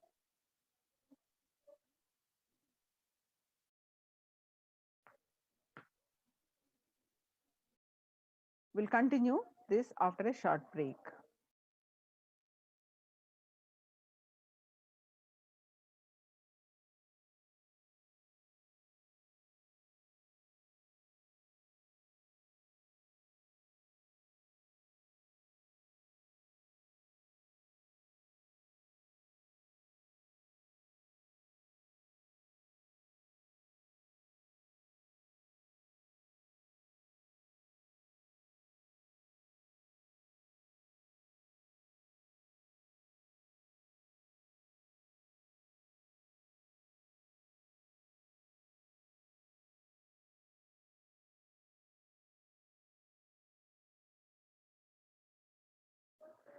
Now let's have some more understanding from the revelations of the Devi Parashakti and what is the need for joining these Kailasa's multi-layered quarantine opportunity for India and joining these COVID care protection centers during the COVID-19 as a practical solution resulting in health, joy and bliss.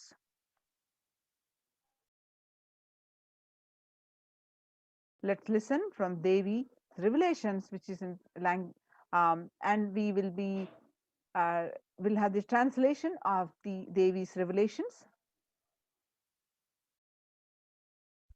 நீ சொல்லும் நபர்கள் போடும் சண்டை சச்சரவெல்லாம் எரியும் பெருநெருப்பில் இருக்கும் இரண்டு எலிகள் போடும் சண்டை போன்றது.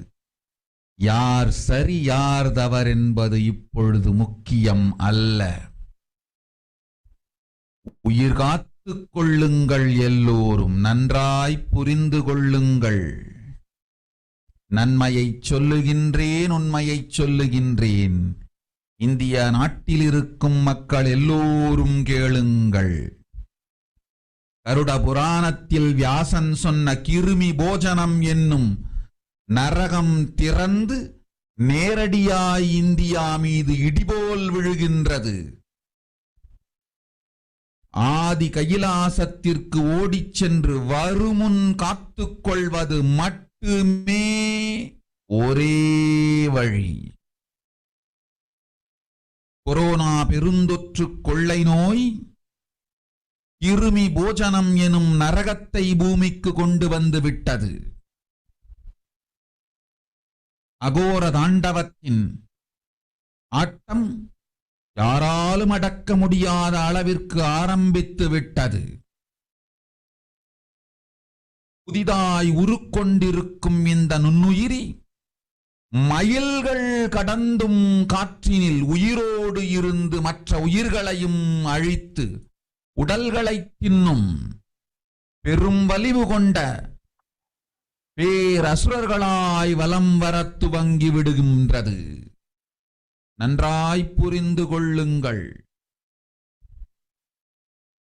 வருமுன் காத்துக் கொள்ளுங்கள், அது ஒன்றே வழி. அதற்காகவே ஆதி கைலாசத்தை திறந்து வைத்திருக்கின்றேன். உயிர் காத்துக் கொள்ள வேண்டி விரும்பும் எல்லோரும் ஓடுங்கள் ஆதி கைலாசத்திற்கு. இந்தியாவில்தான் இந்த நரகம் திறந்து உலகெங்கும் பரவப் போகின்றது. கிருமி போஜன நரகம் பூமிக்கு வந்துவிட்டது. மனிதர்கள் செய்த மகா கொடுமைகளினால். அன்னை முன்னின்று என் அடியவரை காப்பேன் சொல்வதை கேட்டு உயிர் காத்துக் கொள்ள விரும்புவோர் வருமுன் காப்பது ஒன்றே வழி என்று தெரிந்து செல்லுங்கள் ஆதி கையிலைக்கு. ஓம் ஓம் நீ. The translation of what Devi Parashakti revealed in this video on 31st May 2021 that everyone in India, all of you listen. The hell of Krimi Bojanam that was mentioned by the Vyasa in Garuda Puranam has opened and is directly falling on India as thunder, running to Adi Kailasa and protection.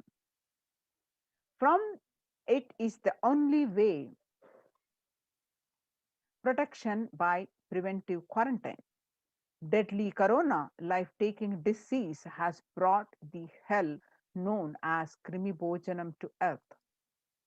The dance of Agora Thandava, which no one could control, has started.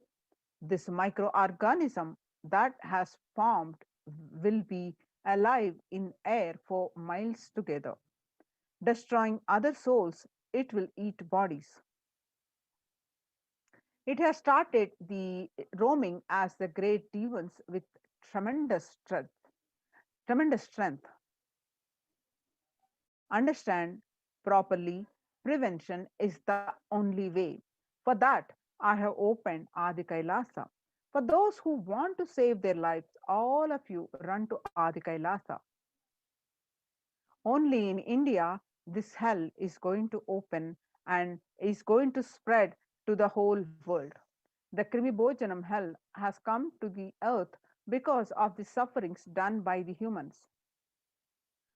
Mother, I will protect those at my feet, those who listen to me and wish to save their lives. Learning that prevention is the only way, go to Adi Kailasa. The various scriptural references of the Krimi Bhojanam or Krimi Bhojana are from the various scriptures references. Krimi Bhojana is one of the 28 hells described in Hindu scriptures. That means people are sent to suffer in a pit to be eaten up by the worms. In Garuda Purana, cosmology of hell and the nether regions. In Devi Bhagavata Purana, we find the reference. Devi Bhagavata Purana, various references on chapter 21 on narrative of hells and chapter 22 on the narrative of the sins leading to hells. And in the Shiva Purana, chapter 16, uplift from hell, section 5, and Skanda Purana, chapter 12, redemption of hells, chapter 2, the merit of visiting Setu, chapter 38, the glory of Danishkoti, and Brahmanda Purana, chapter 20, the hell in nether regions, and chapter 106, sufferings in hell, and in Padma Purana, chapter 48, section on the nether world. And you see the various statistics of this corona around the world. The total deaths so far 3 million, and the total confirmed cases are close to 140 million. And various statistics suggest that the COVID now is airborne. Scientists say now that authorities think so too. A quiet revolution has permeated global health circles. Authorities have come to accept what many researchers have argued for over a year. The coronavirus has spread through the air. The new acceptances by the World Health Organization and the US Centers for Disease Control and Prevention comes with the concrete implications.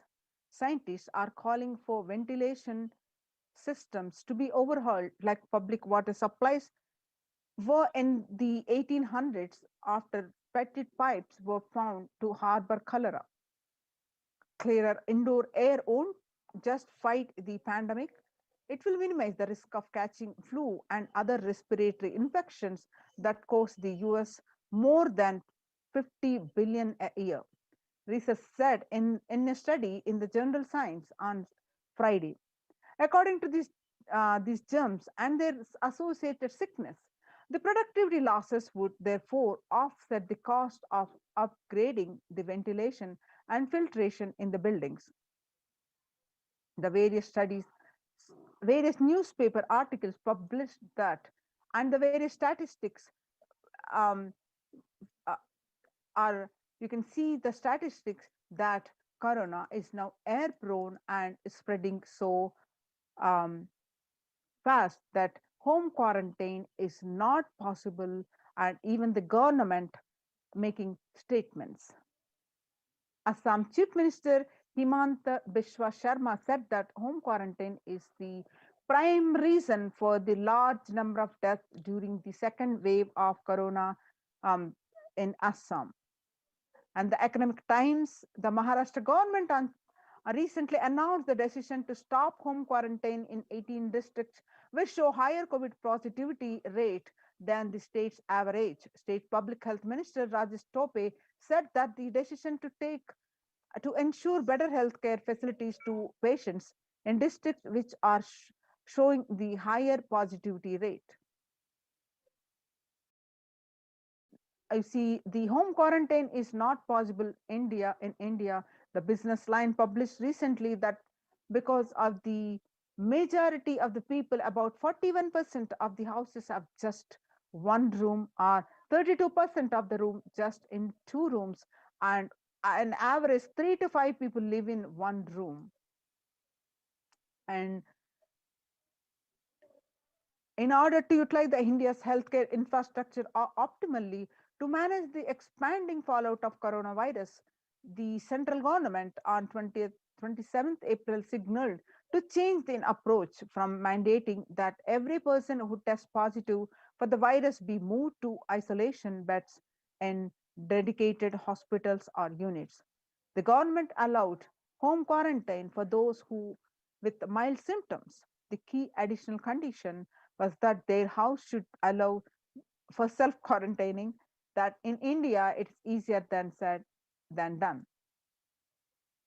Now, you see the various statistics, various articles publishing that it is impossible to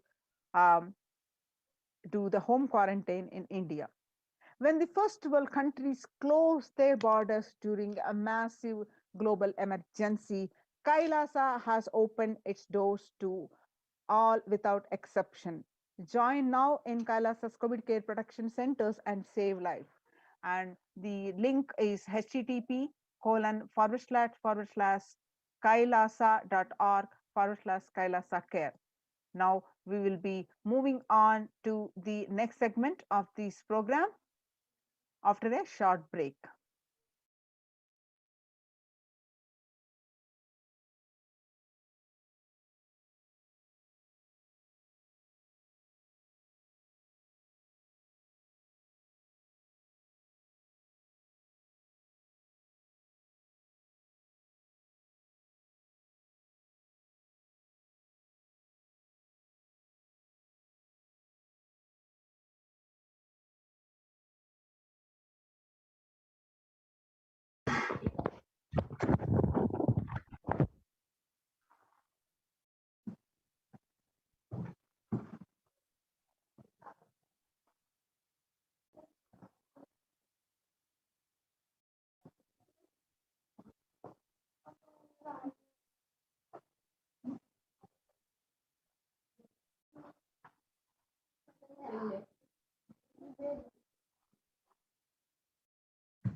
What I mean by the word e-Kailasa, listen intensely.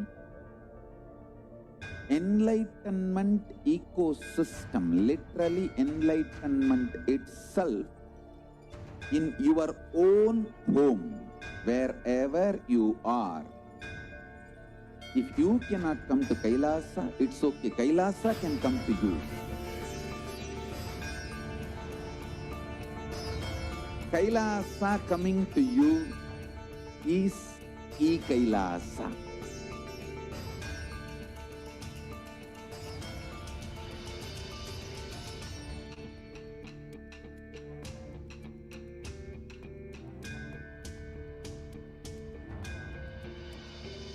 I will revive Hinduism. I am a Hindu revivalist, not by any revolution, but by evolution.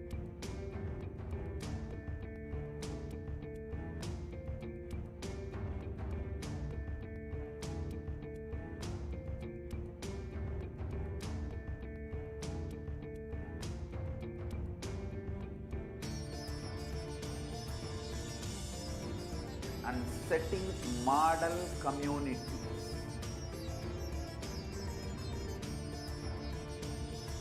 Kailasa's enlightenment ecosystems Sarvanya Peethas all over the world.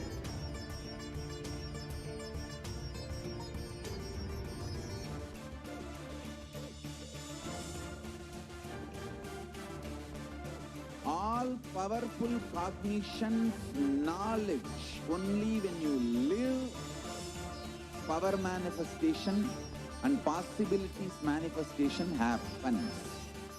This is a fundamental truth.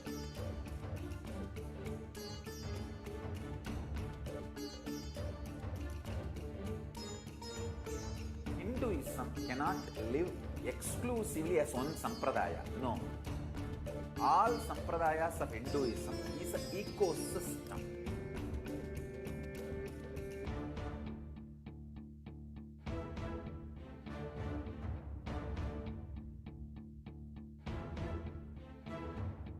So don't keep quiet thinking that if one sampradaya is attacked, only that sampradaya is going to be affected. All of us are ecosystem.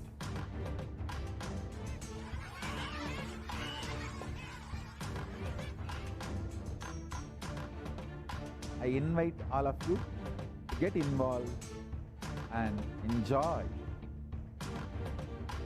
Hinduism by the principle of Dharmo Rakshati Rakshitaha. When you protect Dharma, Dharma protects.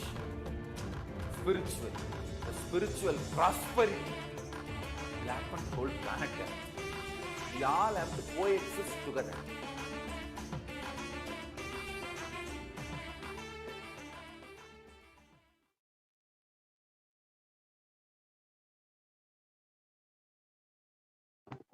Nityanandam, welcome back to all of the viewers who are joining us today. I'm sure every one of you is eagerly awaiting the live satsang with the Supreme Pontiff of Hinduism. The Supreme Pontiff of Hinduism will be gracing us at 10 p.m. Indian Standard Time.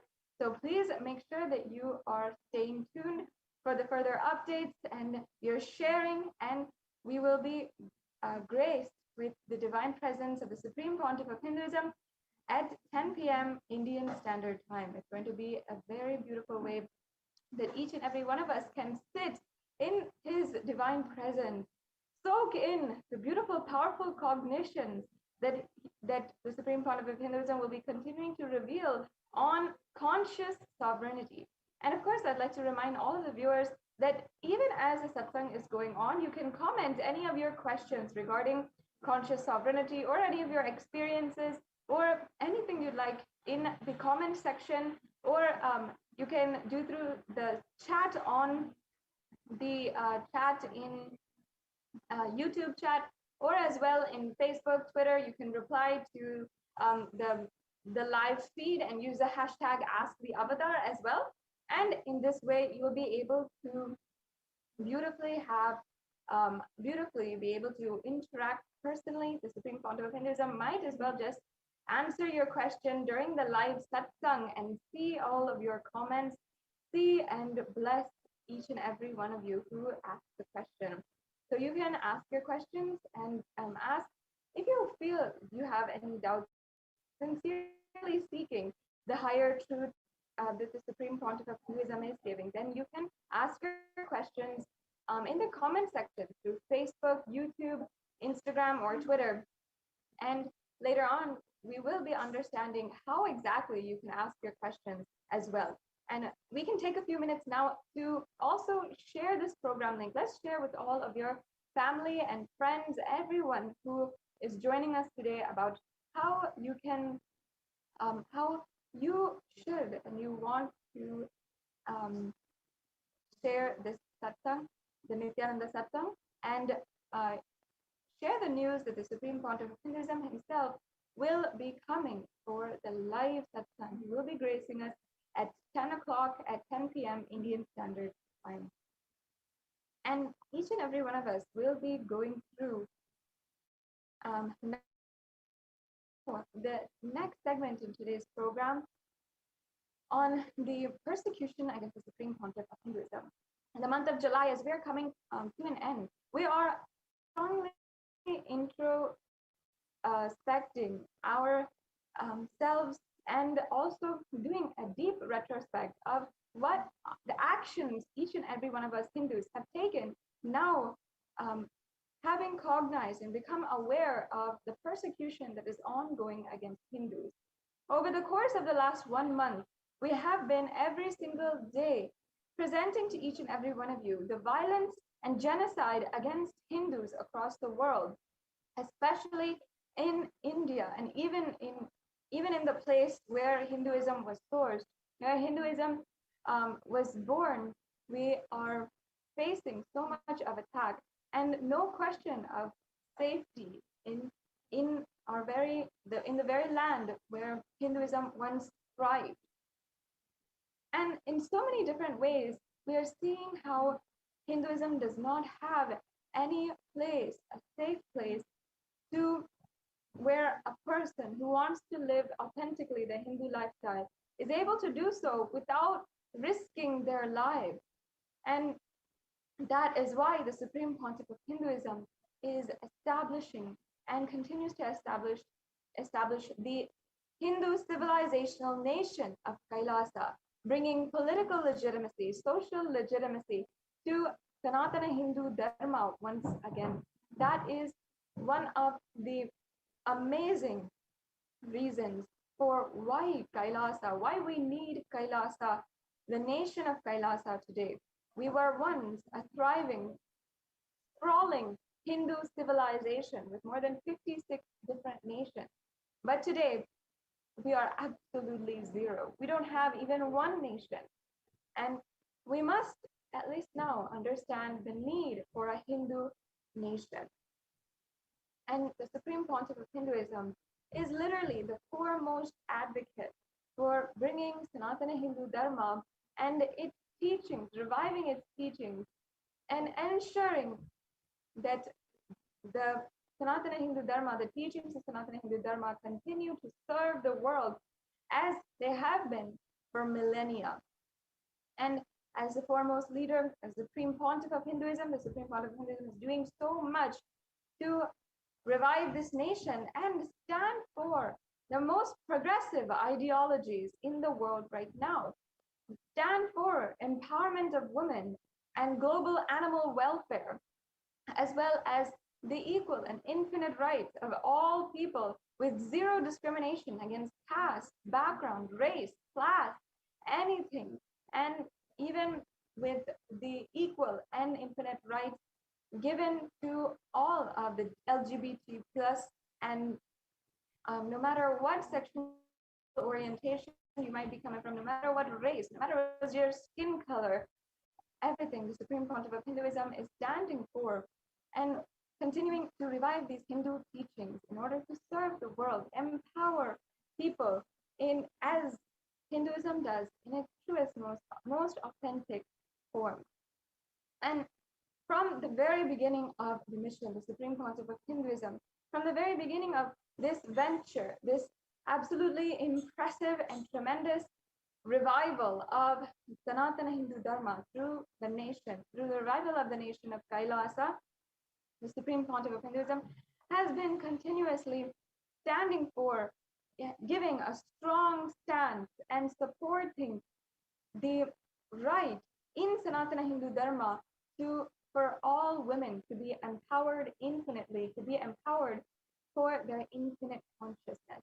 And the Supreme Pontiff of Hinduism, though this might be a very taboo or even progressive stance that the Supreme Pontiff of Hinduism has taken, he still has been standing by it, and no matter what, ensuring continuously that he is standing by these extremely profound, strong stances where all women in Kailasa are even given the right to worship, are given the right to take up sannyas, and given the right to live a violence-free life, which women across the world do not even, are very rarely women are able to say for themselves. They live in a violence-free world strongly, without even a question of the safety in the hands of whom they are trusting.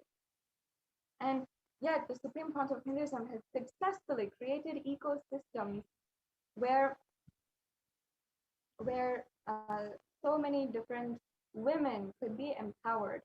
And today, the Supreme Pontiff of Hinduism is recognized for his tremendous amount of work in bringing the status of the violence against women, reporting the status of the violence against women in India and against Hindu women to the United Nations, to the UN. And the Supreme Pontiff of Hinduism is the foremost leader and advocate for eliminating all violence against women. And the work that the Supreme Pontiff of Hinduism is doing for this is literally creating so many different concrete measures in order to eliminate violence, in order to create conflict-free and violence-free ecosystems. And the Supreme Pontiff of Hinduism has done so, has shown by example, be it any of the Hindu ecosystems where literally women are able to express themselves, express their inner strength, and harness their inner strength to take up and be empowered in leadership positions, in administrative positions.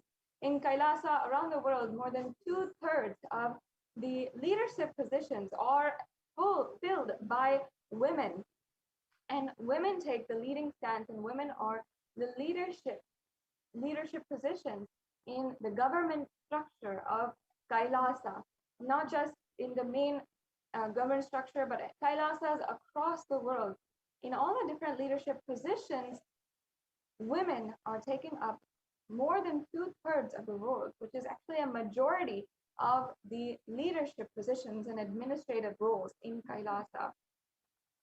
And the Supreme Pontiff of Hinduism has literally created this place, a beautiful environment where women are empowered, women can heal from any kind of trauma that they have been through. Women are sheltered and protected if they are targeted for any kind of violence by neo-Hindutva militant forces. And in this preceding segment, what we will be understanding and going into is specifically how the United Nations has recognized the Supreme Pontiff of Hinduism for bringing to light and reporting the amount of femicide ongoing against Hindu marginalized communities in India and as well as around the world.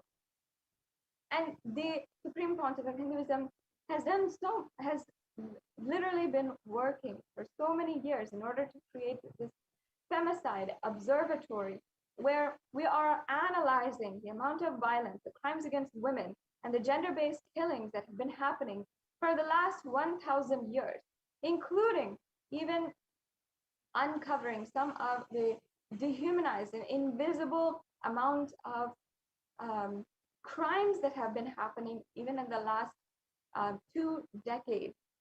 And the Supreme Council of Hinduism has been continuously reporting and ensuring to report, and now the United Nations has accepted and recognized the report given by Kailasa on the violence and femicide against the women of Kailasa, and the United Nations has published this on their website, the Human Rights Commission, and in the website, in the page for the UN Special Rapporteur for femicide. And it's an amazing step that the United Nations has seen the amount of violence that has been going on. And the Supreme Pontiff of Hinduism has literally brought light and shed light onto the immense amount of crimes that have been going on and taken a step towards eliminating violence against women and Hindu women once and for all. And in this report, we have understood the various different persecutions and relentless killings and violence that Hindu women have been through for the last 1,000 years. In fact, the Adi Shaivite minority tradition, which is the community of Kailasa, the marginalized community, which the Supreme Pontiff of Hinduism is actively reviving, has been subject for thousands of years to persecution whether it is the Mughal invasion, whether it is the British occupation and enslavement of the entire population and entire civilization of Hindu women. And not only that, the Hindu women have been subject to the most horrifying different kinds of violence, that now finally we are able to show the international audience and tell the international audience the truth of what has been happening. Whether it is the persecution by politically owned media or the violent sexual objectification of the women, Hindu women of Kailasa, or the fact that there is absolutely no recourse, no legal recourse in India, or the persecution of Hindu nuns by the state, or the violence by neo-Hindutva militant forces and targeted against Hindu women specifically, and strategized to be using these Hindu women as weapons against the Supreme Pontiff of Hinduism himself. And there have been so many different acts of violence over the years. And I myself, as a woman and as even as a child, having been brought up in this community, have seen with my own eyes the amount that the Supreme Pontiff of Hinduism has undergone, has sacrificed literally to ensure that an ecosystem is established to protect Hindu women and to empower Hindu women. Whether we see in 2012, in 2010, of course, before that, in 2012, in 2014, 2015, 2017, no matter what, we have seen the genocide and attacks against the Adinams across Kailasas, in every single Kailasa in India. There isn't even one Adinam or even one Hindu sannyasi and Hindu women sannyasi in the order of the Nityananda order of sannyasi that has not been through this kind of extreme violence by the neo-Hindutva militant forces. And I myself was shocked to see and hear the stories of so many different women who have undergone the extent of violence against themselves, their person, their character in the media, absolutely being decharacterized and sexually objectified in the media, in front and in the face of the whole public who knows you and starts to shun you and shame you for nothing but taking up this lifestyle of non-violence and service to the world. Over just the course of 5 years, I have literally been able to see how so many women sannyasis, the Hindu women who have selflessly taken up this lifestyle of service, who wanted to be devoted and devotedly live with the Supreme Pontiff of Hinduism, in the lifestyle that the Supreme Pontiff of Hinduism is teaching, and not being able to do so because of the acts of violence that has been continuously targeted and attacked against Adinams and people inside of Kailasa. And we've seen this in several different ways. If we see first and foremost the ways that the neo-Hindutva militant forces have been attacking the women of Kailasa primarily, for which we have tons of evidence, but still no legal recourse, is the person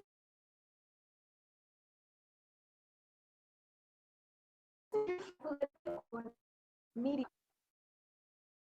And it started with the sensational screening and manufacture of misinformation and hate speech marginalizing the minority communities, and especially targeting Hindu women. And this is by using the deep fake and morphing technologies that is available to many different neo-Hindutva militant forces to target Hindu women, especially 2010, when a fabricated video of ASMT actress Ranjita was broadcasted in order to defame her character, destroy her entire career, and delegitimize her guru and our beloved guru, the supreme pontiff of Hinduism.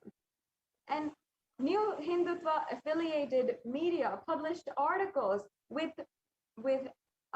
morphed pictures, with fake and fabricated videos, and articles of fake interviews of even ASMT and the children of Kailasa.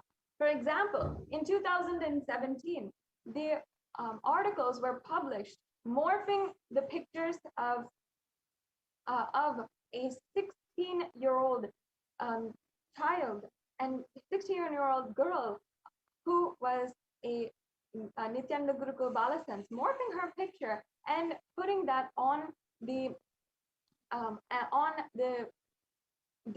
bodies of actresses and pornographic actresses, and even faking interviews with this very 16-year-old girl. And not only that, completely demoralizing and characterizing her as for what she stands for, making her absolutely afraid of what could happen, and her lifestyle choices. And unfortunately, they have even characterized each and every one of the women of Kailasa as even addressed them as brainwashed, as even saying that they were sodomized disciples, calling them witches and prostitutes and cult worshippers. These are the exact terminologies that the neo-Hindutva militant forces, as well as the invading forces and missionary forces, have always been using in order to delegitimize, decharacterize, and continue the violence against the Hindu women. And even by using different titles such as Hang the Sin Swamis in the different media articles, these are always the examples of violence inciting media articles, which literally incite so much violence, and at least in the opinion of the public, they are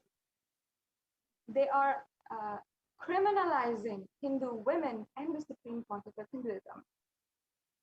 And not only this, in the media we have seen so many different women who have been whose narratives and articles have been published in the media, and absolutely posting false different narratives, and so many victims who had undergone so much of trauma, pain, even as children, including, and I'm speaking on behalf of myself as well, victims who were then projected in the media and told to be a liar, told to be brainwashed, and absolutely marginalizing each and every one of us, making the crime itself seem so belittled, and being so and making that itself invisible. This is what is called secondary victimization. First, victimizing the victim, victimizing the children, the women of Kailasa through brutal force, through rape, and through sexualization, and through sexual molestation, child molestation, and then secondarily victimizing them by making them undergo so much of violence in terms of the amount of questioning that they have to go through by the media, interrogation that is absolutely baseless, and shaming them in public, and literally questioning their most sacred of their values, their own relationship, and their own beautiful sacred sentiments with the Guru.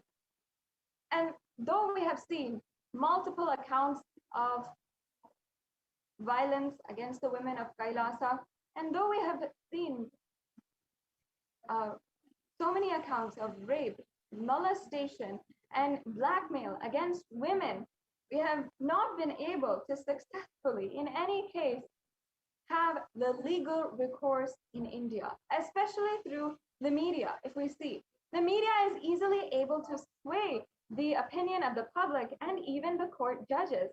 And court judgments are even not honored by the media. For example, from 2010, 2011, the ASMT actress Ranjita had literally been going court to court, even to the Karnataka High Court, and several associated channels as well as different courts in order to file petition and to seek justice for the crimes done against her. And yet, even though courts had ordered in her favor, still the media never honored the court judgments and willfully continued their decharacterization by streaming 14,000 hours of hateful content against her and other women of Kailasa. And while we're seeing this, in contrast, there still has been some cases of legal recourse outside of India, just to show the contrast to all the viewers. In India, while there's been no legal recourse, and even if a Hindu sannyasi goes to the police and asks for some kind of acceptance of their complaint, still her police complaint is rejected, is not accepted, and even though she has gone to the length of writing and reproducing that trauma inside of her, still never it has been accepted and never been taken forward to receive justice against her attackers and her offenders and the neo-Hindutva militants who attacked her. While on the other side, in the USA, even in 2017, US courts had penalized media for defamatory content targeting the ASMT, the Adi-Shaivite minority tradition community, and penalized $5 million against a media channel. If you see just this contrast, you can see how in the corruption has gone to such an extent that there is no way that any woman could find legal recourse in India. Even a well-established and hardworking actress who one might find, whom one might think is able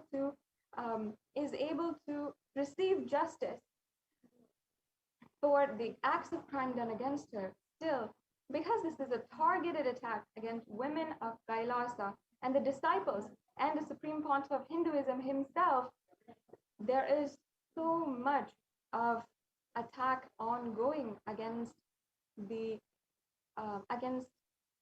women of Kailasa and the Supreme Pontiff of Hinduism. And not only that, we have seen the persecution of Adi-Shaivite minority tradition Hindu nuns, even by state authorities. If we see so many different cases where in 2012, 16 women were arbitrarily arrested in the middle of June at 6 p.m. at night, even though it is absolutely illegal for women to be held against her will anywhere outside of her home in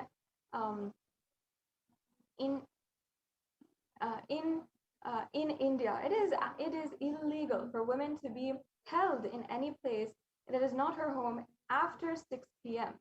And what the events, the sequence of events that happened in 2012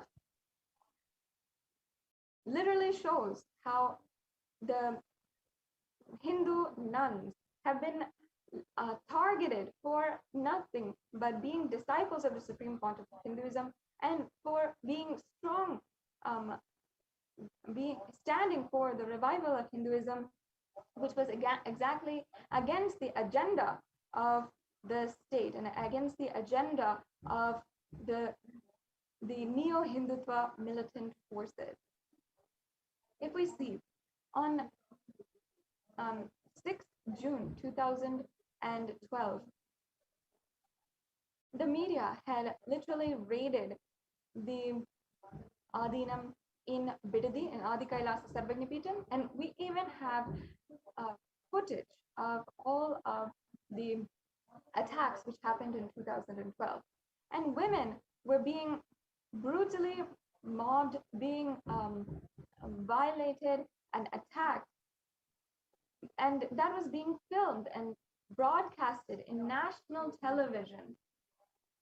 And in so many different cases, women were brutally raped and were sexually molested. In the case Manitya Achalananda Swami, Manitya Bhaktikananda Swami, Manitya Shraddhananda Swami, Manitya Jnanatmananda Swami, every single one had been brutally sexually molested during these raids of the entire Adinam, where literally the neo-Hindutva militants had jumped over the gate and attacked Adinavasis, destroyed property, and continued absolute destruction of the entire property, creating havoc of all kinds. And yet, within less than 24 hours, these women that have named were suddenly called by the police, called by the state authorities, and were arrested. For what reason?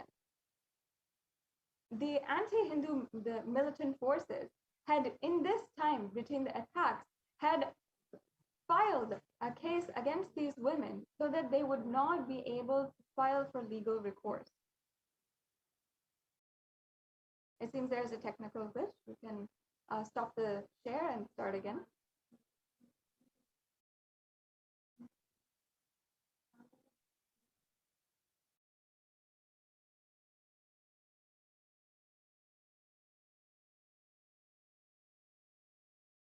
Yes.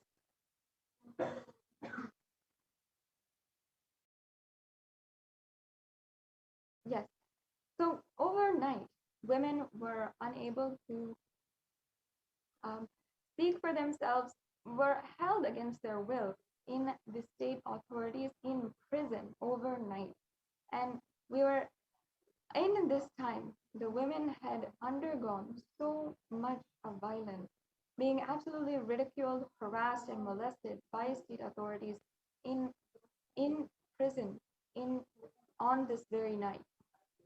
And the women, specifically Manitya Achalananda Swami, Manitya Bhaktikananda Swami, and all these women have written their sharings, have reproduced and had literally gone through that trauma again and again, writing again and again the trauma that they have been through, and trying to file in any police station for the crimes that were done against them.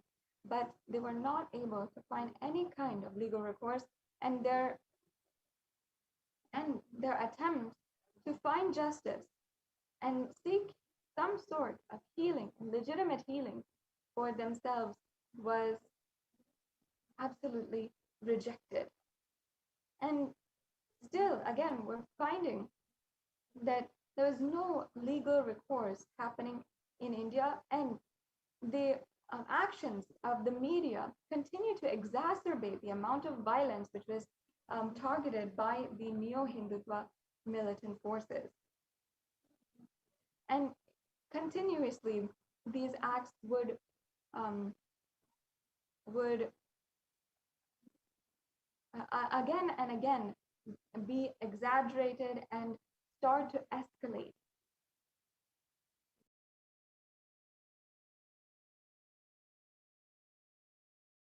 And each and every one of you can see literally the attacks that have been happening in 2012 and subsequently in 2017, how raids and the neo-Hindutva militant forces had raided the Adinam, had destroyed their property, and literally stoned each and every one of us.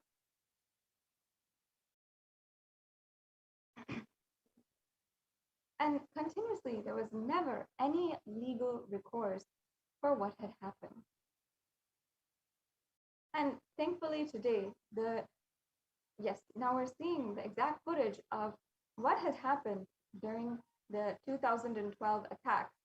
And the first thing, which was even broadcasted in national television, is in order to tell the truth to the media of the allegations that were recently filed and recently being spread in the media on the allegations of rape against the Supreme Pontiff of Hinduism, where we were producing the medical reports of the so-called victim, and in that press meet where we were producing the truth about the baseless allegations against the Supreme Pontiff of Hinduism, a neo-Hindutva militant leader had attempted to breach the security of the Supreme Pontiff of Hinduism and literally attempt to assassinate him with an anthrax bomb, which we are able to see. And immediately the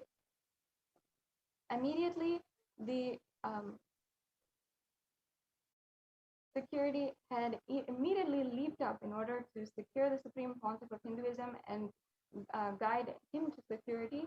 And now you can see the women of Kailasa being subject to the most brutal acts of violence against them, whether it's molestation and brutal assault against them. And within just a matter of a few minutes, within just 15 to 20 minutes, the neo-Hindutva militants had executed the next stage in their elaborate plan to literally take down and destroy the work of the Supreme Pontiff of Hinduism. Within a few minutes, the neo-Hindutva militant forces had raided the Adinam and literally had jumped over the gate, and they had employed the Navanirmana Sena in order to execute their acts of violence. And that night, even the administrators of the Adi Kailasa Sarvigna Peetham were attacked and needed to be rushed to the hospital. And numerous women were all brutally assaulted and molested during these raids.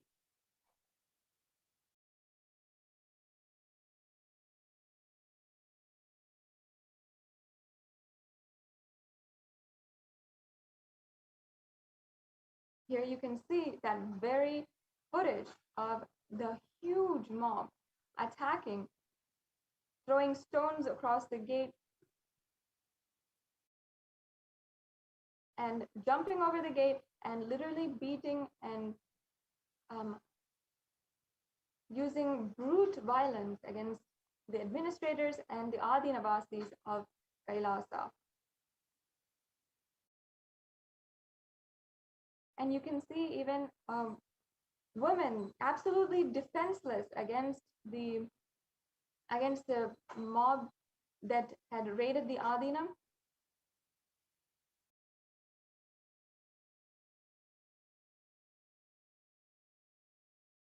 And this very footage was submitted to the police in order to in order to seek justice for what had happened against this female sannyasi.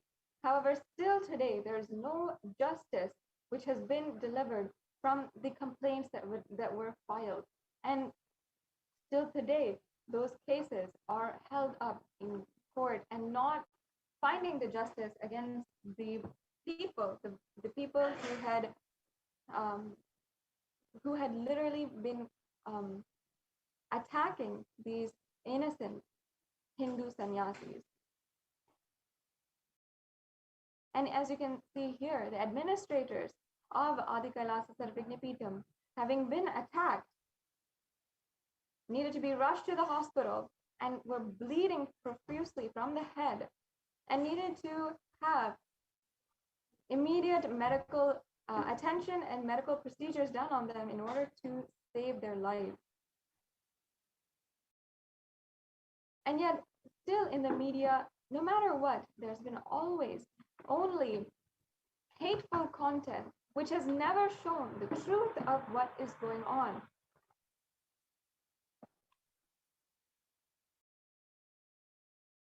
Still, only the sensational screening and manufacture of misinformation and hate speech is continuing to marginalize the minority communities and targeting the Hindu women. And especially, this is using deepfake technology and the different morphing technologies, and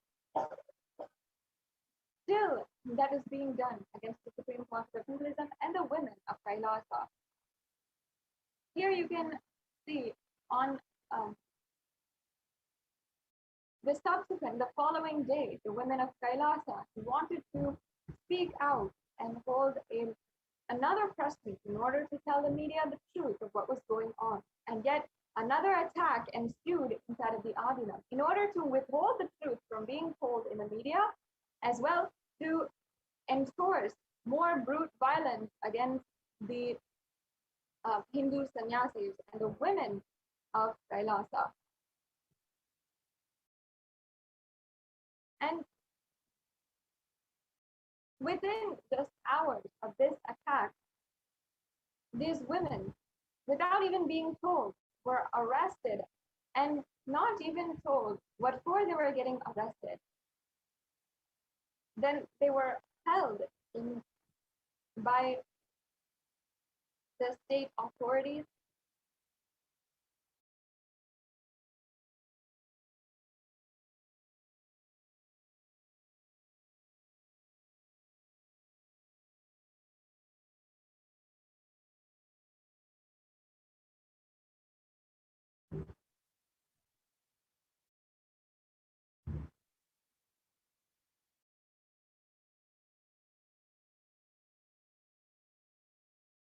And literally, day after day, these women of Kailasa had to undergo the worst kind of violence. In 2012, the government acts against the minority, the Kailasa was specifically extreme. How within a few days, the Supreme Court of Hinduism was illegally arrested, and subsequently, the CM of Karnataka had declared that the Adinam be sealed entirely and taken over by the government, which is absolutely illegal. And then the Adinam was literally sealed, and inside of the Adinam, police enforcement was used in order to continue to detain the Adinavasis, the residents of the Adinam. And the residents of Kailasa were denied even food and basic human rights in order to survive. And especially the children of Kailasa were absolutely traumatized by the amount of violence ongoing.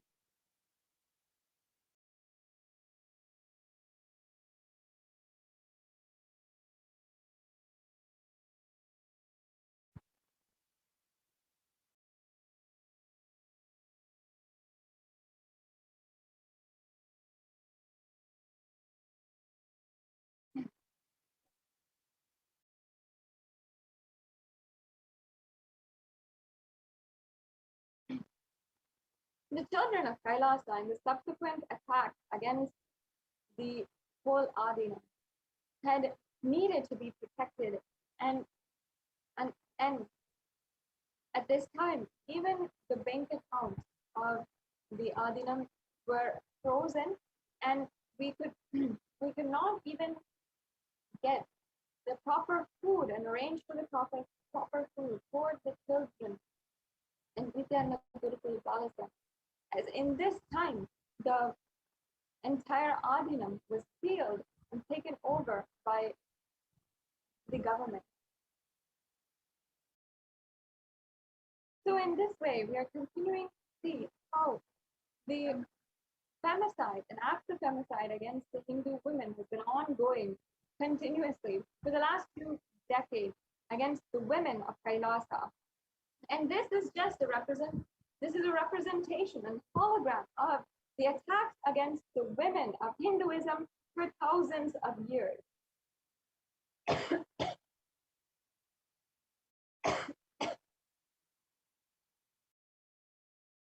And we have been seeing the persecution by politically owned media, the violent sexual objectification of the ASMT Hindu women, the nuns and the girls, and how there's been no legal recourse in India, and the persecution of the ASMT Hindu nuns by state authorities as well. And this started, once again, with this sensational screening and manufacture of misinformation and hate speech, which was marginalizing the Hindu minority communities and targeting especially the women, with the use of deepfake technology and morphing of pictures and videos. Especially this, the criminal activities of the Neo-Hindutva militant forces surfaced in 2010 when a fabricated video was broadcasted on national television of the ASMT actress Ranjita and was repeatedly played and sensationally broadcast to defame her character and delegitimize her guru, delegitimize the supreme pontiff of Hinduism. And Neo-Hindutva affiliated media then published articles again and again with over 14,000 hours of footage of hate speech being broadcasted on the media, and tens of thousands of media articles as well being published as well, and different kinds of decharacterization and assassination of the character by using phrasing such as sodomized disciples, brainwashed, witches, and prostitutes, literally, and also saying by using these prejudicial narratives, they would always project the entire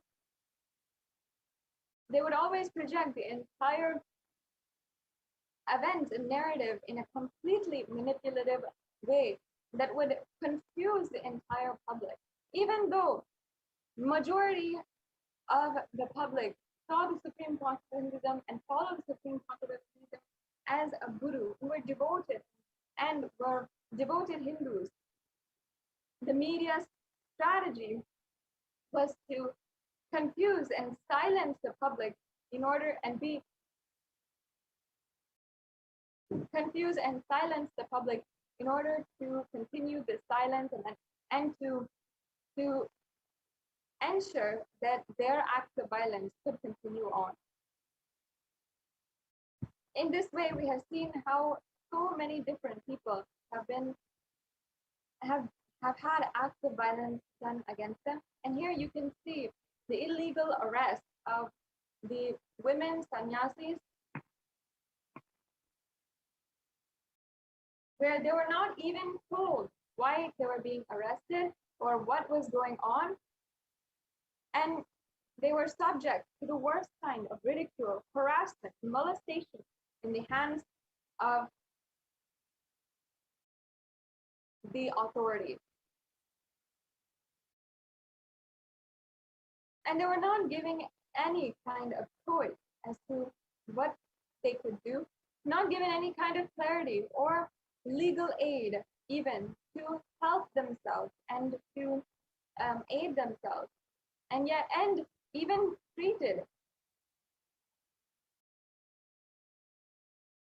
manhandled and abused by the officials who were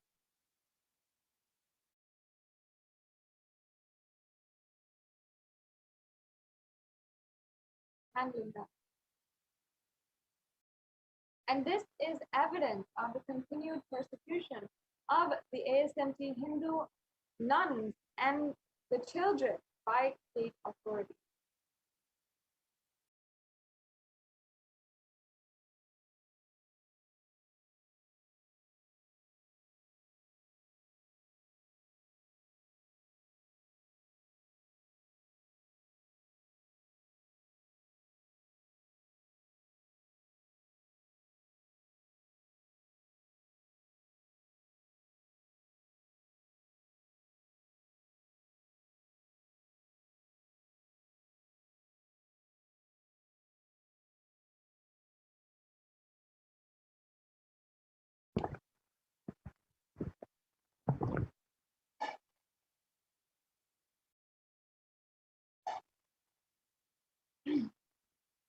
And continuously, as you are seeing, we have been subject to all kinds of different violence in the hands of anti-Hindu militant forces, the neo-Hindutva militant forces.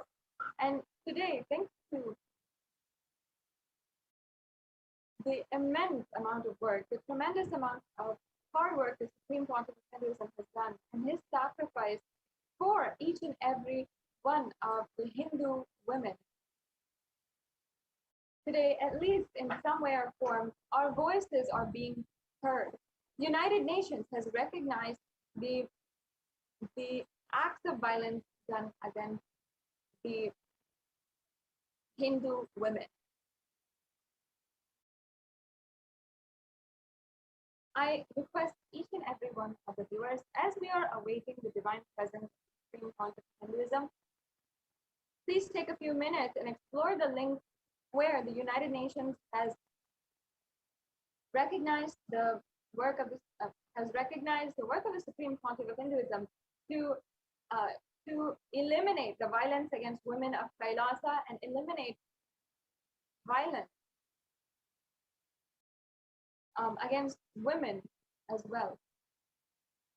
And you can explore and see for yourself the way the Supreme Pontiff of Hinduism is representing and advocating for the elimination of violence in the United Nations and in the United Nations Special Rapporteur of Femicide. Among so many different civil society organizations, in this, the representative for India is only Kailasa, only the Supreme Pontiff of Hinduism, who has brought to light, who has brought to the international audience the immense amount of violence going on in order to eliminate it once and for all.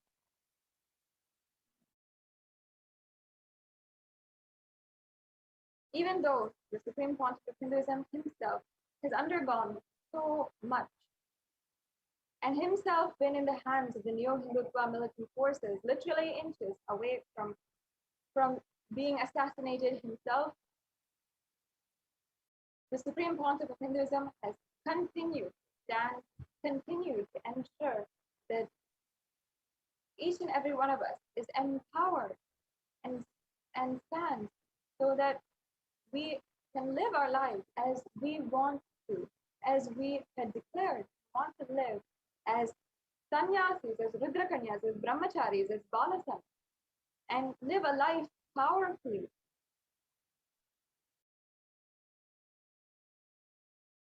This is terrifying footage of the Supreme Pontiff of Hinduism being handled by the mob and literally inches away from an assassination attempt that might have been successful.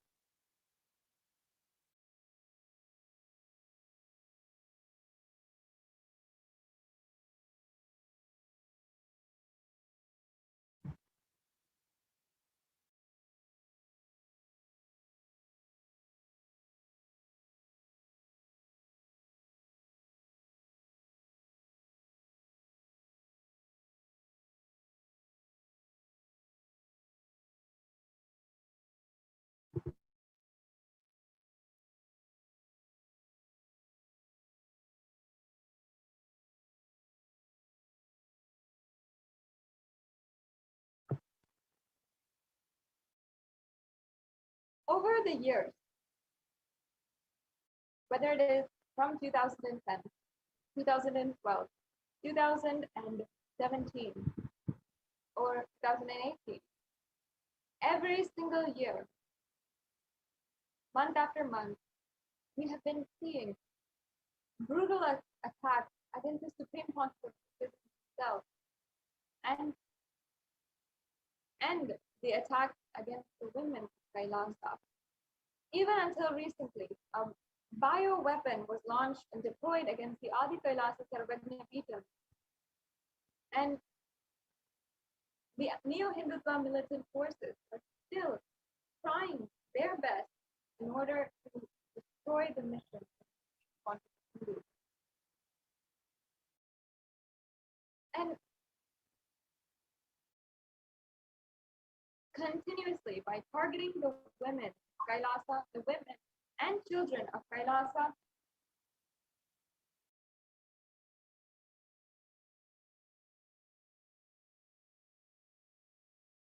we have been seeing how the Neo-Hindutva affiliated media, as well as you can see here, have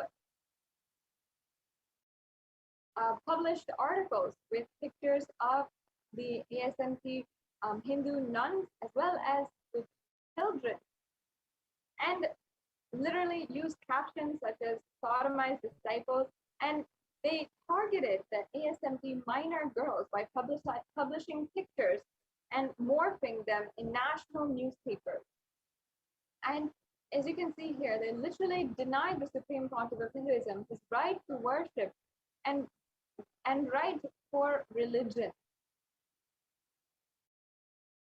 And due to this, there wouldn't be any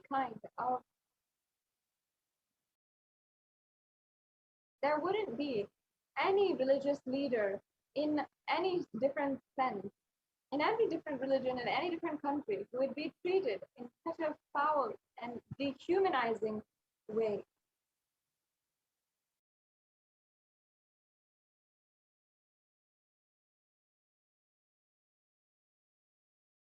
And yet it is the Supreme Pontiff of Hinduism who has literally advocated for the elimination of violence more so than any person today. And today, having been recognized by the United Nations and having this persecution recognized by the United Nations literally means so much for the movement that the Supreme Pontiff of Hinduism is doing to eliminate violence against women, where we are bringing to light and reporting the crimes and violence and femicide in marginalized communities and the indigenous Hindu women and the indigenous Hindu women who were subjugated and made invisible by misogynist, sexist groups for thousands of years.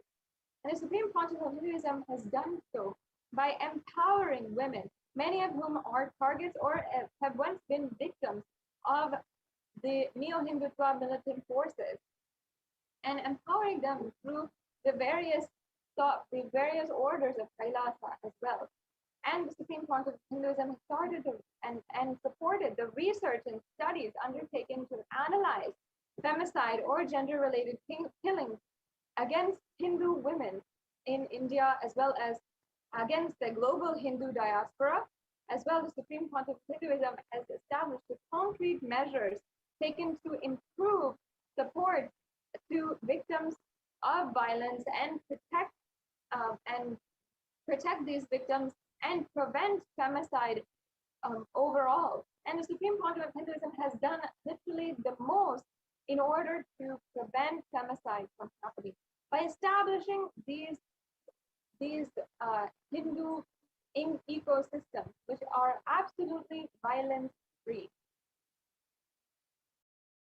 And by physically protecting the victims of or targets of the Neo-Hindutva militant forces through the monasteries, through these peaceful shelters and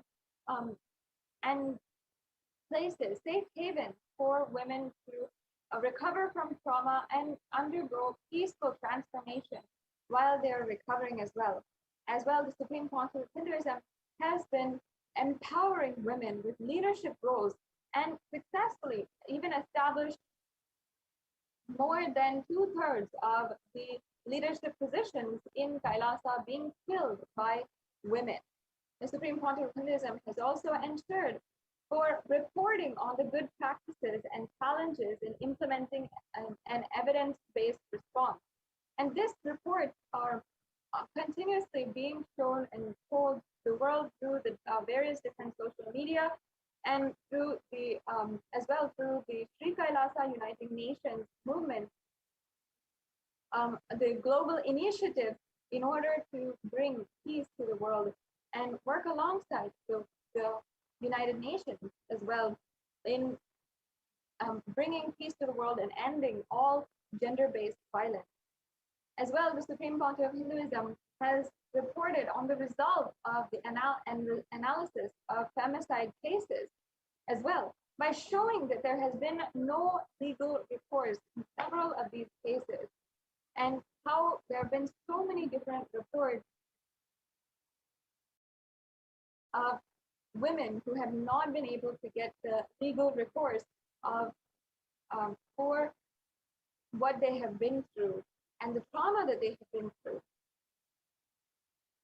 As well, the Supreme Council of Hinduism has supported, provided guidance and empowerment to the victims and targets of these acts of violence by the Neo-Hindutva militant forces, and has supported these to seek justice, seek healing, and allow for the legal recourse to happen for the crimes done against them.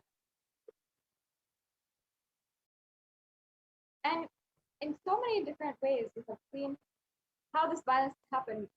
And the Supreme Council of Hinduism has been continuously working and ensuring that there is no longer any violence against the victim and women. Allah has ensured that there will be no way that anyone can harm a woman from Kailasa, can harm a Hindu woman, and restoring the sacred sentiment of Hindu women across the world, reviving the way that women are worshipped in Sanatana Hindu Dharma. The Supreme Council of Hinduism has been literally the world's foremost leading advocate for eliminating gender-based killings, femicide, and violence against women against Hindu women and in India, as well as against the global Hindu diaspora. And today, the United Nations has recognized the amount of work that the Supreme Council of Hinduism has done, has published the report that we have submitted to the United Nations, and has ensured and has ensured that each and every one of us who are victims of horrendous crimes are empowered to stand strong and to have our voices heard and end the crimes done against us.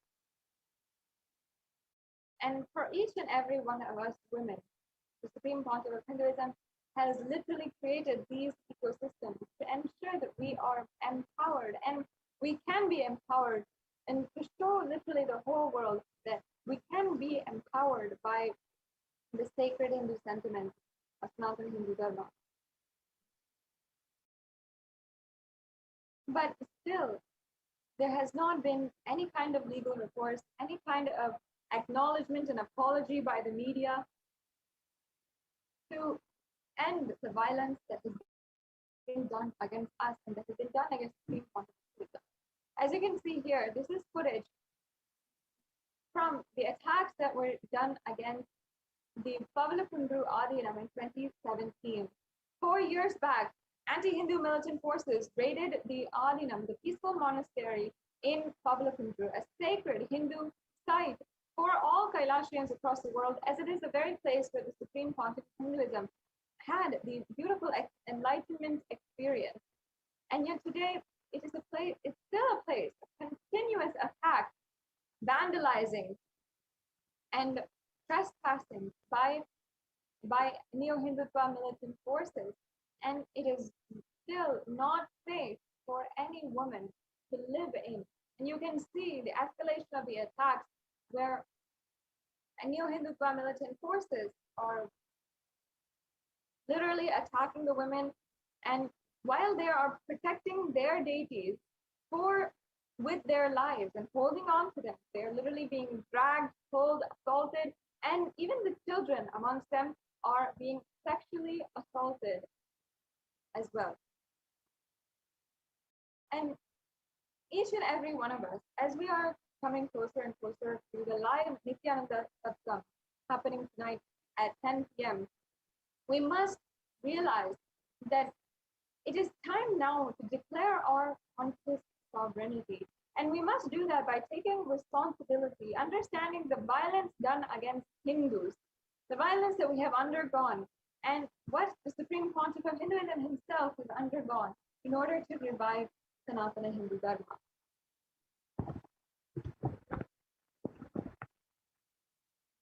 I encourage each and every one of you to share the link.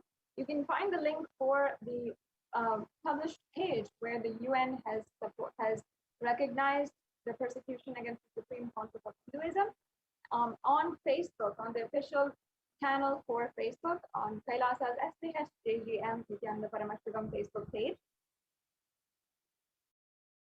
And you will also be able to share this program link as well. Let us share with as many people as possible and make sure that we are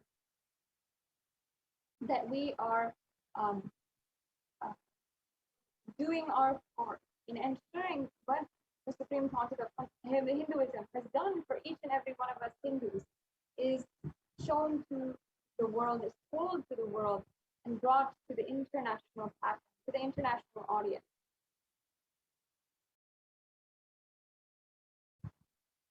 In just a few minutes, we'll be able to have the live darshan of the Supreme Pontiff of Hinduism. I know each and every one of you are awaiting that sincerely. And I encourage each and every one of you, you can also ask your questions on YouTube, Twitter, Facebook, on the different social media platforms. And during the live satsang, even interact with the Supreme Pontiff of Hinduism himself, and he may grace you with an answer and blessing for your question or your request, and your question might be read out loud during the Nityananda Satsang as well. So we are just a few minutes away as well for the live Nityananda Satsang. Let us share this satsang as we are getting prepared for the Nityananda Satsang.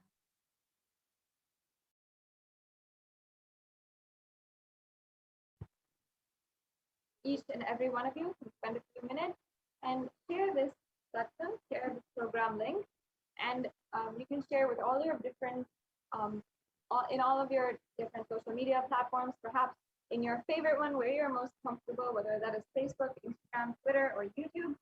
You can go ahead and ask.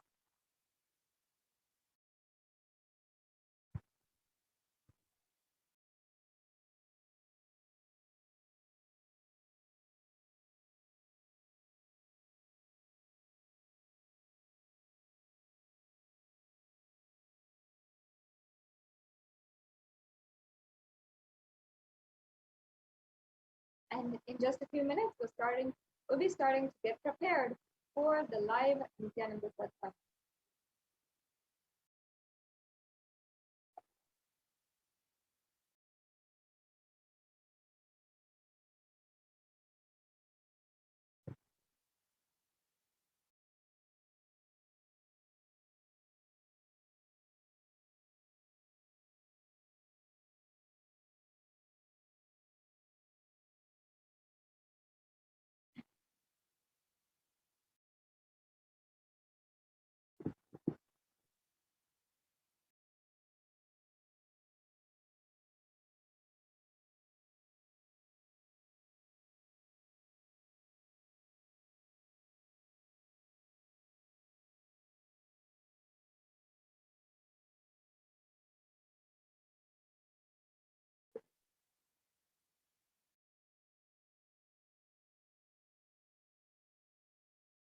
and we'll just be getting right back with you and starting to prepare for the live Nityananda Satsang after a very quick break.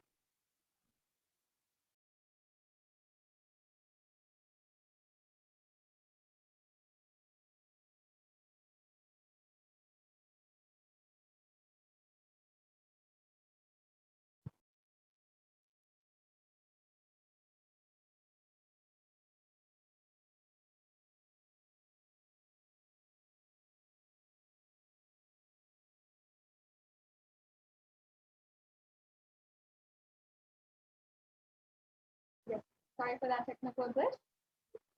Now, in just a few minutes, we'll be getting prepared for the live Nityananda Satsang, and each and every one of you will be graced with the presence of the divine, the incarnation of Paramashiva himself, the Supreme Pontiff of Hinduism, and the Supreme Pontiff of Hinduism will be revealing to all of us the sacred truth from Sanatana Hindu Dharma on declaring our conscious sovereignty and being able to manifest our conscious sovereignty. You can take a few minutes now and share this satsang with all of your family, your friends. Let us take these few minutes and share with as many people as possible as we get ready for the Nityananda Satsang. And as well, I'll be going through with you step by step how you can ask your questions if you would like to, and perhaps even have the grace and blessings of the Supreme Pontiff of Hinduism during the Nityananda Satsang. So on YouTube, if you want to ask your question, you can join as a member of the YouTube channel, and the YouTube channel has more than 7,000 videos with more than 20,000 hours of content. And this is the various darshans, the dikshas, the beautiful different initiations by the Supreme Pontiff of Hinduism, the oneness capsules, and every solution that you want for your life, whether it is for fear, for lust, for greed, for jealousy, or for not having enough money in your life, for having poor relationships in your life, whatever it is, whatever solution that you want, you can ask, and you can simply find a solution through this channel. So I highly recommend and encourage that you become a member of the YouTube channel today. And if during the Nityananda Satsang, you can ask your questions live directly through the avatar during the Nityananda Satsang, you can simply ask your questions in the chat, and only members during the Nityananda Satsang will be able to comment at this time. And you can join as a member right now and get ready. You can ask any of your questions, your sincere seeking questions to the Supreme Pontiff of Hinduism, and you might be just graced by an answer and his blessings during the Nityananda Satsang. And it's a beautiful way that you can receive his blessings and he can see your messages during this time. The Supreme Pontiff of Hinduism may even answer your question directly during the Nityananda Satsang as well. So on Facebook as well, you can go to the Kailasa's main Facebook page and the official handle of the Supreme Pontiff of Hinduism, the official page of the Supreme Pontiff of Hinduism on Facebook at Kailasa's SPHJGM Nityananda Paramashivam on Facebook. And you can like and follow this page. Make sure that you are liking and following, and you will be able to get any notification for the special darshans, the special dikshas, the satsangs, anytime that the Supreme Pontiff of Hinduism is gracing us live. And there's many times that are unannounced, that are absolutely a surprise. And when the Supreme Pontiff of Hinduism graces us, and we are, and in order so that you can never miss a darshan or a diksha or a satsang, you can get the live notification. And also you can, if you want to, if you perhaps miss, you are commuting or you are at work during any of the darshans or dikshas, you can you can simply go back, scroll down, and see the re-telecast or the video of the live satsang. So you'll never even miss a satsang or a darshan or a diksha in case you do have to miss it. make sure that you're liking on Facebook. And as we are just getting closer and closer to the live satsang, you can ensure that you are also,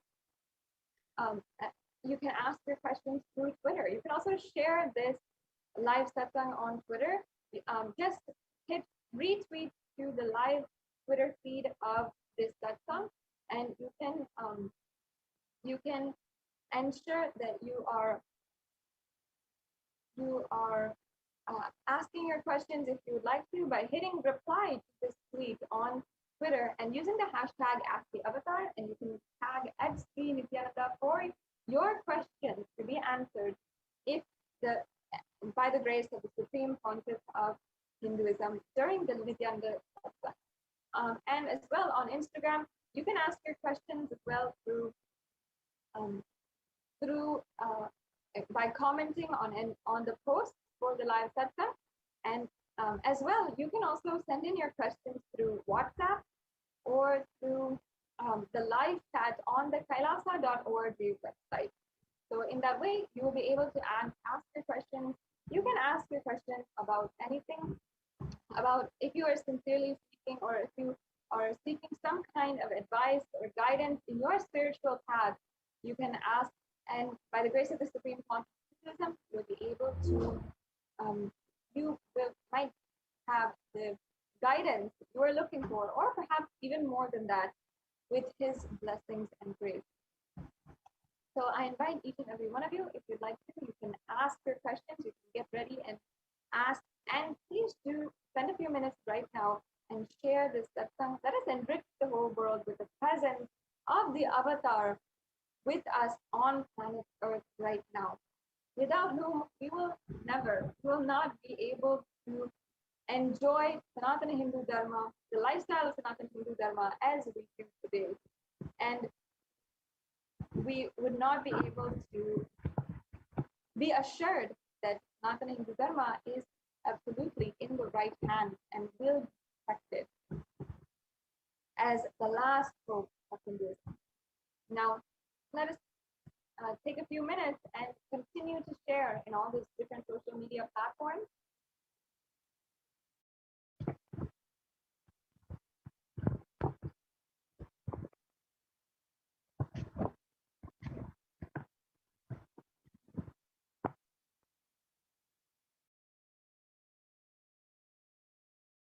So spend a few minutes now and share in all the different social media platforms, and we will be, in just a few minutes, able to have the grace of the Supreme Pontiff of Hinduism and sit in his presence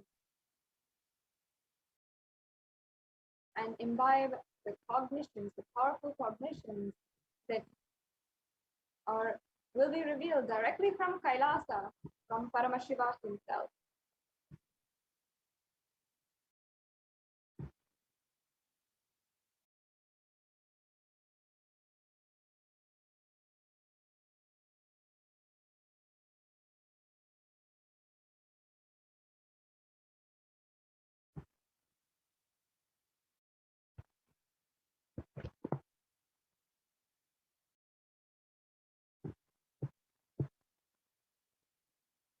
Yes, we can continue sharing in all the different social media platforms.